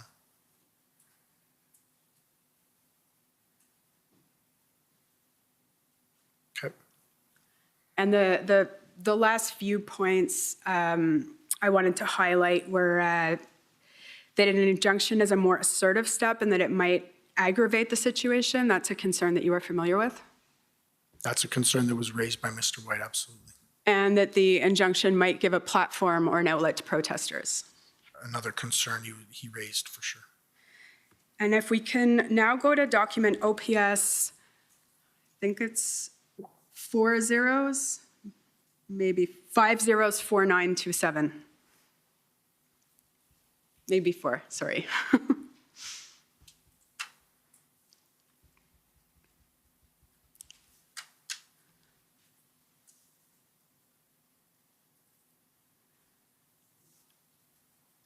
These are scribe notes, if I'm not mistaken. Is that correct? If you can go to the bottom, please, I'll be able to tell you. If you scroll right to the bottom, I think there should be a notation there. Oh. No, you can go back to the top.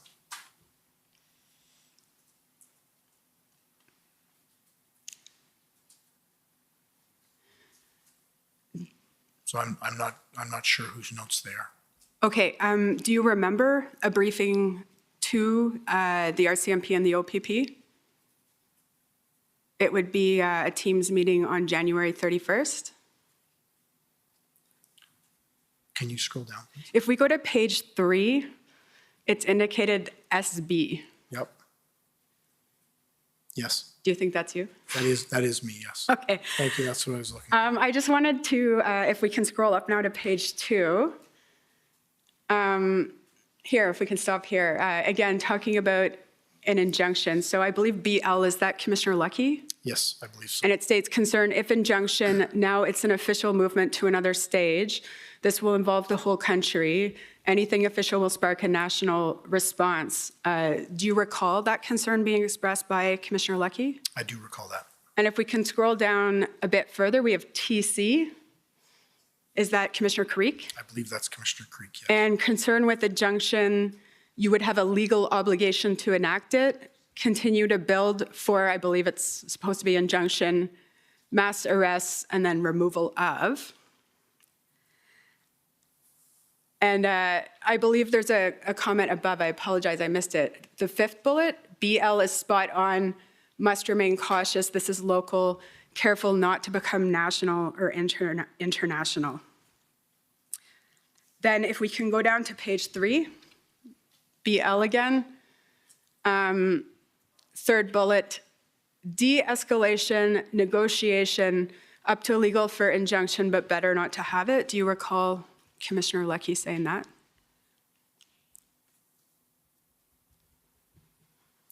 I don't recall her specifically saying that, but if it's in the notation, I would imagine she did. Okay, and then we'll just go to another document, OPS 405194.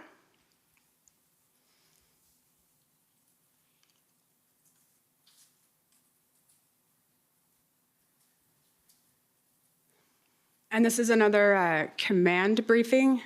That's correct. You received this command briefing? Yes, that's on sorry, this is the, can you tell me what date this is? So it's sent February 1st, but I believe that it's referring to events on January 31st. Thank you. And if we can just go to page 2, one bullet after, or sorry, after the redaction, if we can, here we have what I believe to be a summary of the call, which confirms that both Brenda Lucky and Tom Carrique did not seem to be in favor of going the injunction route, and that's what the OPS took from that briefing, correct? That's correct. Okay. Now, I just want to talk to you about the negotiations between the city and the protesters. And if we could just bring up OPS 00008418.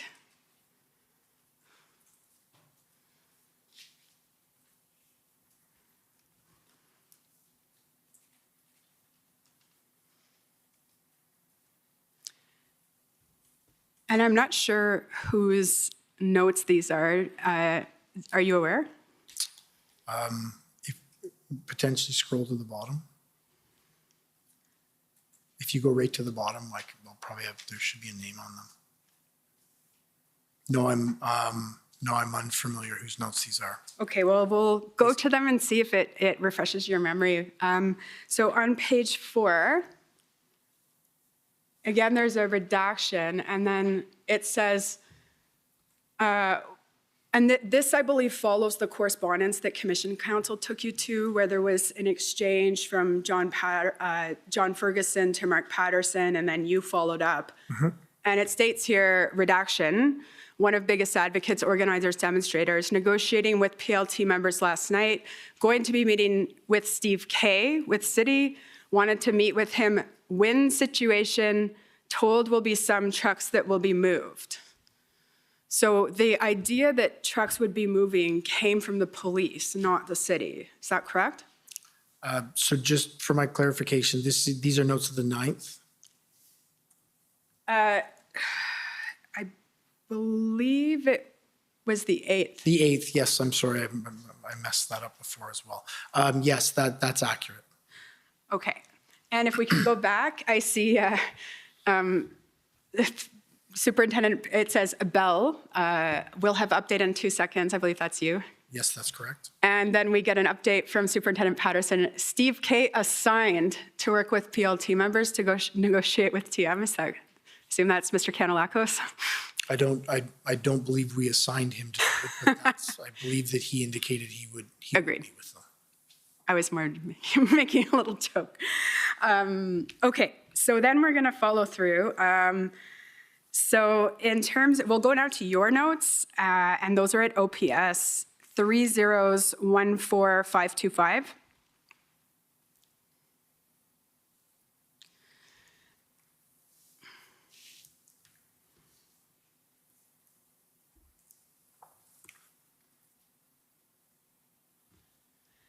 And just in the interest of time, your evidence is that on the 12th, you got an update from the former Chief Sloly about the city's negotiations, and it was told to you to be highly confidential? That's accurate. Okay. So that's accurate. I'd need to see my notes in order to verify that it was on the 12th. I don't recall the date. We can go to page 52, just to quickly. So here we have, this is a meeting with the chief. If you want to scroll up and see that it's the 12th, we can. Yeah, that would be appreciated. Yeah, no problem.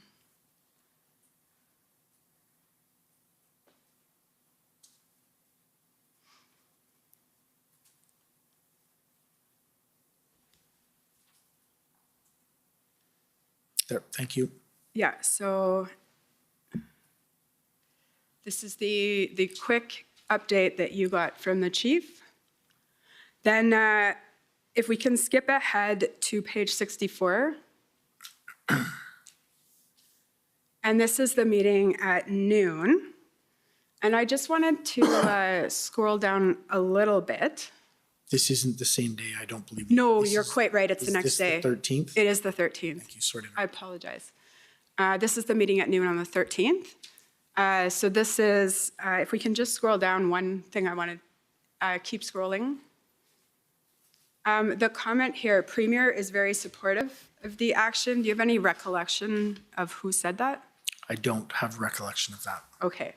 And then if we can scroll down a bit more.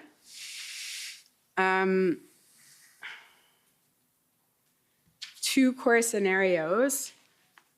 What is the outcome of the new footprint? Are we able to take out the remainders? Do you recall this being discussed? Yes, I do. Okay, and then if we can just go down. This is a briefing from the chief, and is it just you and the chief at that point? I don't recall. It's coming from the chief, though, and the It's chief. coming from the chief. I don't read, there would have been other people involved in this, but I didn't note who they were. Okay, and it's clear from the direction from the chief that you've noted is to maintain our concept of operation. That's correct? That's correct. Okay. Now, if we can just scroll down a little bit more.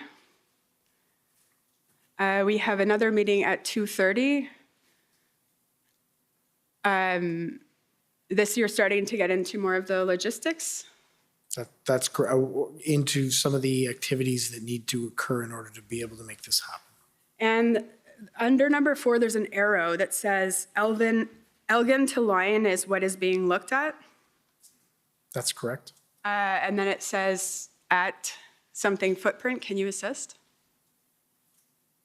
Looked at. It's a poor attempt at an at symbol. Okay. And then there's Rideau and Sussex is being developed, but the next bullet says looking at how we can manage a reduction of the footprint. Is that correct? That is correct. Now, there's one other meeting that I didn't see in your notes, but I'm going to take you to, because I think you were there. It refers to Bell. So it's OPS 3011039.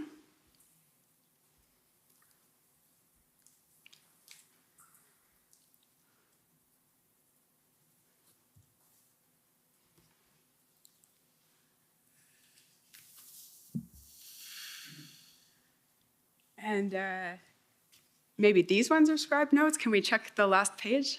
No, I don't. So we've been unsuccessful on everyone. I believe they are scribe notes. Okay, so if we can, This is the 13th now? yes, February 13th. And if we can go to page 6. And if we scroll up, we'll see the notes are from the, there's Vicki Nelson, the scribe. If we can scroll up, we'll just see that there's notes from the call with the city at noon. Correct. Then it appears there was a call with Commissioner Carrique. And then there appears to be another discussion, the one I'm interested in on page 6, and it says negotiating update meeting. And this is where, if we go about 7 bullets down, we see Bell. All indications that the city got through the negotiating, the group is trying to separate from the other group. We do not expect backlash. Can you explain what that meant, if you can? Yes, so one of the concerns as this unfolded was, as I indicated earlier today, there were many pockets and different groups within the overall occupation. One of the concerns was that if a number of people moved, there could potentially be backlashes from others that didn't want that to occur. And again, I'll go back to, this is a time from a context perspective that there's much higher. There's an escalation in tensions within the group. There's more violence that we're seeing on the street, particularly relating to our members. So it is a much more volatile time. So we were looking to make sure that something like this, or trying to anticipate whether something like this could spark something internally. And then Deputy Chief Ferguson says, this does not change the operation. We can make this work to our advantage. Do you recall that? Yes, I do. Those remaining behind will be there by their choice. John, this is happening at 3 p.m. John Steinbach, I assume. Now, after the redaction, we have Bernier. Is that Superintendent Bernier? That would be Superintendent Bernier. So when my friend put to you that there was no discussion with Superintendent Bernier about how this worked with his plan, we actually see here, there's a meeting with him, and Superintendent Bernier says, the plan aligns with what we planned and accelerates it, no concerns. Do you see that? I do see that, but I think there's clarification that needs to happen around this. We had our first briefing on this potential deal on the 12th later in the day. This is on the 13th at the point at which we would have informed Superintendent Bernier. So this is later. There is a lag and a gap between the time that we knew and the time that we brought the incident commander up to speed. But there is a discussion here about the plan. And at the time, he expresses no concerns about how it's going to work with his plan, correct? Yes, that's absolutely. And in the end, the agreement, unfortunately or fortunately, the fact is the agreement did not have an impact, not have the impact on reducing the footprint that it was intended to. It did not reduce the footprint as was intended, but did lower the temperature. And the move had very little impact on operational planning. That's going to be a question better asked to Superintendent Bernier. Okay, but I'll just put it to you in your witness summary. That was your evidence. I don't believe it had it, but Okay. the actual impact on operational planning would better be quantified by Superintendent Bernier. Thank you. I just wanted to contextualize that statement. So thank you so much for your time today, Chief Bell. Okay, thank you. If I could call on the Ontario Provincial Police at this stage.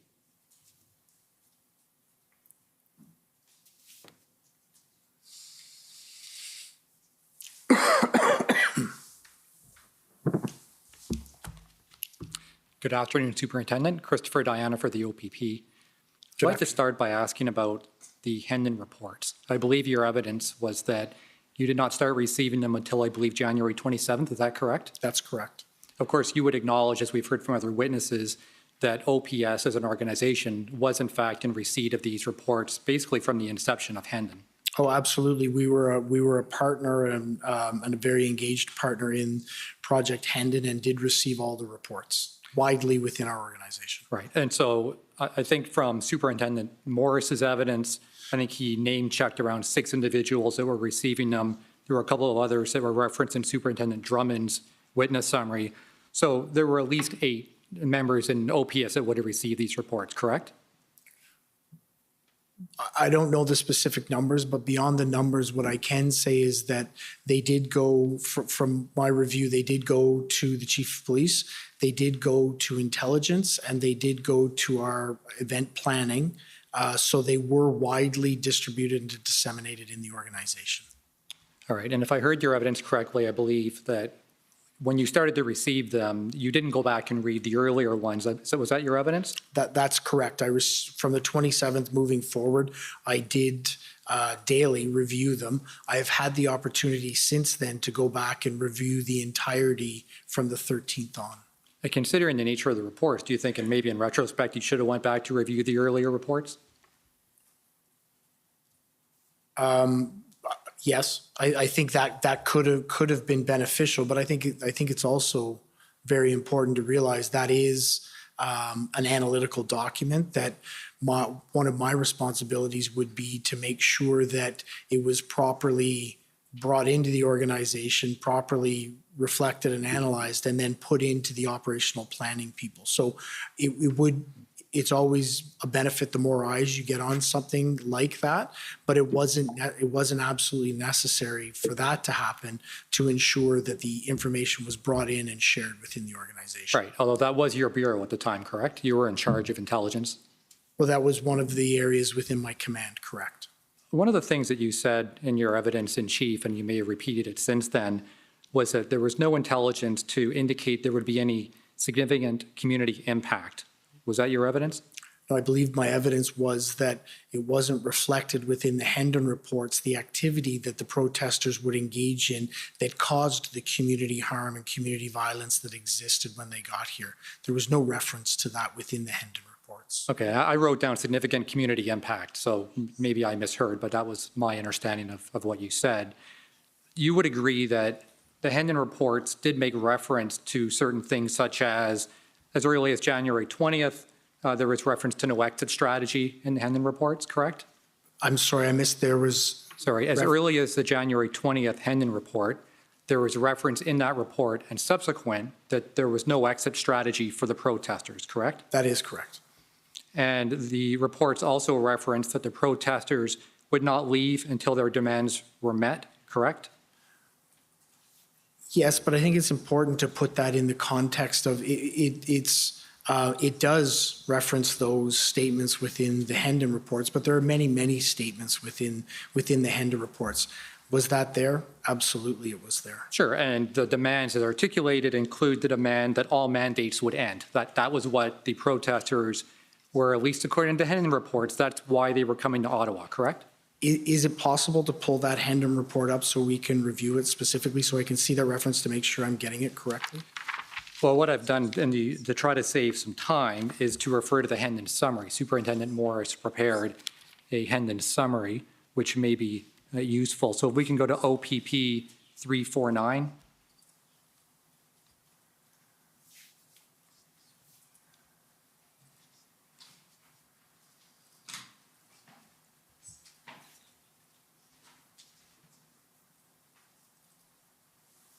All right, so this is rather than try to bring up a bunch of different reports, this was a summary put together by Superintendent Morris that reviews some of the relevant excerpts from the Hendon reports. So if we can go to page 3.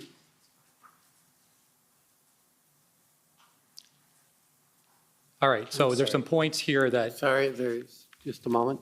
I did have a concern. If you could just identify yourself Yes, again. I'm sorry. David Mijikowski, Counsel for the Ottawa Police Service. I had some concern when this document went in that it's a summary of sentences that are taken out of context. I believe what the witness asked for when he was asked the question is, it would be helpful if I could see the full report. So rather than give him an extract which has selective pieces of information, why not give him the document that he asked to review so that he can fairly answer the question? Well, maybe I misunderstood, but I thought the question or the request was, and the witness will answer, that he wanted the actual words of the report. I didn't take him to say he wanted to see each of the reports, but that's up to the witness. I would prefer to see the reports, Your Honor. The point that I'm trying to make, because I don't have the control number for every single of these reports to take you to, nor was that my intention. My intention was to put to you that there were a number of items in these Hendon reports that are already on the record. I don't need to go through each one, in my opinion. And if you'd reviewed them, then you would probably remember the fact, as you testified, that they do indeed say there's no exit strategy, correct? You've already confirmed that. That is correct, yes. And they do also say that the protesters do not intend to leave until their demands are met, correct? That is one of the things the report says, yes. And the reports also say that the protesters may disrupt the workings of government. So again, I go back, yes, it does indicate all of these, but as we've had the discussion, there are other statements in there as well, and it's the balance of the interpretation of the entire report that is important. It's the growth of the report, and please, sir, don't hear me say that I don't absolutely appreciate all of the intelligence and information that was provided through the Hendon report. But to take individualized statements through it, I think, doesn't really reflect the flavor of the intelligence that we were receiving. There was also statements in there that said they would be completely lawful in all ways. There was statements in there that said there was going to be 1 million people arrive in the Hill. There was other statements as well. So I think it's the entire context of the Hendon report that's very important to evaluate. Right, I could take you to other statements that talk about the potential community impact, but my point is this. There's enough information in those Hendon reports to show that collectively, all those statements taken together, even in that context that you speak of, there's enough in those reports to paint a clear picture that there could very well be significant potential community impact. The potential was there, wasn't it? I would disagree with that. There is no reference throughout the documents that look to identify the specific activity that occurs. I think the closest thing that the Hendon report would have within it to identify what could occur is the fact that the groups coming together could be very unpredictable. I think that mob mentality and the actions that occurred out of that is exactly what we saw. But in terms of specifically predicting, and I wouldn't expect it to, but specifically well, that's my point. predicting. You wouldn't expect it to. You wouldn't expect an intelligence report would specifically identify every single community disruption that could occur, right? No, I wouldn't, but there wasn't any information included in the Hendon reports that specifically or generally talked about the activities that were going to occur in our city. And I think one of those is there was no reference to any intention that the community would be used as a leverage point within these protests. Even the large number of people and vehicles, and while those numbers did fluctuate, it did indicate there would be a large number of both vehicles and people, correct? In varying numbers as it went along, 100%. It did indicate a range of numbers that, as the collection of intelligence came and moved along, was able to be refined up to what would have been the 27th, where numbers were starting to be reported, and they were more accurately reflected on the 28th. Now, I understand that is a very difficult task for an intelligence gathering group to do. This was an extremely fluid and dynamic situation, and I truly believe the intelligence gatherers and collectors did an amazing job in building the system as it went along and refining it up to and including putting a reliability index as we continued through and having numbers put into those reports as we got closer to the date. An extremely difficult task, and I don't want you to hear me being critical of the Hendon reports. Right, so I just want to make sure I understand your evidence. And as I understand it, your evidence was that the intelligence did not set out significant potential community impact? The intelligence didn't identify that there would be the type of behaviors that we saw demonstrated in our streets. It didn't bear it out. All right. You also indicated that your planning was predicated on a weekend-long event, correct? The intelligence reports, as we identified them, specifically spoke on a regular basis and an increasing basis about the activities that would occur on January 28th, 29th, and 30th. As we read them and as we saw them, we identified that to mean that there would be specific incidents, specific demonstrations and activities around that weekend, and that beyond that, there could be a small number of people that remain, but that was the main focus. Actually, that is what bore out within our streets. Many people left on the night of the 30th. That decreased the number of people within our city. So that was accurate. What we didn't have was an accurate prediction of the footprint that would remain or the activities that those people were engaged in. All right. Can you point out the report that indicates they were only going to stay for the weekend? Because I'm not aware of that. So you've continually said that it was predicated on a weekend-long event. I'd like you to point me to the source of that intelligence, because it's not in the Hendon reports. So that the Hendon reports regularly discussed weekend activities, planning, and in fact, on several reports, you can identify in intelligence gaps activities for the 28th, 29th, and 30th. There is several different examples where that specifically is what is referenced. Correct, but the reference to intelligence gaps simply means that the intelligence did not know exactly what was going to happen on those days. There's no reference that they were going to leave after that weekend, correct?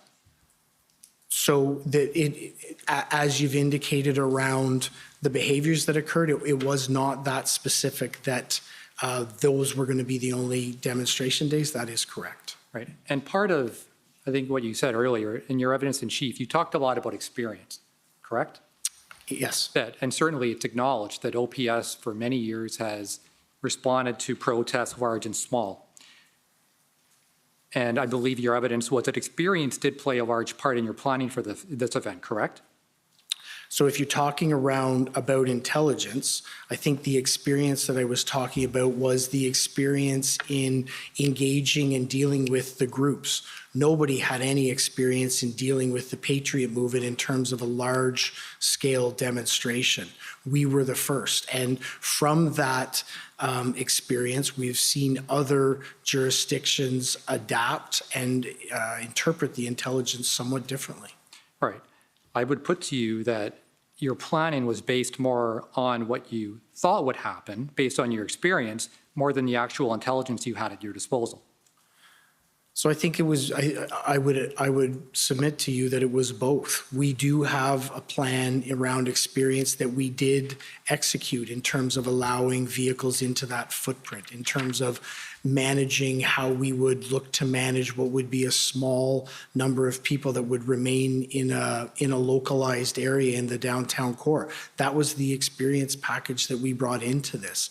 That wasn't what bore out. And that's why I say, in terms of interpreting intelligence, it's always extremely important to be able to balance the experience you have around that. Nobody had experience in it at that time. Right, and you would agree that the operational plan should accurately reflect the intelligence, correct? I would agree with that. And would you also agree that the operational plan prepared by the Ottawa Police Service for that weekend made no reference to Hendon, did it? If we can pull it up. Sure, it's OPS 3531.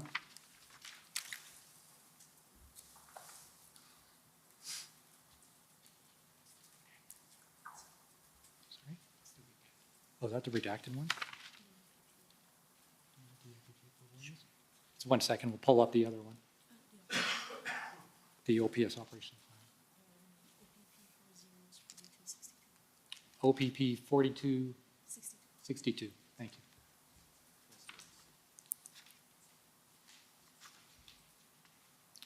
Now, this is a document I believe my friend had up earlier. Oh, that's not it. Sorry, that's not the document we need. Go back to the, OPP 4262.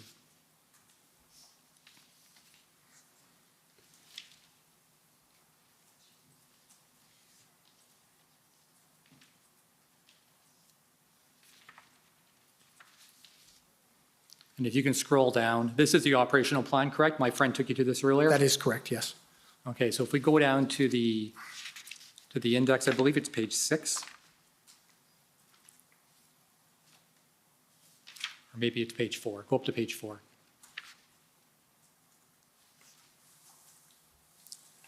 Okay, scroll down.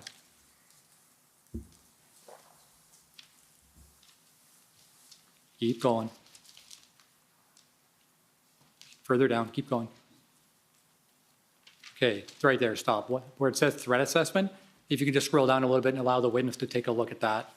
And when you look at it, I'll be asking you whether or not there's any reference to the Hendon reports or whether or not there's any reference to the fact there was no exit strategy, the potential long-term stay as referenced in the Hendon reports. The reference is that there may be interference with the operations of government and those other things that I brought out. But please take a moment just to scroll through and take a read of that.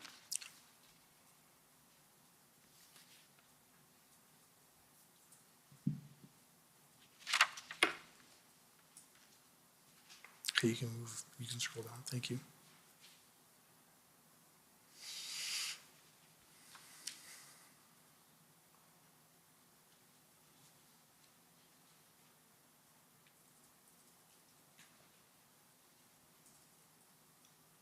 So I absolutely agree there isn't reference to the Hendon report. I wouldn't specifically expect there necessarily to be references to the Hendon report in that area. What I can tell you is I know that the Hendon reports, as you indicated earlier, were received by these groups and used in developing the threat assessment and in developing the plan.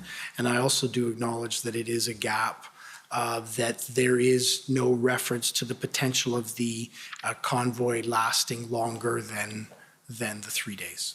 Even when it comes to planning, you know, you can kind of hope that something may turn out a certain way, but in policing, you always need a contingency, right? Yes. I asked Deputy Chief Ferguson whether or not she agreed with my proposition that this plan was not intelligence-led, and she agreed with my proposition. Do you agree that this plan was not intelligence-led?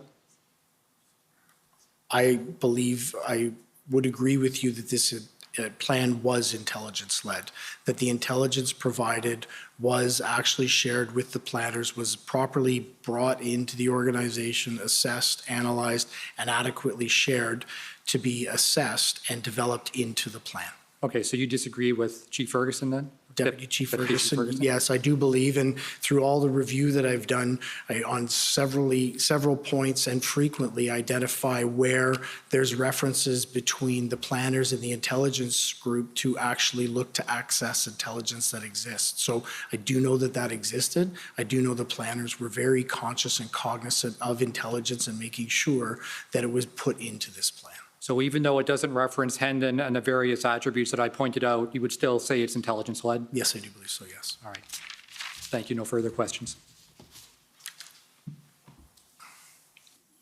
Okay, next is the Government of Canada.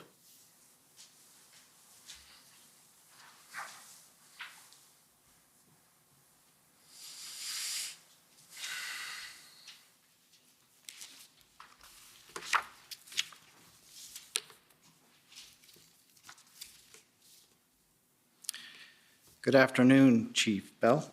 I am Robert McKinnon, Counsel for the Government of Canada. Good afternoon, sir.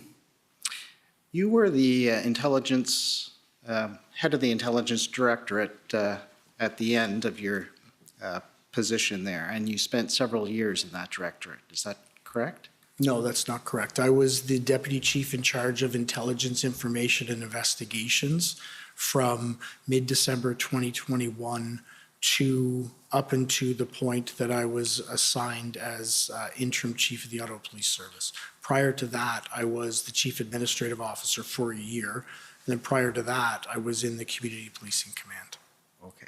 What I'm getting at is how many years of experience in the intelligence area have you had, would you say? So my experience is within at the lower levels within drug investigations and intelligence, where I had a number of years of experience. And then as I've gone through, I've had different command positions within the intelligence that would oversee the intelligence directorate. Okay. So you would have reviewed, apart from the Hendon reports up to January 27th, you would have reviewed intelligence reports coming concerning the convoy in mid to late January before it arrived. So no, as I indicated in my evidence, I started to receive the specific Hendon reports on the 27th of January. Apart from the Hendon reports, are you saying you received no other kind of intelligence reports before then? I would be briefed on intelligence reports from my command. Okay. And at the time you started receiving those reports plus the Hendon reports, there were conflicting reports on the number of vehicles and people coming to protest, correct? There was a wide range of reporting on who would be coming to the city for sure. And how long it would last as well. Absolutely. And would you agree that the nature of intelligence generally is that it is seldom black and white? It's mostly in the gray area, put it that way. Oh, I would agree with that. And then you have to assess the intelligence as best you can with others and other perspectives and sources, as many sources of information as you can. Is that right? I would agree with that. And in the intelligence reports that you had received, the later incidents of horn blaring, criminal activity, and hate-based incidents that occurred were not captured in these initial intelligence reports. I would agree with that. I don't think they were captured in any intelligence reports. And according to your summary interview, there was approximately 3,000 to 4,000 vehicles that the OPS was expecting to arrive in that first weekend. Is that correct? That's correct. As it drew closer. Okay. And as you have said in your interview summary, there was limited organization within the Freedom Convoy overall. The organizational structure was extremely challenging because it was non-existent. There was pockets of different groups. I think as the convoy and as the occupation moved through the weeks, it began to coalesce a bit. There was some leaders that could have been identified as we move along, but that's part of the negotiation challenges that we had. Was there was many different pockets of leaders with many different perspectives and many different ideologies. You mentioned 8 to 10 different groups representing 50 to 100 different political agendas, correct? That would be accurate, as an estimate. And that the OPS found it hard to identify any one particular leader or group who could speak for them all. That's accurate.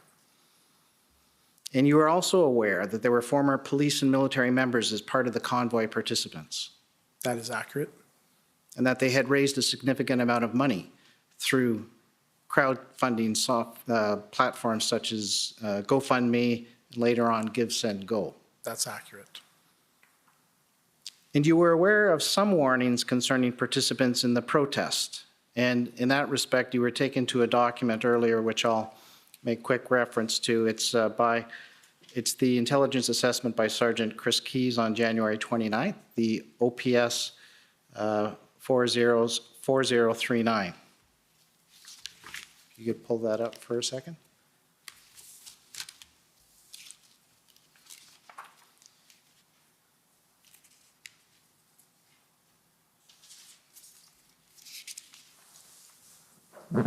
And if you could go to page 5. And under lone actor concerns, you go down to the heading just below the middle. Mm-hmm. Yeah. So you can see there it says, as the end becomes larger and larger, OSINT, that's open source intelligence, correct? Open source information. Is revealing the occasional and not unexpected online instigators, lone actor instigators who advise others to use violence if encountering police barricades. Is that correct? That is correct. And on page 6, there's a warning. At the top of the page, yeah. The third bullet point, the open nature of this event, coupled with the high concentration of attendees, may further add to the potential appeal among certain individuals who may embrace extremist ideologies. Do you see that? Yes, I do. So there was some warning in advance as to some things to be worried about. Is that correct? There was some notations here that raised concerns that we should be looking for. And you have mentioned in your summary that as January 30th progressed into Monday, OPS was not prepared for what developed into an occupation. So it soon began from a protest to an occupation. Is that correct? That is correct. And with elements demonstrating lawlessness, is that correct? Correct. Harassment, Correct. intimidation, Yes. and threats to Ottawa residents and public officials. Yes. I just want to mention one thing that you said with the convoy coming initially, that you did try to keep out large tractors, farm equipment that could have posed difficulties. Is that correct? You tried to keep those out from the core. That is correct. However, there was a huge crane that made it into the core that was sitting right next to the Prime Minister's office. So do you know how that got there? So I wouldn't characterize it as a huge crane, and I'm not trying to minimize what it was. It was actually a boom truck that had what would be a much shorter boom than what a crane would have and a flatbed back on it. It was extended and had a flag hang from it and was used as a stage. I expect you'll hear evidence, if it hasn't already come out, if I remember, that it was right outside the top window of the Prime Minister's office. Do you accept that? Yes, I do.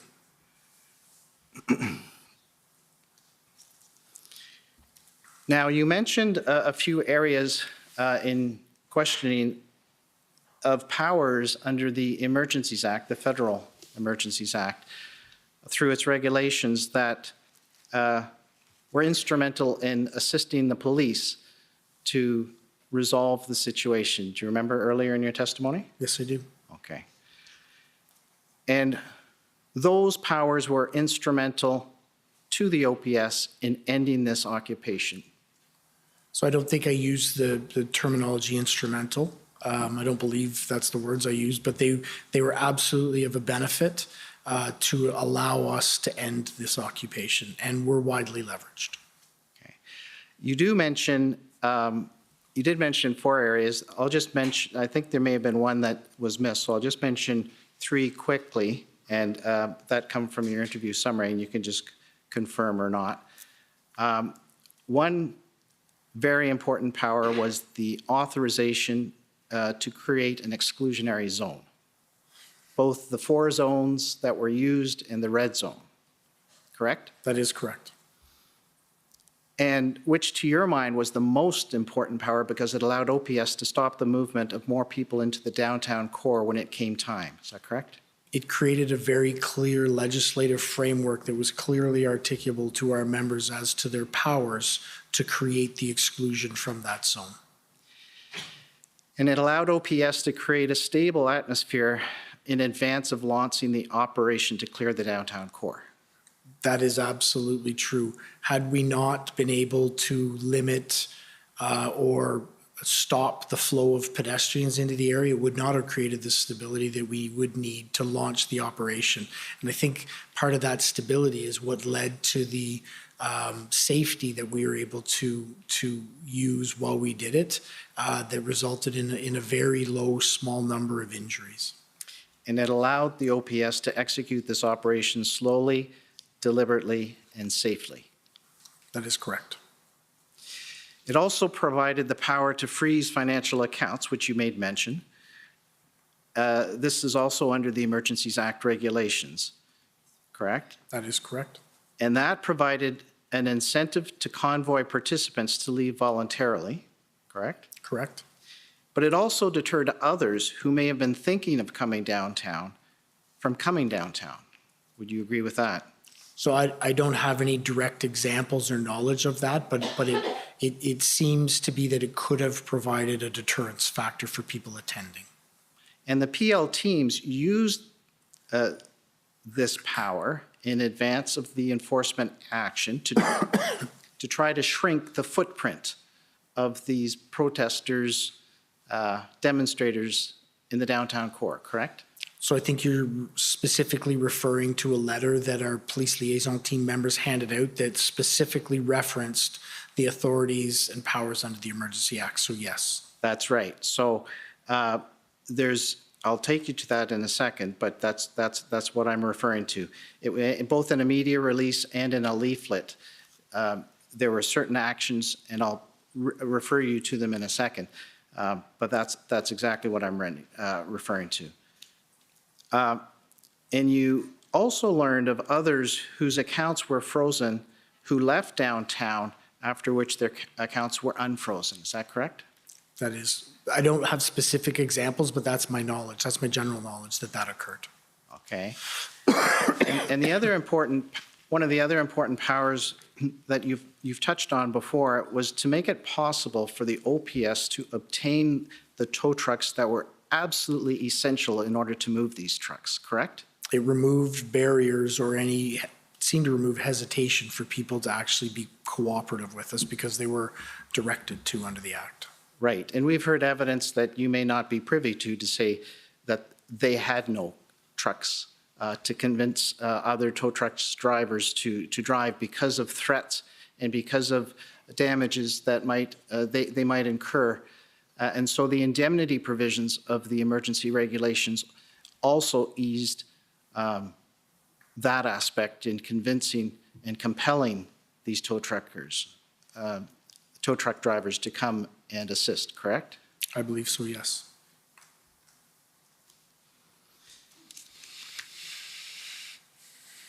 I'd like to refer to OPS 000-14438. It's the February 18th iteration of the integrated plan.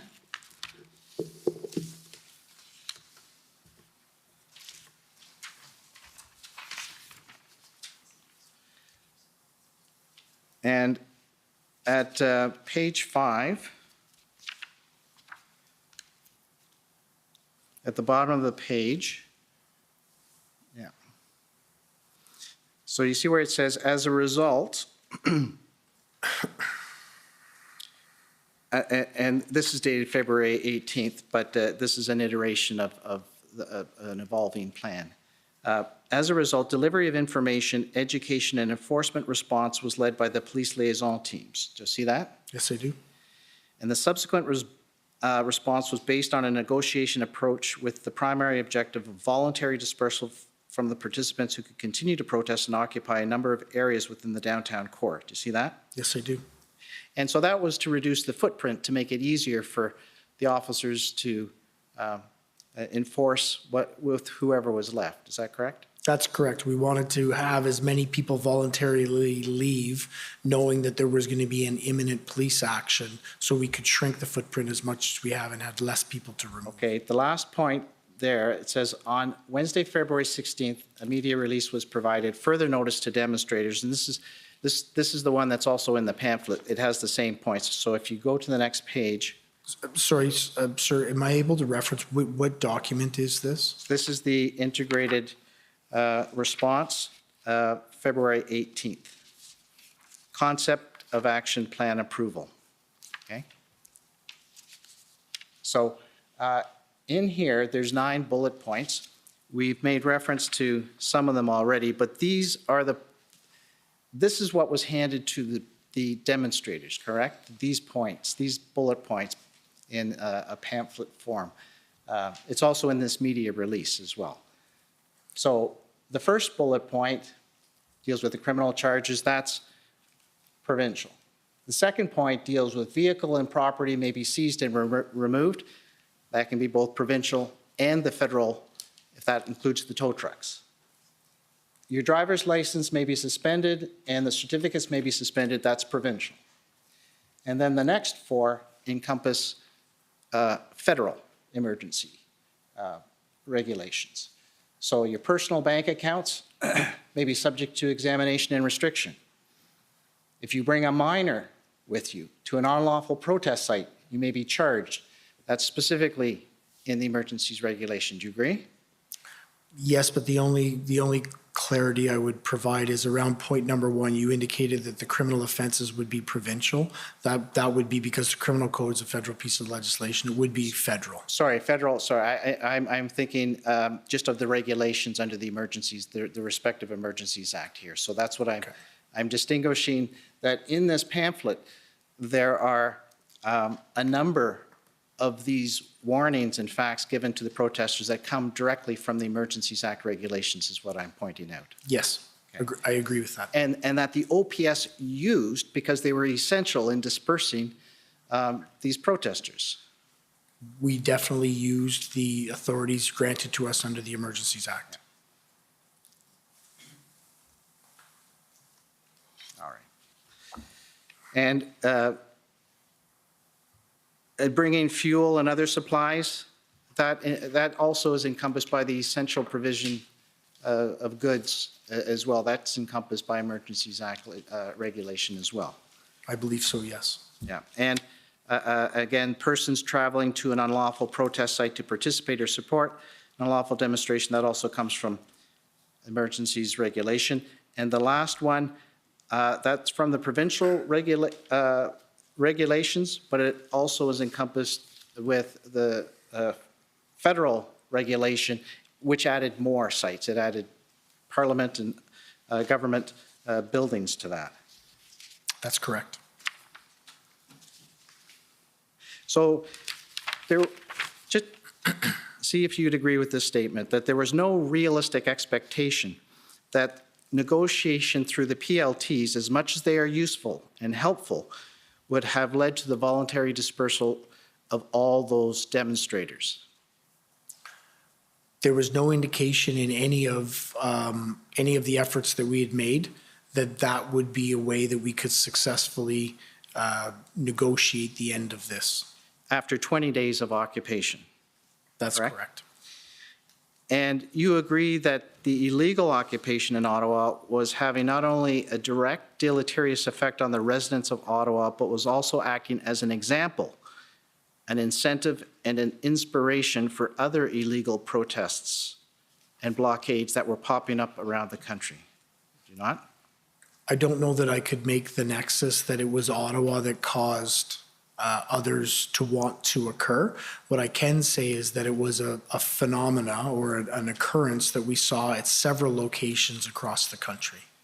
Others have said a more interconnectedness. For instance, Superintendent Abrams said one event had an immediate impact on another. Would you agree that areas of coverage, such as, you know, in Windsor, Fort Erie, Emerson, Coots, Surrey, among others?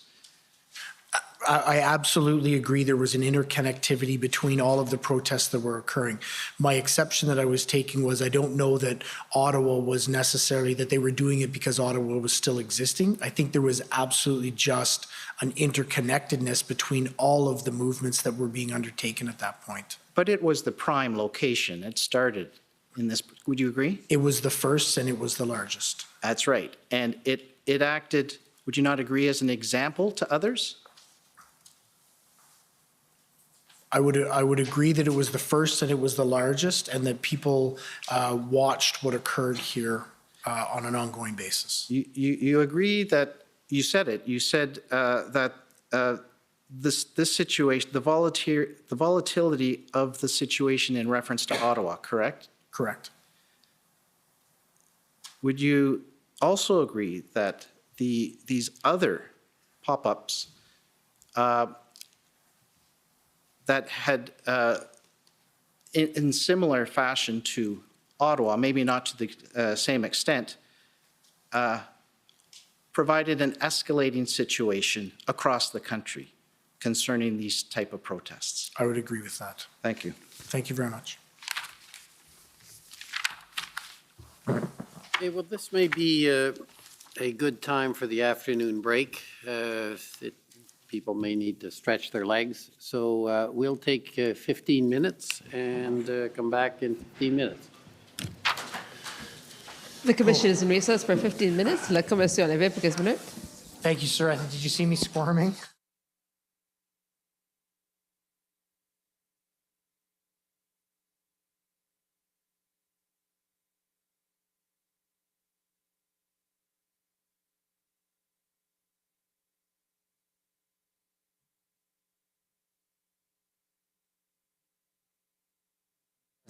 This. Yeah. You want it lower so it would be. Oh yeah. Or, I think actually that's like where it was is fine. It might be like in my line of sight.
Order à l'ordre.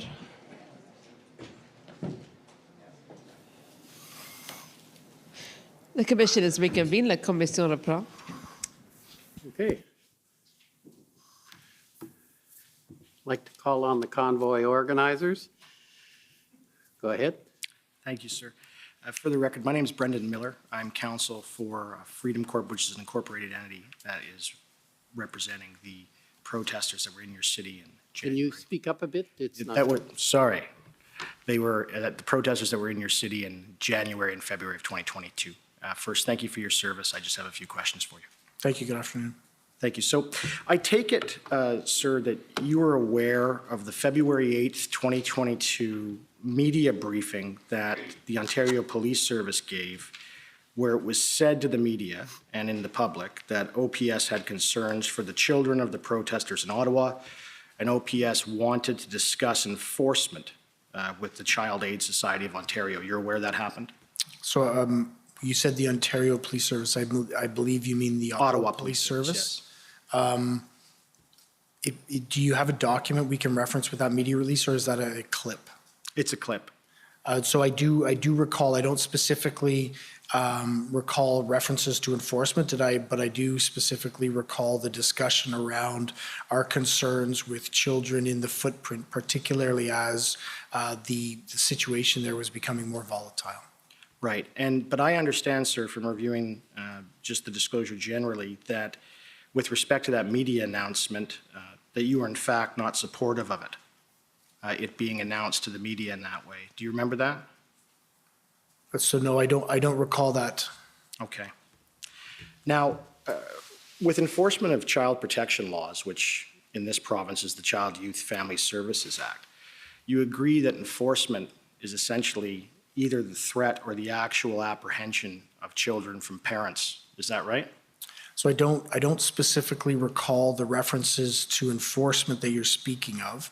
I do specifically recall us raising the issue of the potential danger that the children would be in the red zone footprint. Mm-hmm. Now, this was, of course, done when Chief Sloly was still chief, and I, of course, will have questions for him in the same regard. But I understand it that you had nothing to do with it, but you now know that it was the political firm, Navigator, that recommended that such an announcement be made. Do you know that? So I don't recall where the genesis of the announcement was, but I do stand behind. I had grave concerns with the fact that there were children within the footprint of an area where the activity that was occurring, but beyond that, within the area where there could be enhanced or would be enhanced enforcement activity. So regardless of where it came from, I had and shared those concerns. Were you aware that the Child Aid Society of Ontario had no idea that announcement was being made and were quite unhappy about it? So I was the one who was liaising with the Children's Aid Society, and that was something in gaps we identified. That was a gap that we identified. I should have had conversations with them prior to that announcement being made. But as a result of the announcement, we were able to work together to identify the proper mechanisms that we would use in the event that we did identify children who needed support within the red zone. So you weren't aware that Navigator completed a report for February 5th that talked about some social media commentary about how they could be using, the protesters could be using children as human shields, and that based on that, they recommended that this announcement be made. You're not aware of that? So I'm not aware of any report that was actually generated by Navigator. If you could take me to it, I could. Okay. It's anticipated that our witnesses are going to say that the day after that announcement on February 9th is when workers from Child and Family Services started to intervene with the protest. Do you agree with that? No, I wouldn't, because I don't believe that the Children's Aid Society of Ottawa ever directly engaged or intervened in the protest. What I do understand is that we set up mechanisms in order to be able to, in the event that there was an enforcement action and children needed to be removed and then reunited with family, we set up the processes that would be put in place for that. But that was at the enforcement stage, as I understand it. You had set up, from my review of the records, an empty gymnasium of some kind to take children to, and then the plan was to give them back to their parents. That was what you're thinking of, is that right? So I didn't develop that specific plan, so you'll need to ask the planning team what the specific plan was. Okay. So you're going to hear evidence eventually from some of the protesters when they eventually testify that some of the ones that were arrested upon their release, they were essentially kidnapped by OPS officers, driven out of town in the middle of February winter by OPS officers, and left in various rural areas and parking lots outside of town with no shelter or resources. Are you aware of that?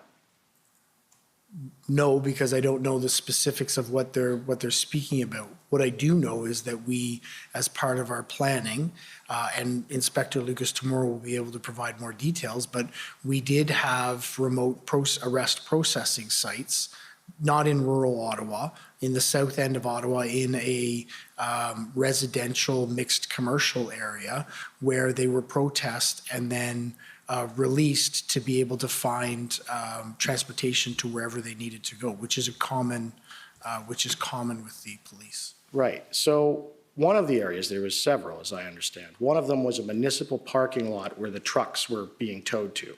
That's correct. That's in the south end. Right. And that parking lot doesn't have a building you drop them off at. It doesn't have a phone. It doesn't have any of that, does it? So I don't know what the logistics at the building were. I would imagine it would have needed to have a phone because you have to be able to call your lawyer. So, well, I can tell you it didn't. So, and these people driven out there, they were already told they weren't charged, and they weren't being charged, they were being released. But they were driven and forced outside of Ottawa or in the outer skirts and dropped off in the snow. Now, are you aware this happened, yes or no? No, I'm not aware, and it wasn't outside of Ottawa. It was still within the geographical boundaries of the city of Ottawa. In your evidence in chief, you kept using the word violence regarding protesters, right? Yes. All right, and you've heard the evidence of Superintendent Morris already. You sort of touched on that, and he had stated that the lack of violence in Ottawa during the protest was actually shocking. So I don't recall that statement. All right. So is it fair to say that when you use the phrase violence, you're not actually describing any form of physical assaults, are you? Well, physical assaults do contribute to what I'm describing. I was specifically describing the violence that our community felt as a result of the culmination of actions that the occupiers engaged in. So the violence that they felt, not actual violence, is that what you're saying? That is correct. Not the criminal code definition of violence, but the violence that they felt by having incessant horns blared. Right. And by having trucks run 24/7 a day. Right. By having people intimidate them and follow them, and by having people rip masks off their head, by feeling sheltered in their homes. Well, I couldn't leave. Thank you. I understand what you mean. But you're not talking about violence under Section 2 of the Emergencies Act, are you? No, I'm not. Thanks. Now, I'd like to take you to a document right now, if I can. If we could pull up document POE.HRF 00000001. Did I get it right? Good.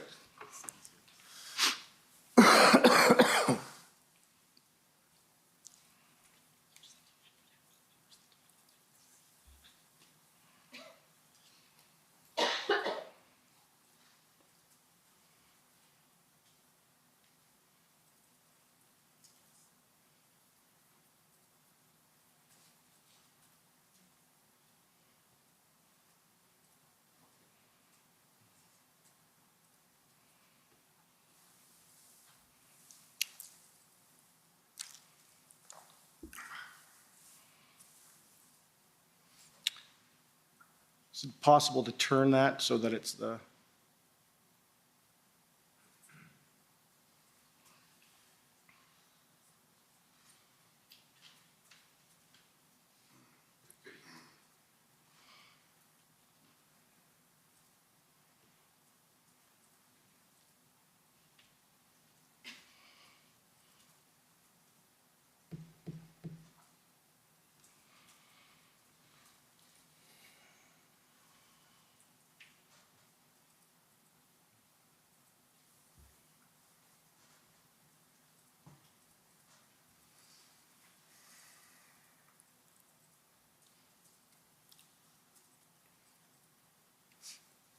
Thank you. So, Chief, this is an email exchange of February 15th, 2022, between one of your officers, Cameron Hopgood, and Matthew Gravel of the Mayor of Ottawa's staff.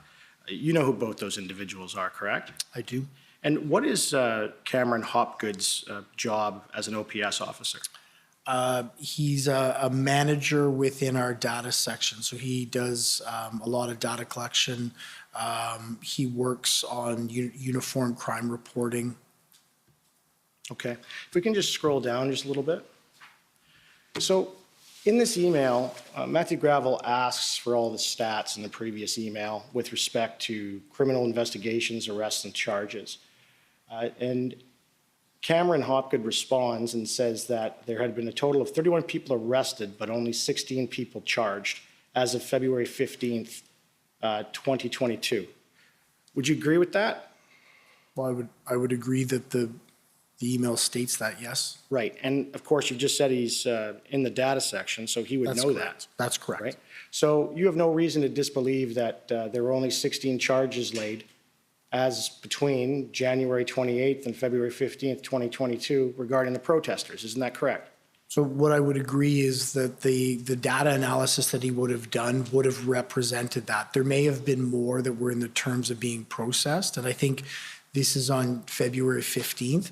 There's a better table within our institutional report that more clearly identifies the numbers that would have occurred. Right, and that is, if I can call the next document, it's the POE.HRF 000000002. And it's a copy of this, the table, but I've added some highlighting to it and some numbers.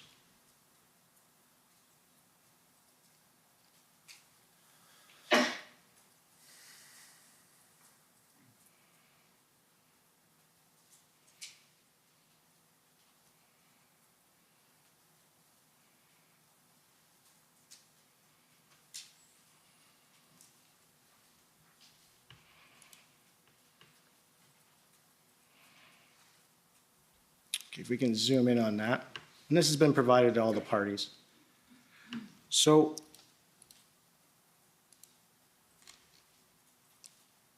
what I've done is the sections there highlighted, okay?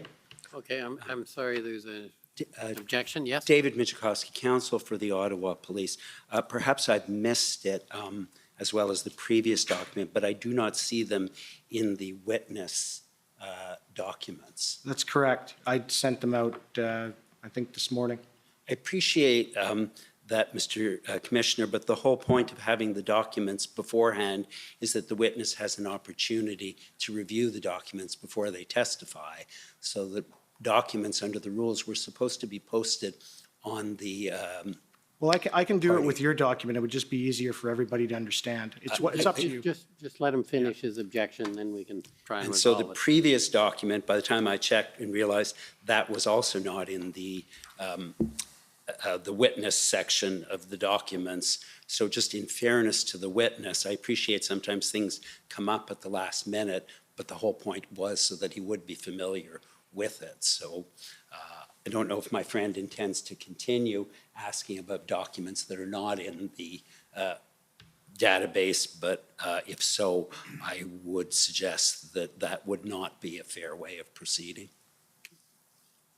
So, sorry, you were about to add something? Yes, sir. So all this document is the exact document he just referred to, except I highlighted the stats between January 29th and February 13th, and then calculated 3 times, double-checked the total number of charges and what they were for that time period. That's all it is. I'm happy to ask him the same questions if the commission is inclined, but I think it would help everybody to essentially see. It's essentially a cross-examination tool per se. Do you have any objection to reference to this document? It seems to me it's the police document you referred to earlier. I do believe it is just an adaptation of the report in our institutional report. So once I be able to see it, I'll be able to assess, but I don't believe I have any challenges with it or problems with it. Okay, on that basis, can we proceed with this at the moment? I'm not sure what the document is, but I believe that my friend may have highlighted it and Yes. have some annotations on it as well. And I guess I'd be concerned about what's the annotations on it. But They're just the numbers to that date. That's it. And it added up. Okay, if you could just make clear when we put it up, just so Yes. the record is clear. Okay, go ahead. So, and just so I know, what is your annotations here? So the only thing is I've highlighted in yellow every type of charge between January 29th and February 13th. And in red, at the end of that, I added the amount of charges that existed as of February 13th, 2022 at 11:59 p.m. So the red column is simply your addition or Yes, sir. lining up all the numbers? Yes, Okay. sir. So what I want to do is take you through this, sir. So we've got that up, and I've explained it already. So I understand the protest begins at January 28th, 2022, and in that entire time period until February 13th, 2022 at 11:59 p.m., there are a total of 4 charges laid for assault. Is that correct? That is correct. All right. And so that's a period of 17 days?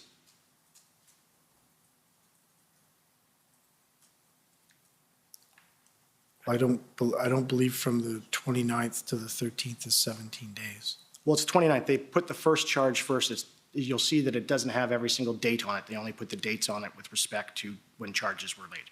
There were days that went where no one was charged at all. I think it's just simple math, 29 to 13 is not. And it's not 17. It's 16. Is That's the it? point he's Okay. making. That's why I went to law school. I can't do math.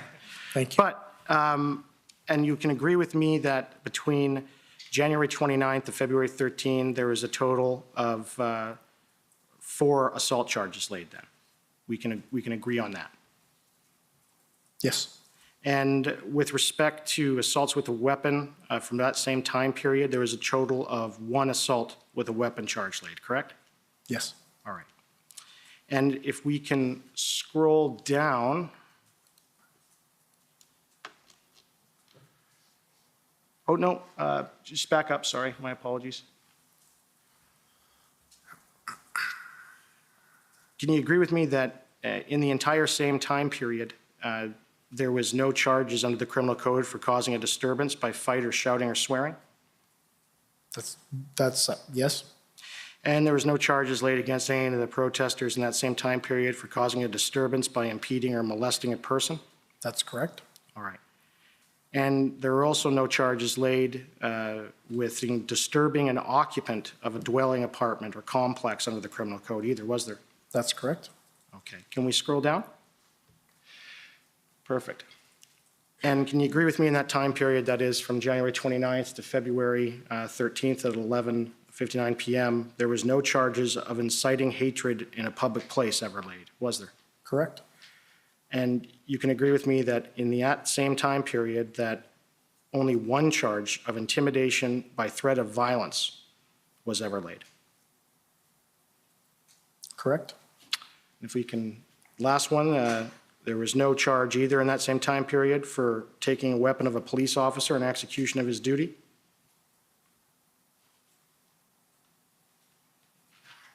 Correct. And in that same time period, there was never any charges of uttering threats to property to damage, or to damage property under 264.1 of the criminal code either, right? Correct. All right. So there's a total of 5 violent offenses charged between January 28th, 2022 and February 13th, 2022. Is that right? So I'm not sure how you're classifying violent charges, and we'd have to go through them again to identify. So anything dealing with an assault or threatening to cause bodily harm or to kill someone. There's 5 charges in relation to that. I'll take your word for it. We'd have to go through the list again. Okay. So you'd agree with me that that's not unprecedented violence, is it?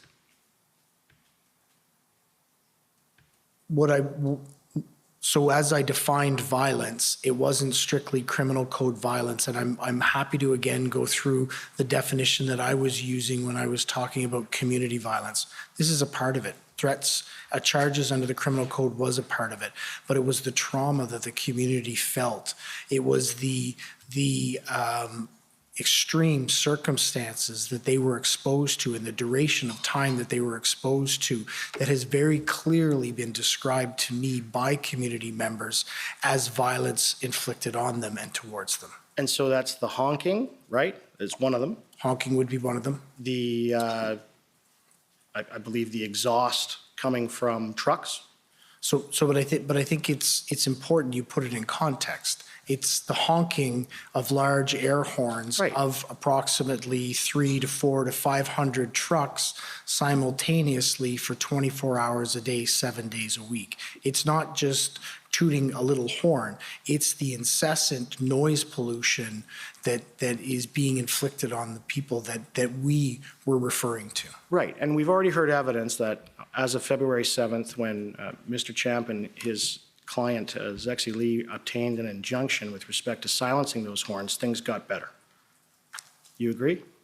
Well, I think they got better for a period of time, yes. Right. But that was on the 7th. That was 9 days, 10 days into the circumstance. Right, and it's also the fact that the trucks that were blocking up downtown Ottawa, in that area, we've heard some evidence that there's about 18,000 people. Is that right? That would be accurate, I believe. And what's the entirety of the population of Ottawa? Just over 1 million. Just over 1 million. So 18,000 residents were the ones being put through the violence as you define it. I don't think the size of the amount of people that were being exposed to it minimizes the trauma that those community members felt and very clearly expressed. On the general population of Ottawa, it was a smaller number, but it doesn't minimize the impact it had on that number of people or that group of people. Thank you. And this is the last document I want you to refer. I've given very short notice. It only became relevant because some questions my friend from the federal government asked. It's pb.nSC.can.0003256_REL.0001.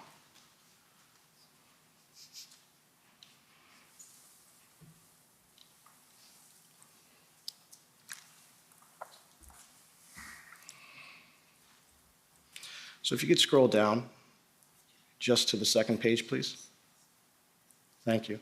So just so you know, this is, and I'm not, I know you haven't seen this before, but this is an email from Commissioner Brenda Lucki to the Chief of Staff for the Minister of Public Safety, and she has a discussion about her views on the invocation of the Emergencies Act there, and I just want to read it to you, and you can read it as well.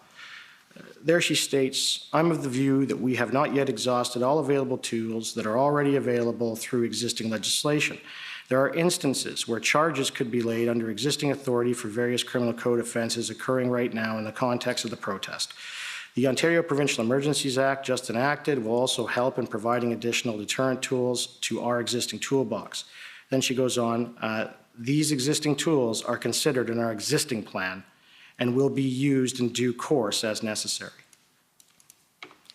So you've had an opportunity to read that and hear it, and you also, I take it, heard the evidence from Superintendent Morris regarding there being no credible threat under Section 2 of the CSIS Act, correct?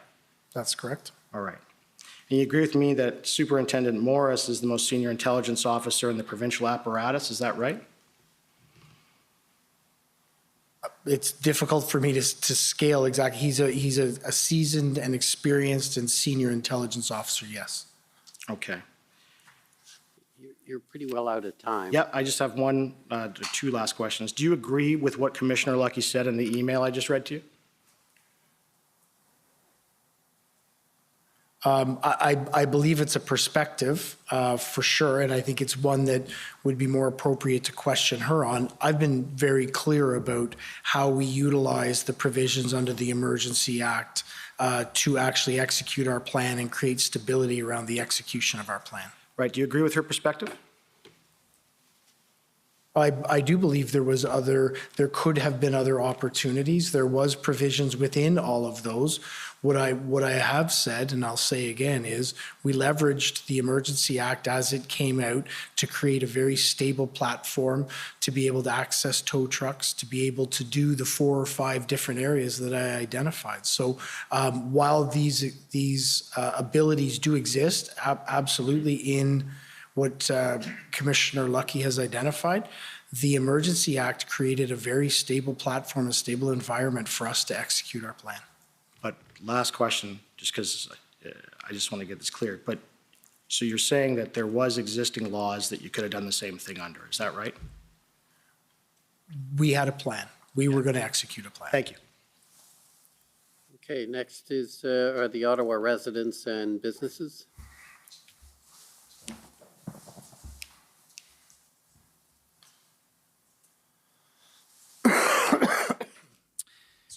Thank you, Commissioner. Paul Champ for the Ottawa Coalition of Residents and Businesses. Thank you very much, Chief Bell, for coming and speaking to us today. Good afternoon, Mr. Champ.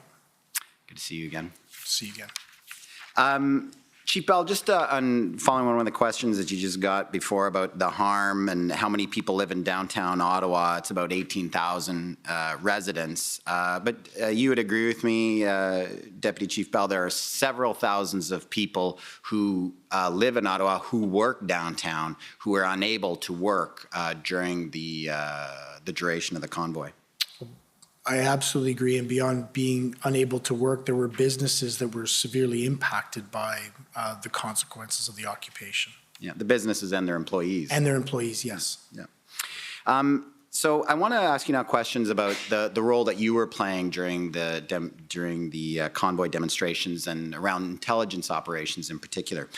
I understand from your testimony that you've given that the intelligence did not indicate that the convoy planned to use the Ottawa community as, I think you used the words, a leverage point to achieve their objectives. I just want to ask you about that. By leverage, did you mean that the convoy protesters were trying to make life difficult for residents in Ottawa as leverage with political leaders to achieve their objectives? That would be my assessment of the situation. The different protests as they went or occupations across the country had different leverage points. Ambassador Bridge leveraged economy. UNCUT Alberta leveraged economy and access to the United States. Ottawa leveraged the citizens and the discomfort that it created for our community as the leverage point to be heard. Right. People of Ottawa were in a sense being held as hostages until their political demands were met. It could be characterized as that, yes. Now, in terms of the intelligence, Chief Bell, there was intelligence about phrase bear hug or Operation Bear Hug. Do you recall that? Yes, I do. And what did you understand was meant by that term, bear hug? My understanding of what bear hug was, it was to be a protest that would, in sense, encircle all of Ottawa to, in essence, close down the entirety of Ottawa. Right. To encircle downtown to apply pressure to them. No, I think it was larger than downtown. It was supposed to be a larger geographical area up to and including all of Ottawa. Okay. I trust you'd agree with me, Chief, that a lack of a contingency plan for a prolonged occupation was a tactical error by the police.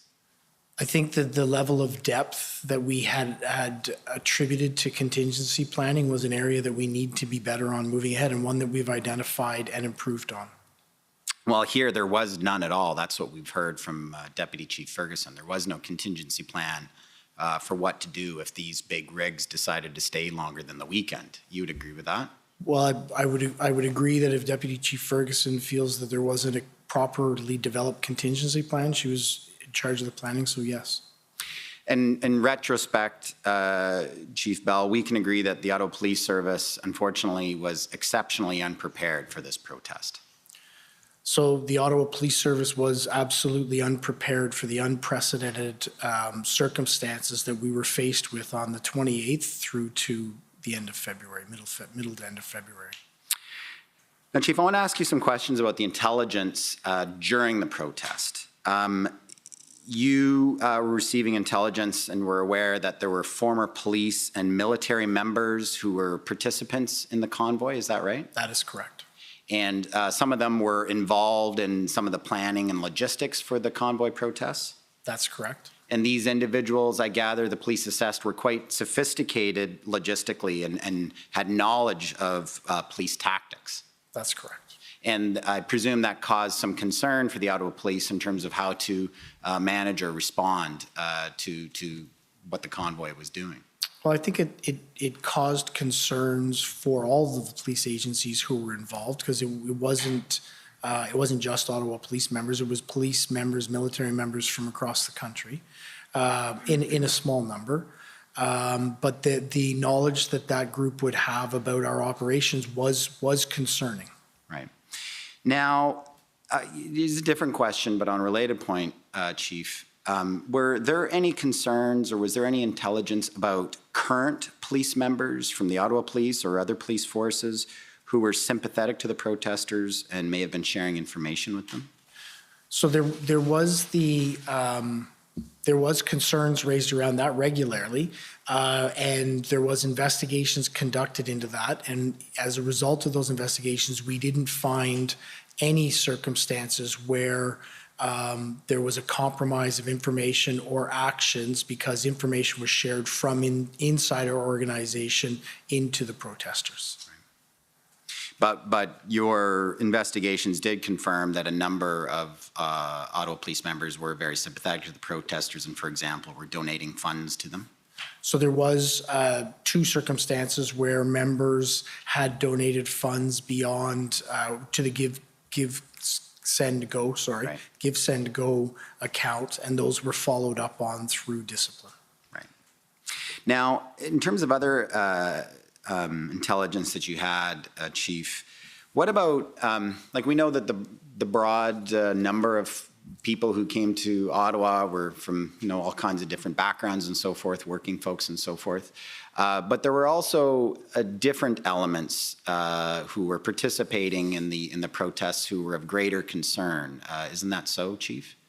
Bad elements, bad actors and groups? So can you be more specific? Well, for example, the seizure of firearms in Coutts, Alberta, and the arrests that were made for attempted murder of RCMP officers, those individuals were associated with a group named Diagolon, and it's my understanding the leader of Diagolon was in Ottawa for the duration of the demonstrations. Isn't that correct? That is correct. And that was of concern to the Ottawa Police? That was of concern. And there were other elements, others who were affiliated with known white supremacist groups in Ottawa during that period of time? That is correct. And that was of concern to the Ottawa Police? Yes, it was.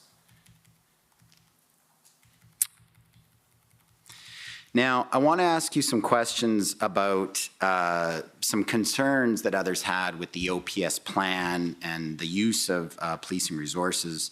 We heard from Superintendent Abrams last week that he raised concerns with you on a number of occasions about OPS plans or the deployment or what he viewed as misuse of OP resources. That's all true, Chief Bell? So I believe through my testimony today, we've gone through the individual circumstances. There was an occasion where OPS did not deploy a number of OPP officers. That was rectified shortly thereafter. The concerns about our plans were raised, communicated, and as we progressed and as we had the integrated planning team come in, that was rectified. So I believe from my perspective, all of the concerns that Superintendent Abrams were raised to me were appropriately channeled and dealt with. Well, how about with respect to the plans? We heard evidence from Mayor Watson last week that he was hearing from the Prime Minister and the Solicitor General and the Federal Minister of Public Safety that there were concerns from the OPP and the RCMP about providing resources to the Ottawa Police because they had some doubts or concerns about the OPS plans and whether was the right plan or whether it was safe. Were you aware that those concerns were being raised at the higher levels? I wasn't aware that those conversations were occurring. Did you yourself have any concerns about the readiness of the OPS plans in the first, let's say, 12 days of the protest? I would have concerns about the time that it was taking to develop the plans. I do think, particularly once we had the integrated planning team with the amazing assistance of the Ontario Provincial Police and the RCMP, that we did develop the fulsome plans that we needed. That took some time to get to. So while this is occurring in our streets, the time it's taking to plan, coordinate, and then execute is of concern to me. And was it your impression or your understanding, Chief Bell, that Chief Sloly was a bit resistant to the integrated command? I think we've heard some evidence of that already. I believe Chief Sloly was raising concerns or kicking the tires on what an integrated command or planning team would look like, and that would have indicated he had some resonance to it. Well, and he made comments to you and Deputy Chief Ferguson that he felt the OPP and RCMP were not there to help and were taking directions for their political masters or comments like that. You recall that meeting? That's correct. And you and Deputy Chief Ferguson didn't agree with him and you raised concerns about that? That's correct. You also had concerns, did you not, Chief, that Chief Sloly appeared to be taking operational advice from the PR firm Navigator? That was your impression? So I don't believe it was that he was taking operational advice. It was the fact that a PR firm, a crisis communication firm, was involved in that level of operational discussions. It was atypical to me. It was ultimately, at the end of the day, Chief Sloly's prerogative and choice to make as the Chief of Police. It was just something that I hadn't experienced before. But as the crisis in Ottawa continued and became more prolonged, Deputy Chief, you had some concerns about the leadership of Chief Sloly, did you not?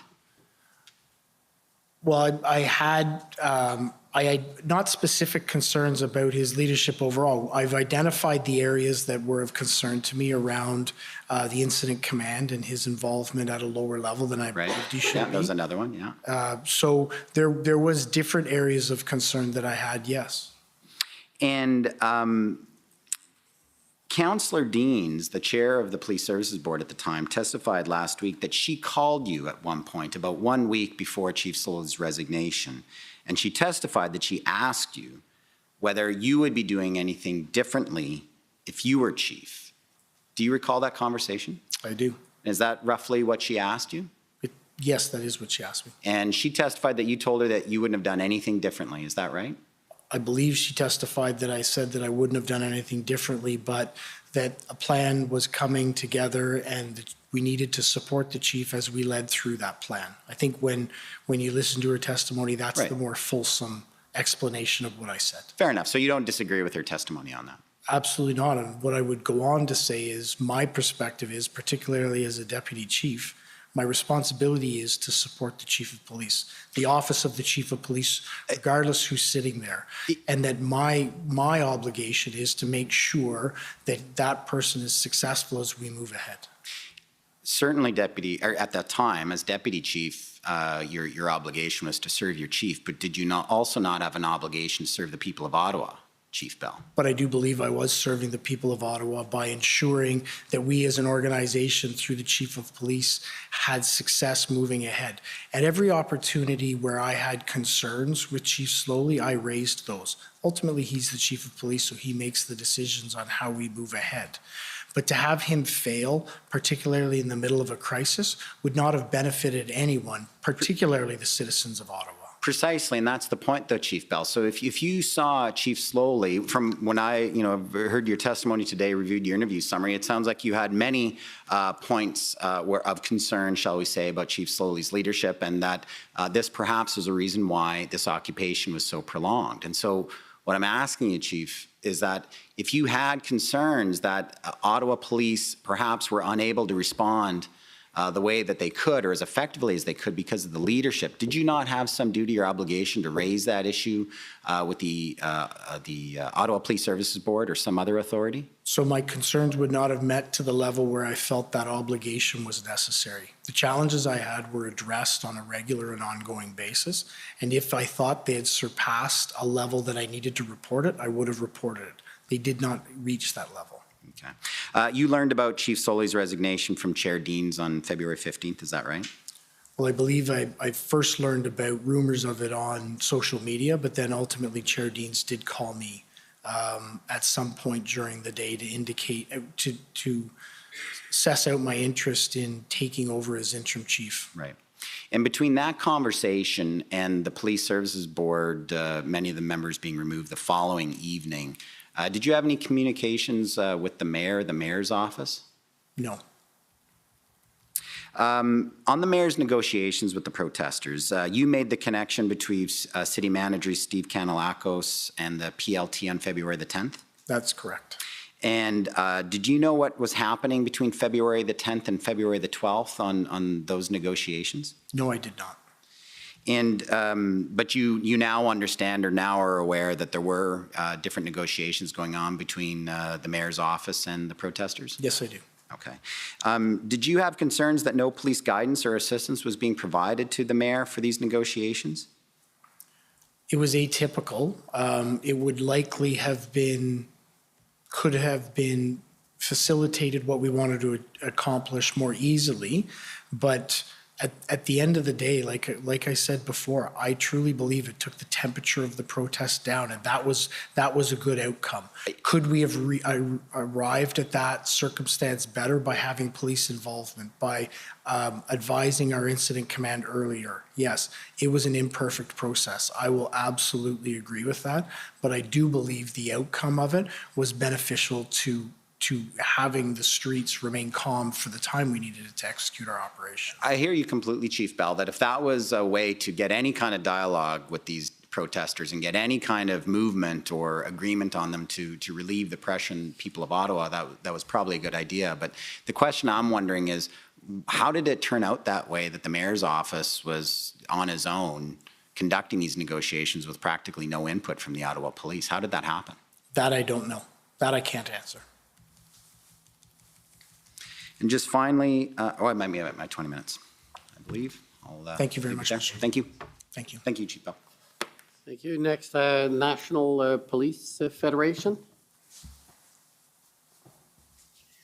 Hi there. I'm coming in via Zoom. Sorry. Thank you. Hi there. My name's Lauren Pierce. I'm attending via Zoom, if you can see me. I can. Good afternoon. Great. Hi there. So I'm counsel for the National Police Federation, which is the bargaining agent representing RCMP members and reservists. Okay. Yep. So I understand that you, Chief Bell, met with representatives of the RCMP and the Parliamentary Protective Service on January 28th. Is that right? Do you have a document to reference? And I'm going to apologize. I met with several different people on several different occasions.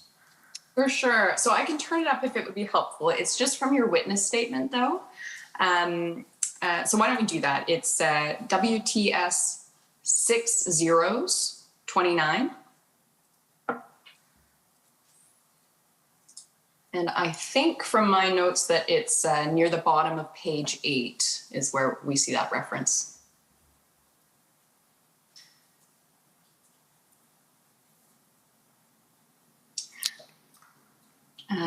So Chief Bell, I see there on January 28th at 4:30 p.m. you attended a meeting. Do you see at the very bottom of that page? I do.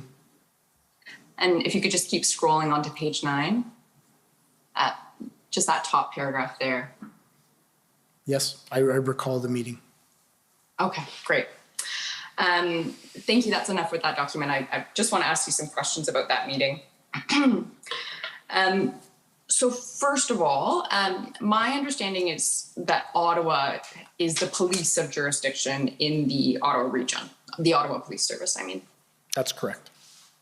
Okay, and that the RCMP has a much more limited policing mandate in the Ottawa region. Is that fair? At a high level, that's correct. And so that limited mandate includes protective policing, which I understand to be kind of ensuring the safety of certain protected persons. Does that sound right? I'm not totally versed on what the protective policing mandate is. I think it encompasses more than that, but I'm not best suited to answer that question. For sure. But to the best of your knowledge, it includes the protection of people such as the Prime Minister and the Governor General and that kind of thing? It does include that, yes. Great, okay. And then the RCMP also has a mandate including federal matters such as national security, terrorism, that kind of a thing, to the extent it's occurring in the Ottawa region. That's correct. Okay. And so I want to turn to the Parliamentary Protective Service, or PPS. I'll use those terms interchangeably if that's okay. Yes, for sure. Okay. So my understanding is that they are responsible for the physical security of the parliamentary precinct, which includes kind of the grounds and building of Parliament Hill. That's correct. Okay. And you talked about this a little bit in response to some questions from Counsel for former Chief Sloly, but I want to make sure I got this right. So my understanding is that PPS officers are not actually sworn police officers under the Police Services Act. Is that right? That is correct. Okay. And I also understand that they are not peace officers for the purposes of the criminal code. That I'm not sure of. I don't believe so, but I can't definitively say. Okay. But what you can definitively say is that they don't have the power to lay a criminal charge. That is correct. And so what I think I heard from you is that if there is a criminal offense on Parliament Hill, PPS generally will call the Ontario Police Service to come and address it. The Ottawa Police Service, yes. Excuse me, the Ottawa Police Service. Thank you. And that's the same if there's a major incident on Parliament Hill, that PPS would call the Ottawa Police Service to assist. So the Ottawa Police Service would be a primary responder to it, but depending on the nature of the incident, it may be us, it may be national security. If it's a national security issue, it may be the RCMP. So we would be a primary response, and then we would have to decide amongst the other policing organizations in the city who would be doing the follow-up. Right. Okay. That makes sense. But in either case, whether it's Ottawa responding or RCMP responding or some other police service potentially, it's true that where there's a criminal offense that occurs on Parliament Hill, PPS can't deal with it alone. That's not for the purposes of laying criminal charges, no. Okay. Is it fair to say that PPS officers do not have nearly the same kind of training that police officers have? It would be unfair for me to comment on that. I'm not sure of the curriculum of the Parliamentary Protective Services training. That's fair, but at least to your knowledge, you're not aware of PPS officers attending anything that's equivalent to Ontario Police College. Oh no, I am aware that there is extensive training that's provided to Parliamentary Protective Services. I can't comment on what the content of it is, but I do absolutely know that they are trained. Okay.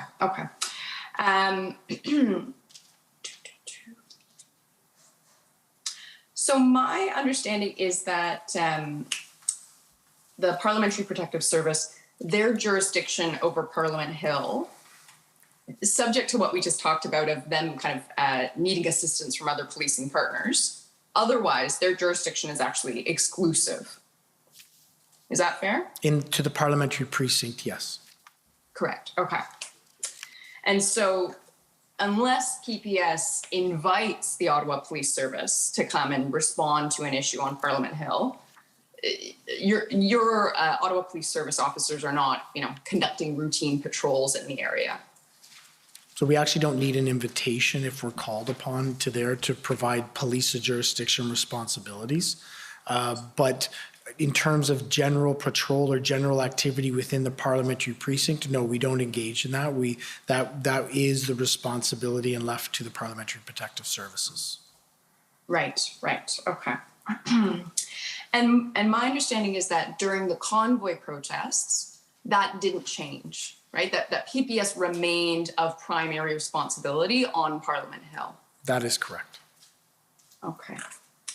And my understanding, let me know if this is consistent with your understanding, Ottawa Police Service officers weren't actually permitted on Parliament Hill unless they were directed there by the NCRCC.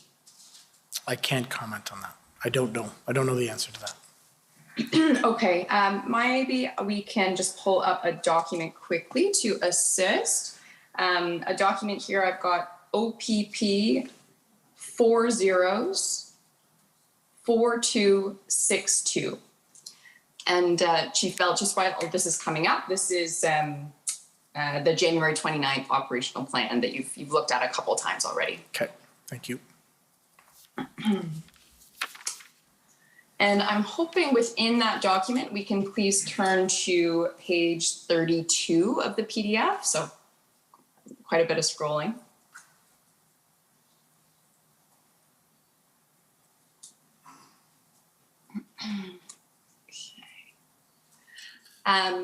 So I'm looking at the very top of that page.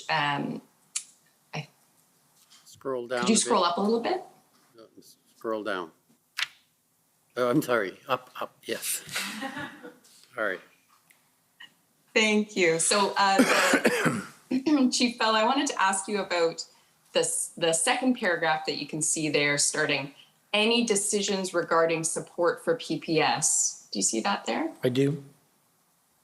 Okay, and then in the parentheses, I see no OPS member shall be on Parliament Hill unless directed by the NCRCC. Do you see that? I do.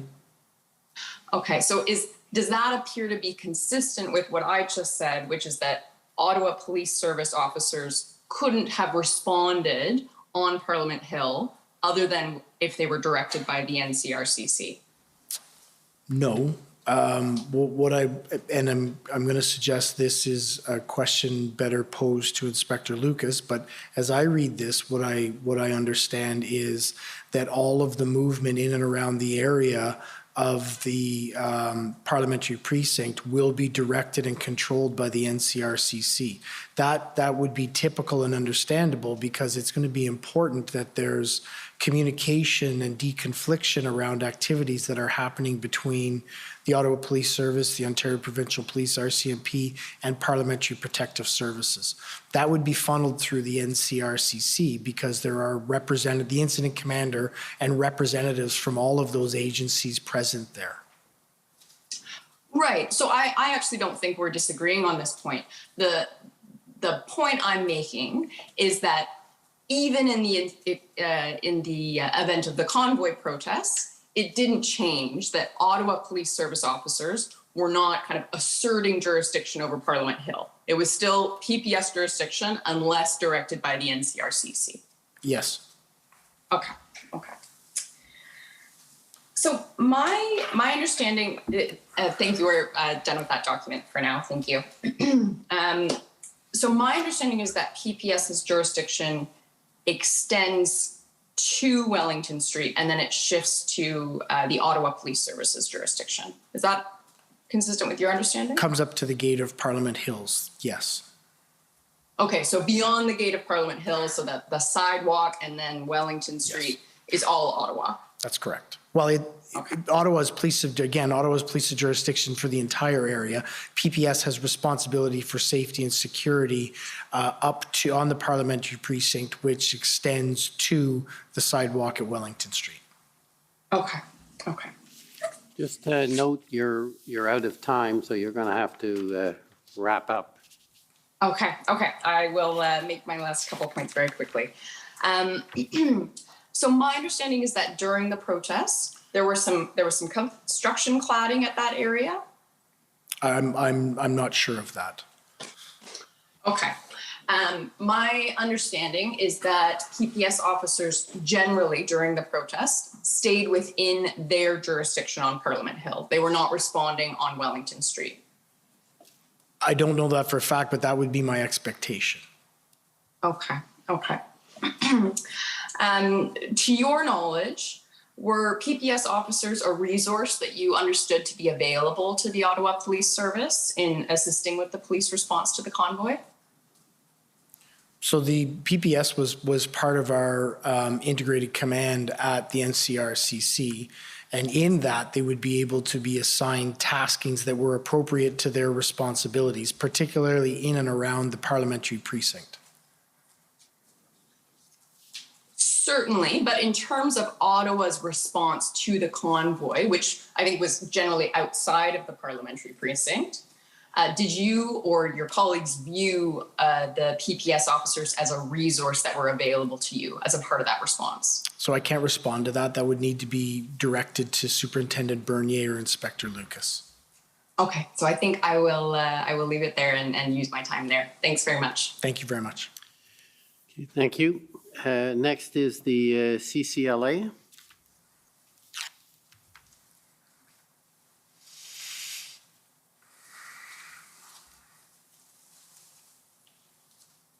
Sorry, good afternoon, Chief Bell. I'm also coming in from Zoom. Can you hear me and see me okay? We can see, we can hear you, but not see you yet. Oh, that's because I have not turned on my camera. My apologies. There we go. Okay. My name is Kara Zwiebel. I am a lawyer for the Canadian Civil Liberties Association, and I just have a few questions for you. You were asked earlier about the Ottawa Police Service's authority to really preemptively stop traffic from coming into the city. And I think you said that police have the ability to prevent vehicles from entering an area. And you mentioned that the Charter of Rights and Freedoms doesn't protect, vehicles, it protects individuals. But you also said that it was clear that the truckers were coming to Ottawa and that part of their plan was to be in the nation's capital. Is that right? That's correct. And part of the role of the Ottawa Police Service and any police service in Canada is to facilitate the right to peacefully protest. Would you agree with that? Absolutely. And in some cases, the manner in which a protest is carried out is a core part of the message that's being conveyed. So as an example, if you had individuals who wanted to protest insufficient bike lanes and they wanted to ride their bikes, the use of the bikes is an important part of the message of the protest. Would you agree with that? It can be, yes. In the example you gave, yes, I would agree with that. Okay. And in the case of the convoy, when the trucks, we heard from other witnesses, when the trucks entered Ontario, there were some OPP PLT teams that were in touch with some of the convoy organizers. Are you aware of that? Yes, I am. Okay. And those PLT teams didn't give the truckers any indication that roads would be closed or that they would not be given access to the city of Ottawa, correct? I don't know what instructions the Ontario Provincial Police Liaison team members gave. But certainly it was the expectation. You understood it to be the expectation of the truckers that they would be allowed to enter the city of Ottawa. I can't comment on that. I don't know what the expectation of the truckers were. At the time that the convoy started, leaving sort of the legal authority aside, would you agree that the OPS wouldn't have had the operational capacity or resources to prevent this number of vehicles from coming into the city? I would agree with that. Okay, thank you. Just a couple of questions also about the Federal Emergencies Act and the declaration of the emergency under that act. There was an operational plan in place that was, I understand, still evolving a little bit before the emergency was declared. But the nature of that operational plan didn't substantially change following the invocation of the act. Is that accurate? That's correct. Okay. And I know you mentioned that one of the more helpful things that the Emergencies Act gave you was the ability to create some exclusion zones. Yes, correct. Okay. But you agree that the police have a common law power to create exclusion zones, provided there are grounds to do that. So I would agree that we were developing a plan based on those authorities, but when the Emergency Act came in, it negated the need to rely on those authorities and provided a really well-structured legislative framework for us to be able to enact an exclusionary zone and explain the legal authorities and our officers' legal authorities to all of our members on the front line so they could clearly, efficiently carry out their duties to enforce that exclusionary zone. Okay, so the act was helpful in terms of it being sort of something you could show to the protesters and to your officers to say, this gives us the authority, sort of a good demonstration of that authority.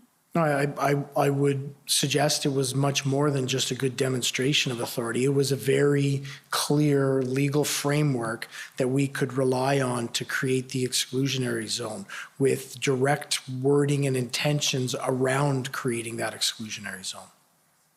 Okay, and did the Ottawa Police Service create exclusion zones during the more recent Rolling Thunder event? So we didn't create an exclusionary zone in the same way. We created a restricted zone in our downtown core for vehicular traffic. Okay, so you weren't clearing individuals out of there, but you were saying these are areas where vehicles can't enter. That's correct. Okay, and you didn't need special legislation to do that? No, we worked on the authority of with the city manager to look at areas that we would look at limiting or prohibiting vehicles from flowing. Right. So would you agree with me that the authority that the police have to do various things depends on the circumstances and the context? So when we talked earlier about not stopping the trucks from coming into downtown, you mentioned that there was no previous experience with an event like this. There was nothing to suggest that there would be the level of disruption that there was. So those were pieces of the circumstances and context that were considered in making a determination that you couldn't exclude the trucks from the city. That's correct. Okay. And I mean, in every case, would you agree with me that the police's authority to do things depend on the circumstances, that police shouldn't have the authority to stop people or vehicles without some grounds or reason to do so? I would agree with you that in every circumstance that we exercise of authority, the situation and context that we're in needs to be considered prior to us exercising our authority. Yes. Okay, thank you. In your witness statement, I think you declined to sort of provide an opinion on whether the use of the Emergencies Act was necessary. And I know my friend for the Government of Canada took you to a couple of examples of how it was helpful. Would you agree that there's a difference between legislation or an order that is helpful and one that is necessary? I would agree with that. It would probably be helpful to the police's work to have all kinds of authority, but there are other considerations that we need to consider, right? That's correct. And you stand by the position that's in your witness statement that you don't take sort of a position one way or the other on the necessity of the Emergencies Act. No, I would believe that this is exactly the forum that the necessity of that will be flushed out and discussed. It was exceptionally beneficial to us in the execution of our plan, well utilized, and created a stable environment for us to actually remove the occupiers from our streets. Thank you. Just one more area, and I think this has been covered, so I just want to double check. I apologize. I've had some issues with my Zoom, so if you've answered this, I apologize. The role of navigator, what was your understanding of their role? Well, they were a crisis communications firm that were contracted in to provide us crisis communication advice. And my understanding is that they were contracted prior to the convoy to deal with some of the change management within the organization, and then there was a bit of a pivot. Is that accurate? That's correct. Okay. Were they involved in operational decisions? They weren't involved in making operational decisions, no. Okay. And when you became the acting chief, did you end the contract with Navigator at that time? When I became interim chief, yes, I ended the contract. Okay. Thank you, Chief Bell. I don't have any other questions. Thank you very much. Okay, thank you. Next is the Democracy Fund.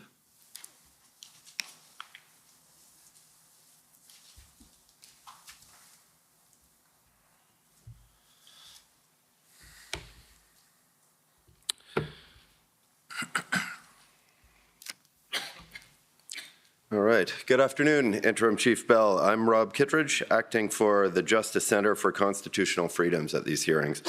And I have just a few questions for you today. And to show my hand a little bit, they're all geared at, as you say, fleshing out and discussing the necessity of invoking the Emergencies Act. I'd like to show with these questions that under your leadership, the OPS was quite capable of clearing the process, even if the Federal Emergencies Act was never invoked.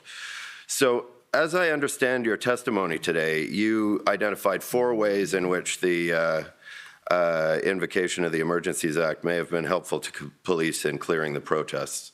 First, it streamlined the swearing in of officers from other jurisdictions. Second, it made it easier to procure towing services. And third, the power to freeze financial accounts may have led some protesters to leave Ottawa voluntarily. Is that a fair characterization of your first 3 points? Yes, but I don't believe I said may have been helpful. I believe I indicated it was helpful. Which one? The power to freeze? All of them. Okay. All of them were helpful. I'll admit a little editorial work on my part there.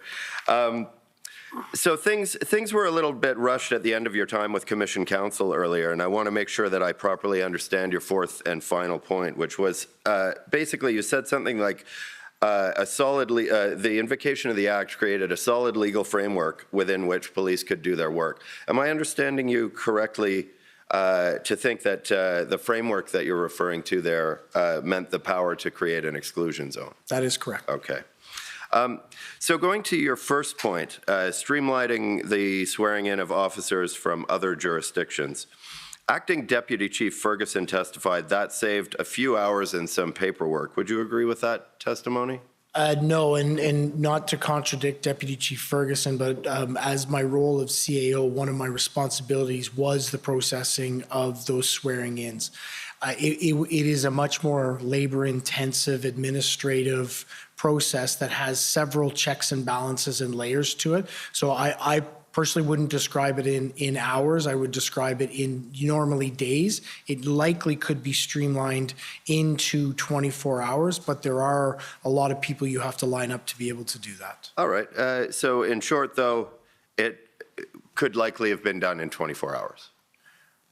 It could likely have been done in 24 hours, but I don't think the benefit was as to when it could get done. I think the benefit was that as soon as a member was boots on the ground in Ottawa, landed in Ottawa, they were operationally ready to be deployed, and that's what we needed as we were bringing members in from across the country. But you don't dispute that those officers could have been sworn in without emergency powers, do you? Oh, no, they absolutely could have been sworn in without it. It just could have created a backlog in lag time, right, particularly with the number of officers we were bringing to the city from all across the country. All right. So in this regard, though, the invocation of the Emergencies Act was helpful to police, but not necessary, strictly speaking. Is that fair to say? It was helpful to us, yes. All right. Thank you. Your second point, making it easier to access towing services. In the end, emergency powers were not used to compel any tow truck drivers to provide services, were they? I don't know that. So Not to your knowledge. that's a better question directed at Superintendent Bernier, who directly interacted on that. Fair enough. And he is expected to testify to the effect that emergency powers were not needed to compel towing companies to supply trucks or drivers because by February 13th, the OPP had retained 34 tow trucks with willing drivers. Do you agree with that? I'll let him to testify to that. I don't know that. But you wouldn't have any reason to dispute that if that's what he testifies? If that's what he testifies to, yes. All right. And I guess just to cut to the chase here, again, the invocation of the Emergencies Act might have been helpful, but was not necessary to police with regard to obtaining towing services. Is that fair to say? Again, I can't comment on that because I don't know the structure or the challenges that were occurred to towing. That was a planning responsibility. All right, but if it was not used, in fact, you would, like if it turns out. This is like the fourth time you're going at that same question, so I. Okay, all right, fair enough, I'll move on. On your third point, the idea that the power to freeze financial accounts may have incentivized protesters to leave Ottawa voluntarily, you don't have any direct knowledge of that, do you? No, I do not. And same with the point put to you by Canada's Council that the freezing order may have deterred some people from coming to Ottawa to join the protest. I don't have any direct knowledge All of right. that. And so you have no direct knowledge of the power to freeze financial accounts being necessary to the clearing of the protest then, I guess? No, I do not. You speculate that perhaps it helped, but. Yes. Okay, thank you. And on your final point, the power to create an exclusion zone, there are other non-emergency powers police could have used to exclude people from the area, weren't there? Yes, there were. Yes. And so here again, the emergency power to create an exclusion zone may have been helpful and may have been very helpful to police, but it wasn't strictly speaking necessary, was it? The exclusionary zone and the powers granted around it were very clear. There was no debate about them. And that's what we leveraged to actually execute our plan. The need for the exclusionary zone was very important because we needed to be able to limit the movement of pedestrians in and out of that area.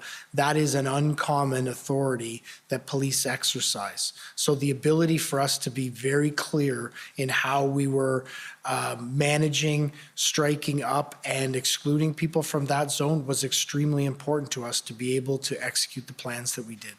Right, but in the absence of the invocation of the Emergencies Act, the OPS would have been able to clear the protests. In the absence of the invocation of the Emergencies Act, the OPS, the OPP, the RCMP, as part of a unified command, were going to clear the protests. All right, well, thank you very much. Those are my questions. Thank you. Thank you. Next, we have the province of Alberta.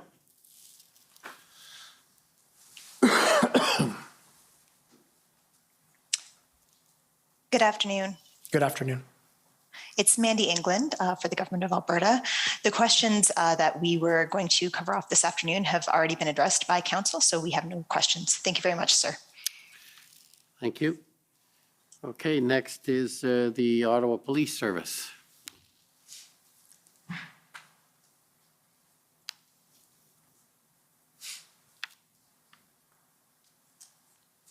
David Michikowski, Counsel for the Ottawa Police. Good afternoon, Chief Bell. Good afternoon, Mr. Michikowski. Many of my questions have been answered, but I do have a few areas that I want to talk to you about. One of the things we heard last week was some information forwarded by Mr. Ball of the Ottawa Hotel Association. Yes. And I believe that was brought to the attention of the police. And did the police follow up that information to determine whether it was corroborated?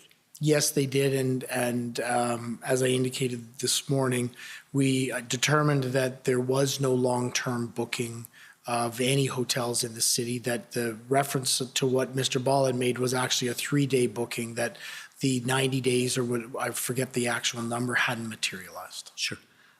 Could I ask you, please, Mr. Clerk, to turn up OPS 14525, please?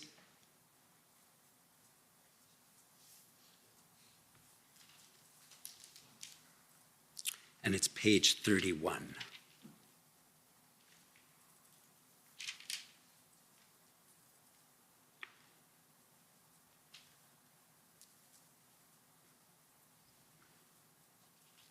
I'm sorry, it's, can you go back? I'm sorry, it's page 3.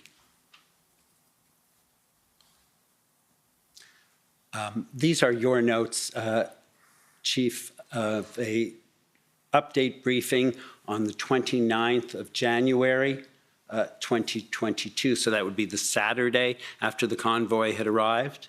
Yes. And you have a note about some information you obtained at that point from the hotels that day. What was the information that you obtained that day? What I obtained was that hotels had only been booked for Friday, Saturday, and that groups were leaving on Sunday. There was no long-term booking. Thank you very much. You can take that off. Thank you. I want to move on and talk about the question of temporary parking.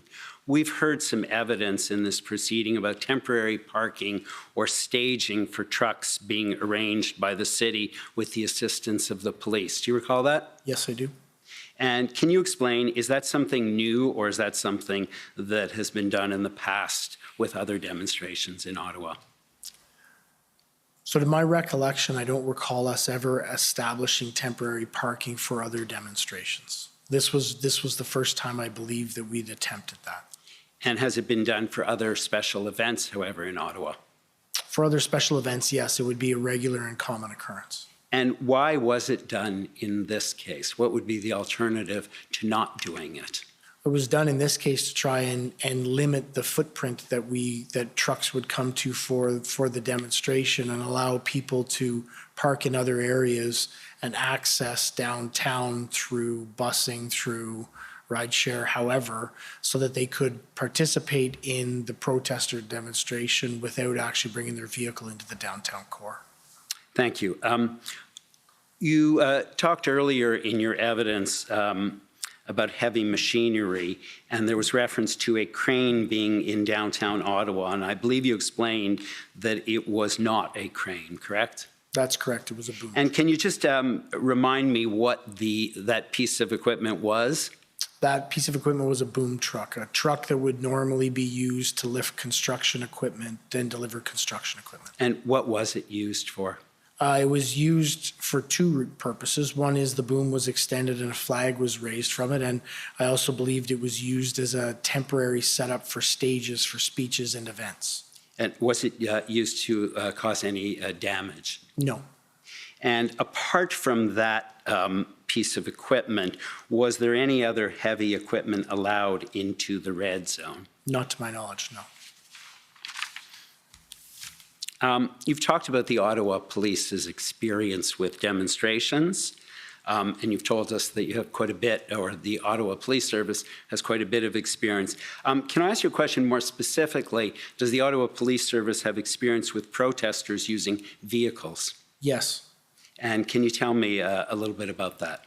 There's had been multiple vehicle-borne protests every year in and around the area, and I can think of 5 or 6 different examples. One farm where tractors were brought into the downtown core, another truck-related one where tractor-trailers were brought in, vehicle-borne protests in passenger vehicles around Indian farmers, East Indian farmers, protests around Sri Lankan and Tamil conflict that is existing. There's several events that occur, several demonstrations and protests that had occurred in the past where vehicles were used and brought into the downtown core. And did that result in a staging of vehicles on Wellington Street? Yes, it did. And prior to the Freedom Convoy demonstration, was it the practice of the city to direct the closure of streets and creation of exclusion zones prohibiting vehicular traffic to groups of protesters? No, it wasn't. And what is the impact? I understand that is now being done, correct? That is correct. By the City of Ottawa, you indicated, as delegated authority, and in consultation with the police, those exclusion zones are being created? That is correct. What is the impact of creating these vehicular exclusion zones on the residents of the community or the people who have legitimate reason to travel to those exclusion zones? It's difficult to assess because, as I indicated, in my testimony before, community impact is one of the main things that we're looking at as we're looking to manage protests and demonstrations in that area. So I think the impact could be twofold. One is it may impede their progress in the area at some points in some ways, but on the other side, it will eliminate the potential that such an occurrence would happen in their neighborhoods again. And what about the police resources needed now that you create these vehicular exclusion zones? The police resources and city resources are considerable to be able to execute that plan.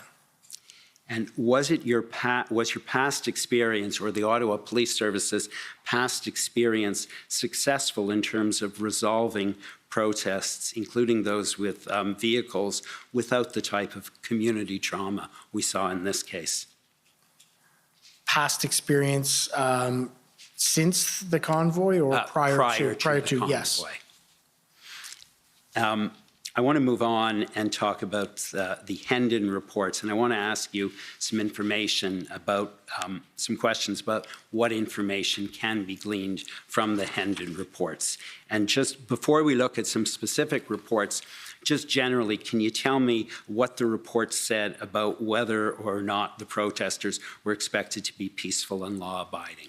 Yes, it did indicate all through it that the indications that had been received from the protesters, the protest organizers, was that there was a desire and intention to be peaceful and lawful. And we've heard that there was a traffic plan for protesters, and I wonder if we could please turn up OPP 0426, please.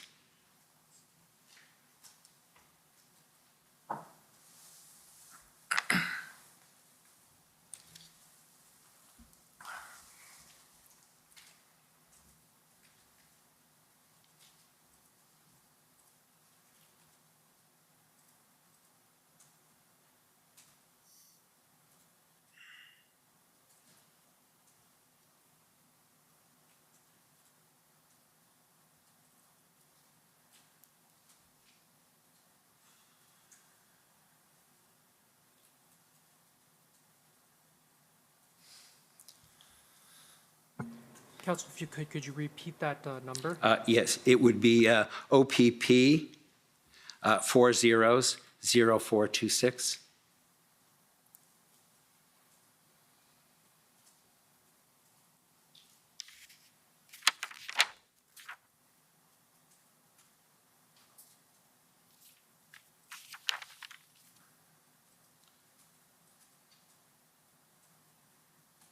If I could just repeat that. I'm going to move on to, that's okay, that's okay. Council, it may be 4262.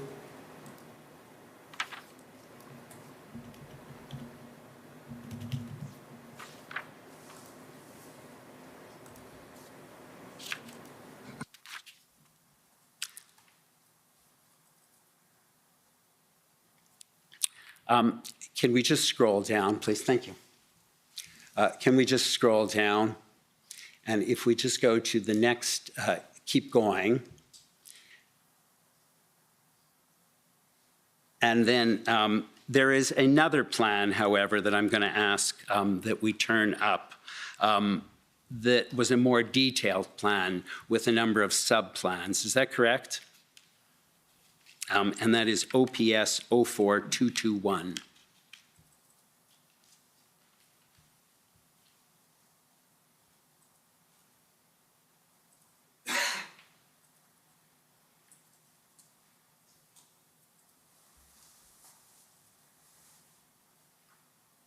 I'm going to move on.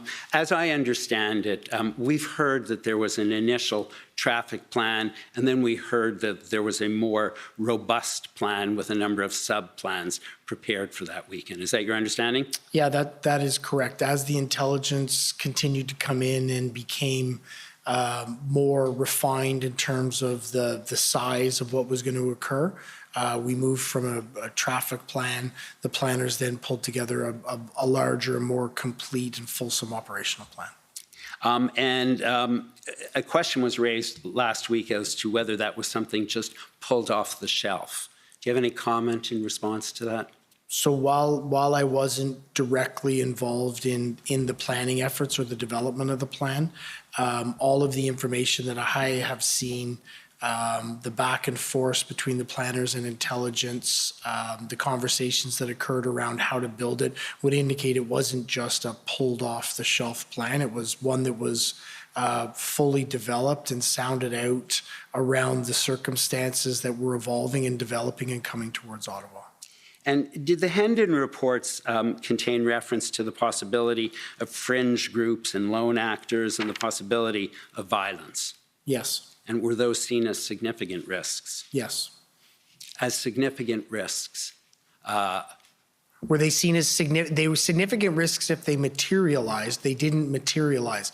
It was risks that we identified through our threat assessment and our planning process. And so did the plan address the possibility of there being violence or serious criminality?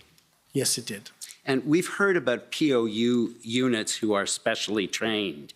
In advance of the demonstration, did OPS take steps to get additional POU units on alert to be in Ottawa if necessary in anticipation of potential violence or fringe groups? Yes, we did. And was their use in fact necessary?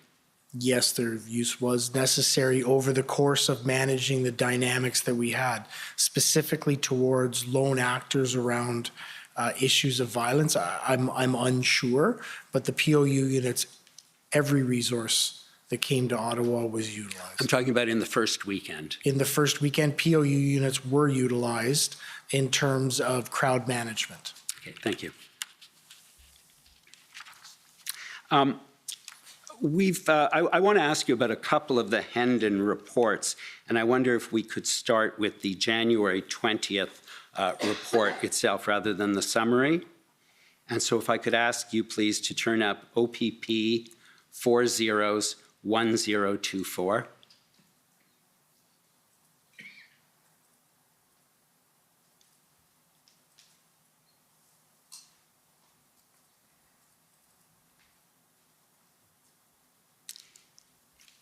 And so you'll see that is the January 20th one. And we've had our attention drawn to certain passages. And I wonder if you could turn to the second page, please. Thank you. And the second paragraph indicates that open source research has identified a Facebook page titled Freedom Convoy 2022. And then it tells you the number of likes and how many it was being followed by. All of the comments express support for this event. What do we see in the next sentence about the number of people supporting the event and the number who may participate as of the 20th, so 8 days before? That those numbers are unknown. And I'd like you also to look at the third to last paragraph on that same page. So if we just, what information, what do you take from the information in that third to last paragraph on that page? I think there's two pieces. One that it is the organizer promoting as a safe, lawful, and peaceful protest, while other individuals seem to be advocating aggressive tactics. And were the aggressive tactics prepared for? Yes, they were. And if you could please go to the assessment section on page 4.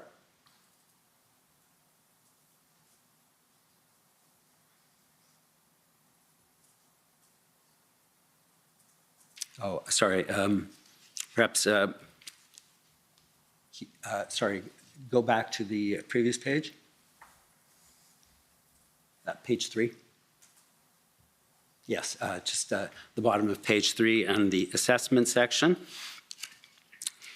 And then you'll see that each Hendon report has an assessment section, correct? That's correct. Right, and if we go then to the, I just want you to see the heading. If we then go to the next page, under that heading, the second paragraph,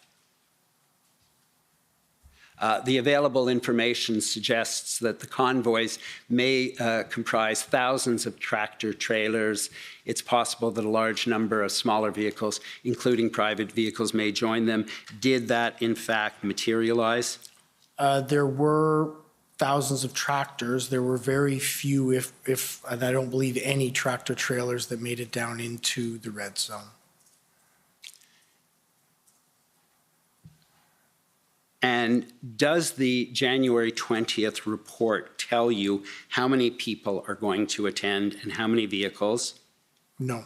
How many will stay? No.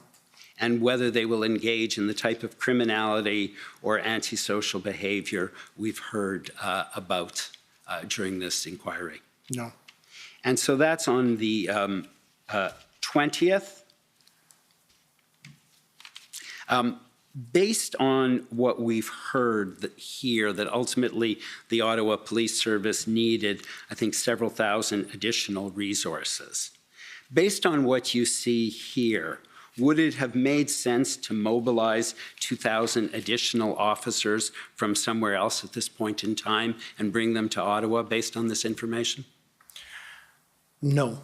But I also think it's very important to note as we go through these that I understand the challenges of gathering this information and intelligence, and I understand that it's imprecise and unrefined, and that's why I tried to make the point that the experience we have is so important in assessing these. So I believe every best attempt and great work was done by the Ontario Provincial Police and all the partners in bringing together this information to be able to share with communities, other police services, to be able to conduct planning. Can I ask you please to turn up OPP 401476 on the first page? That is the Hendon report from the afternoon of January 23rd.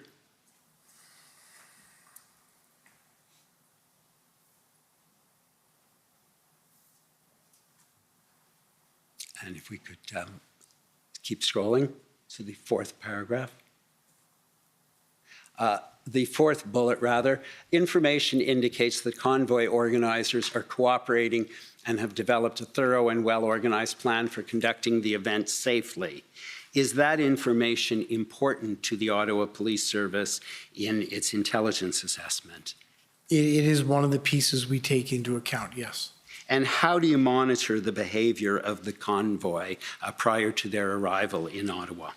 So the convoy would have been monitored by other police agencies as it came across Canada. And I know that once it entered Ontario, it was monitored by the Ontario Provincial Police until it came to Ottawa, where we took over.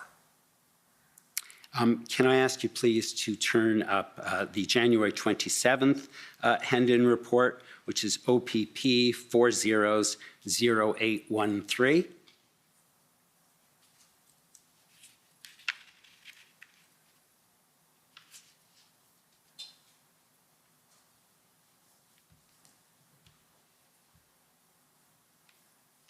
So you'll see this is on the Thursday. Is this the first time we have an indication of numbers?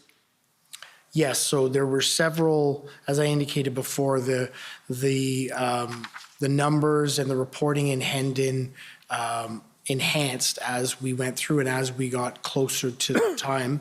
And this, on the 27th, is the first day that we saw actual numbers recorded. And understandably the first day, but the first day that we got a much better picture on the numbers that would be attending. Thank you. Can I ask you now to go to the January 28th Hendon report, which is the Friday, and that would be the Friday that the first trucks start to arrive in Ottawa, correct? That is correct. And so if we could please turn to OPP 400815.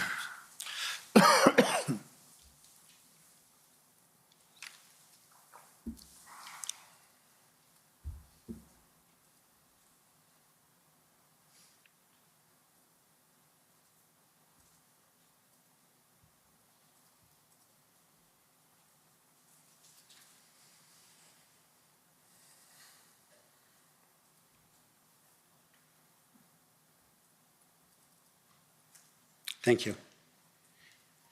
And so now we have, so this is the day of, and there is an estimate of the total number of vehicles. That's correct. Which indicates that they are estimates and subject to change. That's correct. And when it says they're subject to change, does that mean it might go up, might go down? It could mean either. And if you could please turn to page 7 of the document.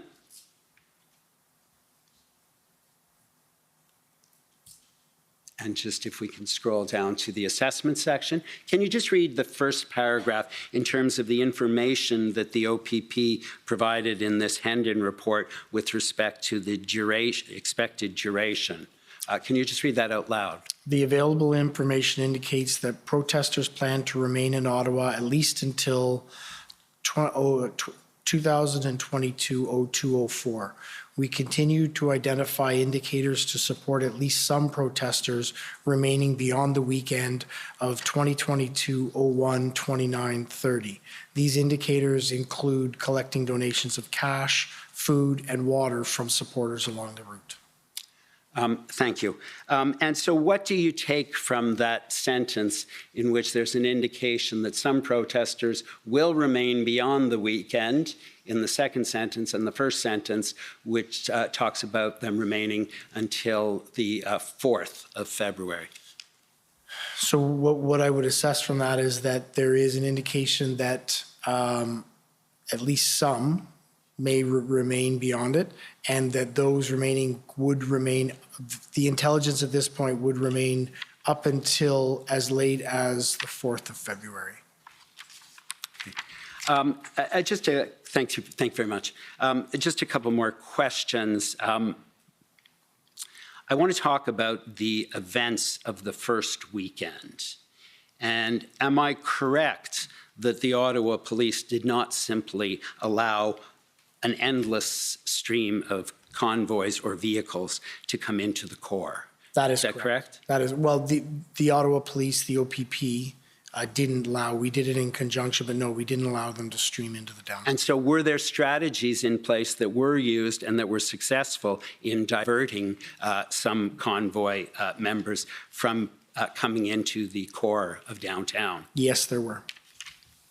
And on that first weekend, in conjunction with your policing partners, were there periods of time where other traffic mitigation measures were taken, such as dealing with bridges, off-ramps?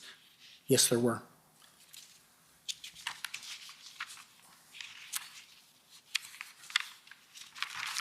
And finally, we've heard some individuals during this inquiry talk about officers not coming down hard enough or not taking enforcement actions.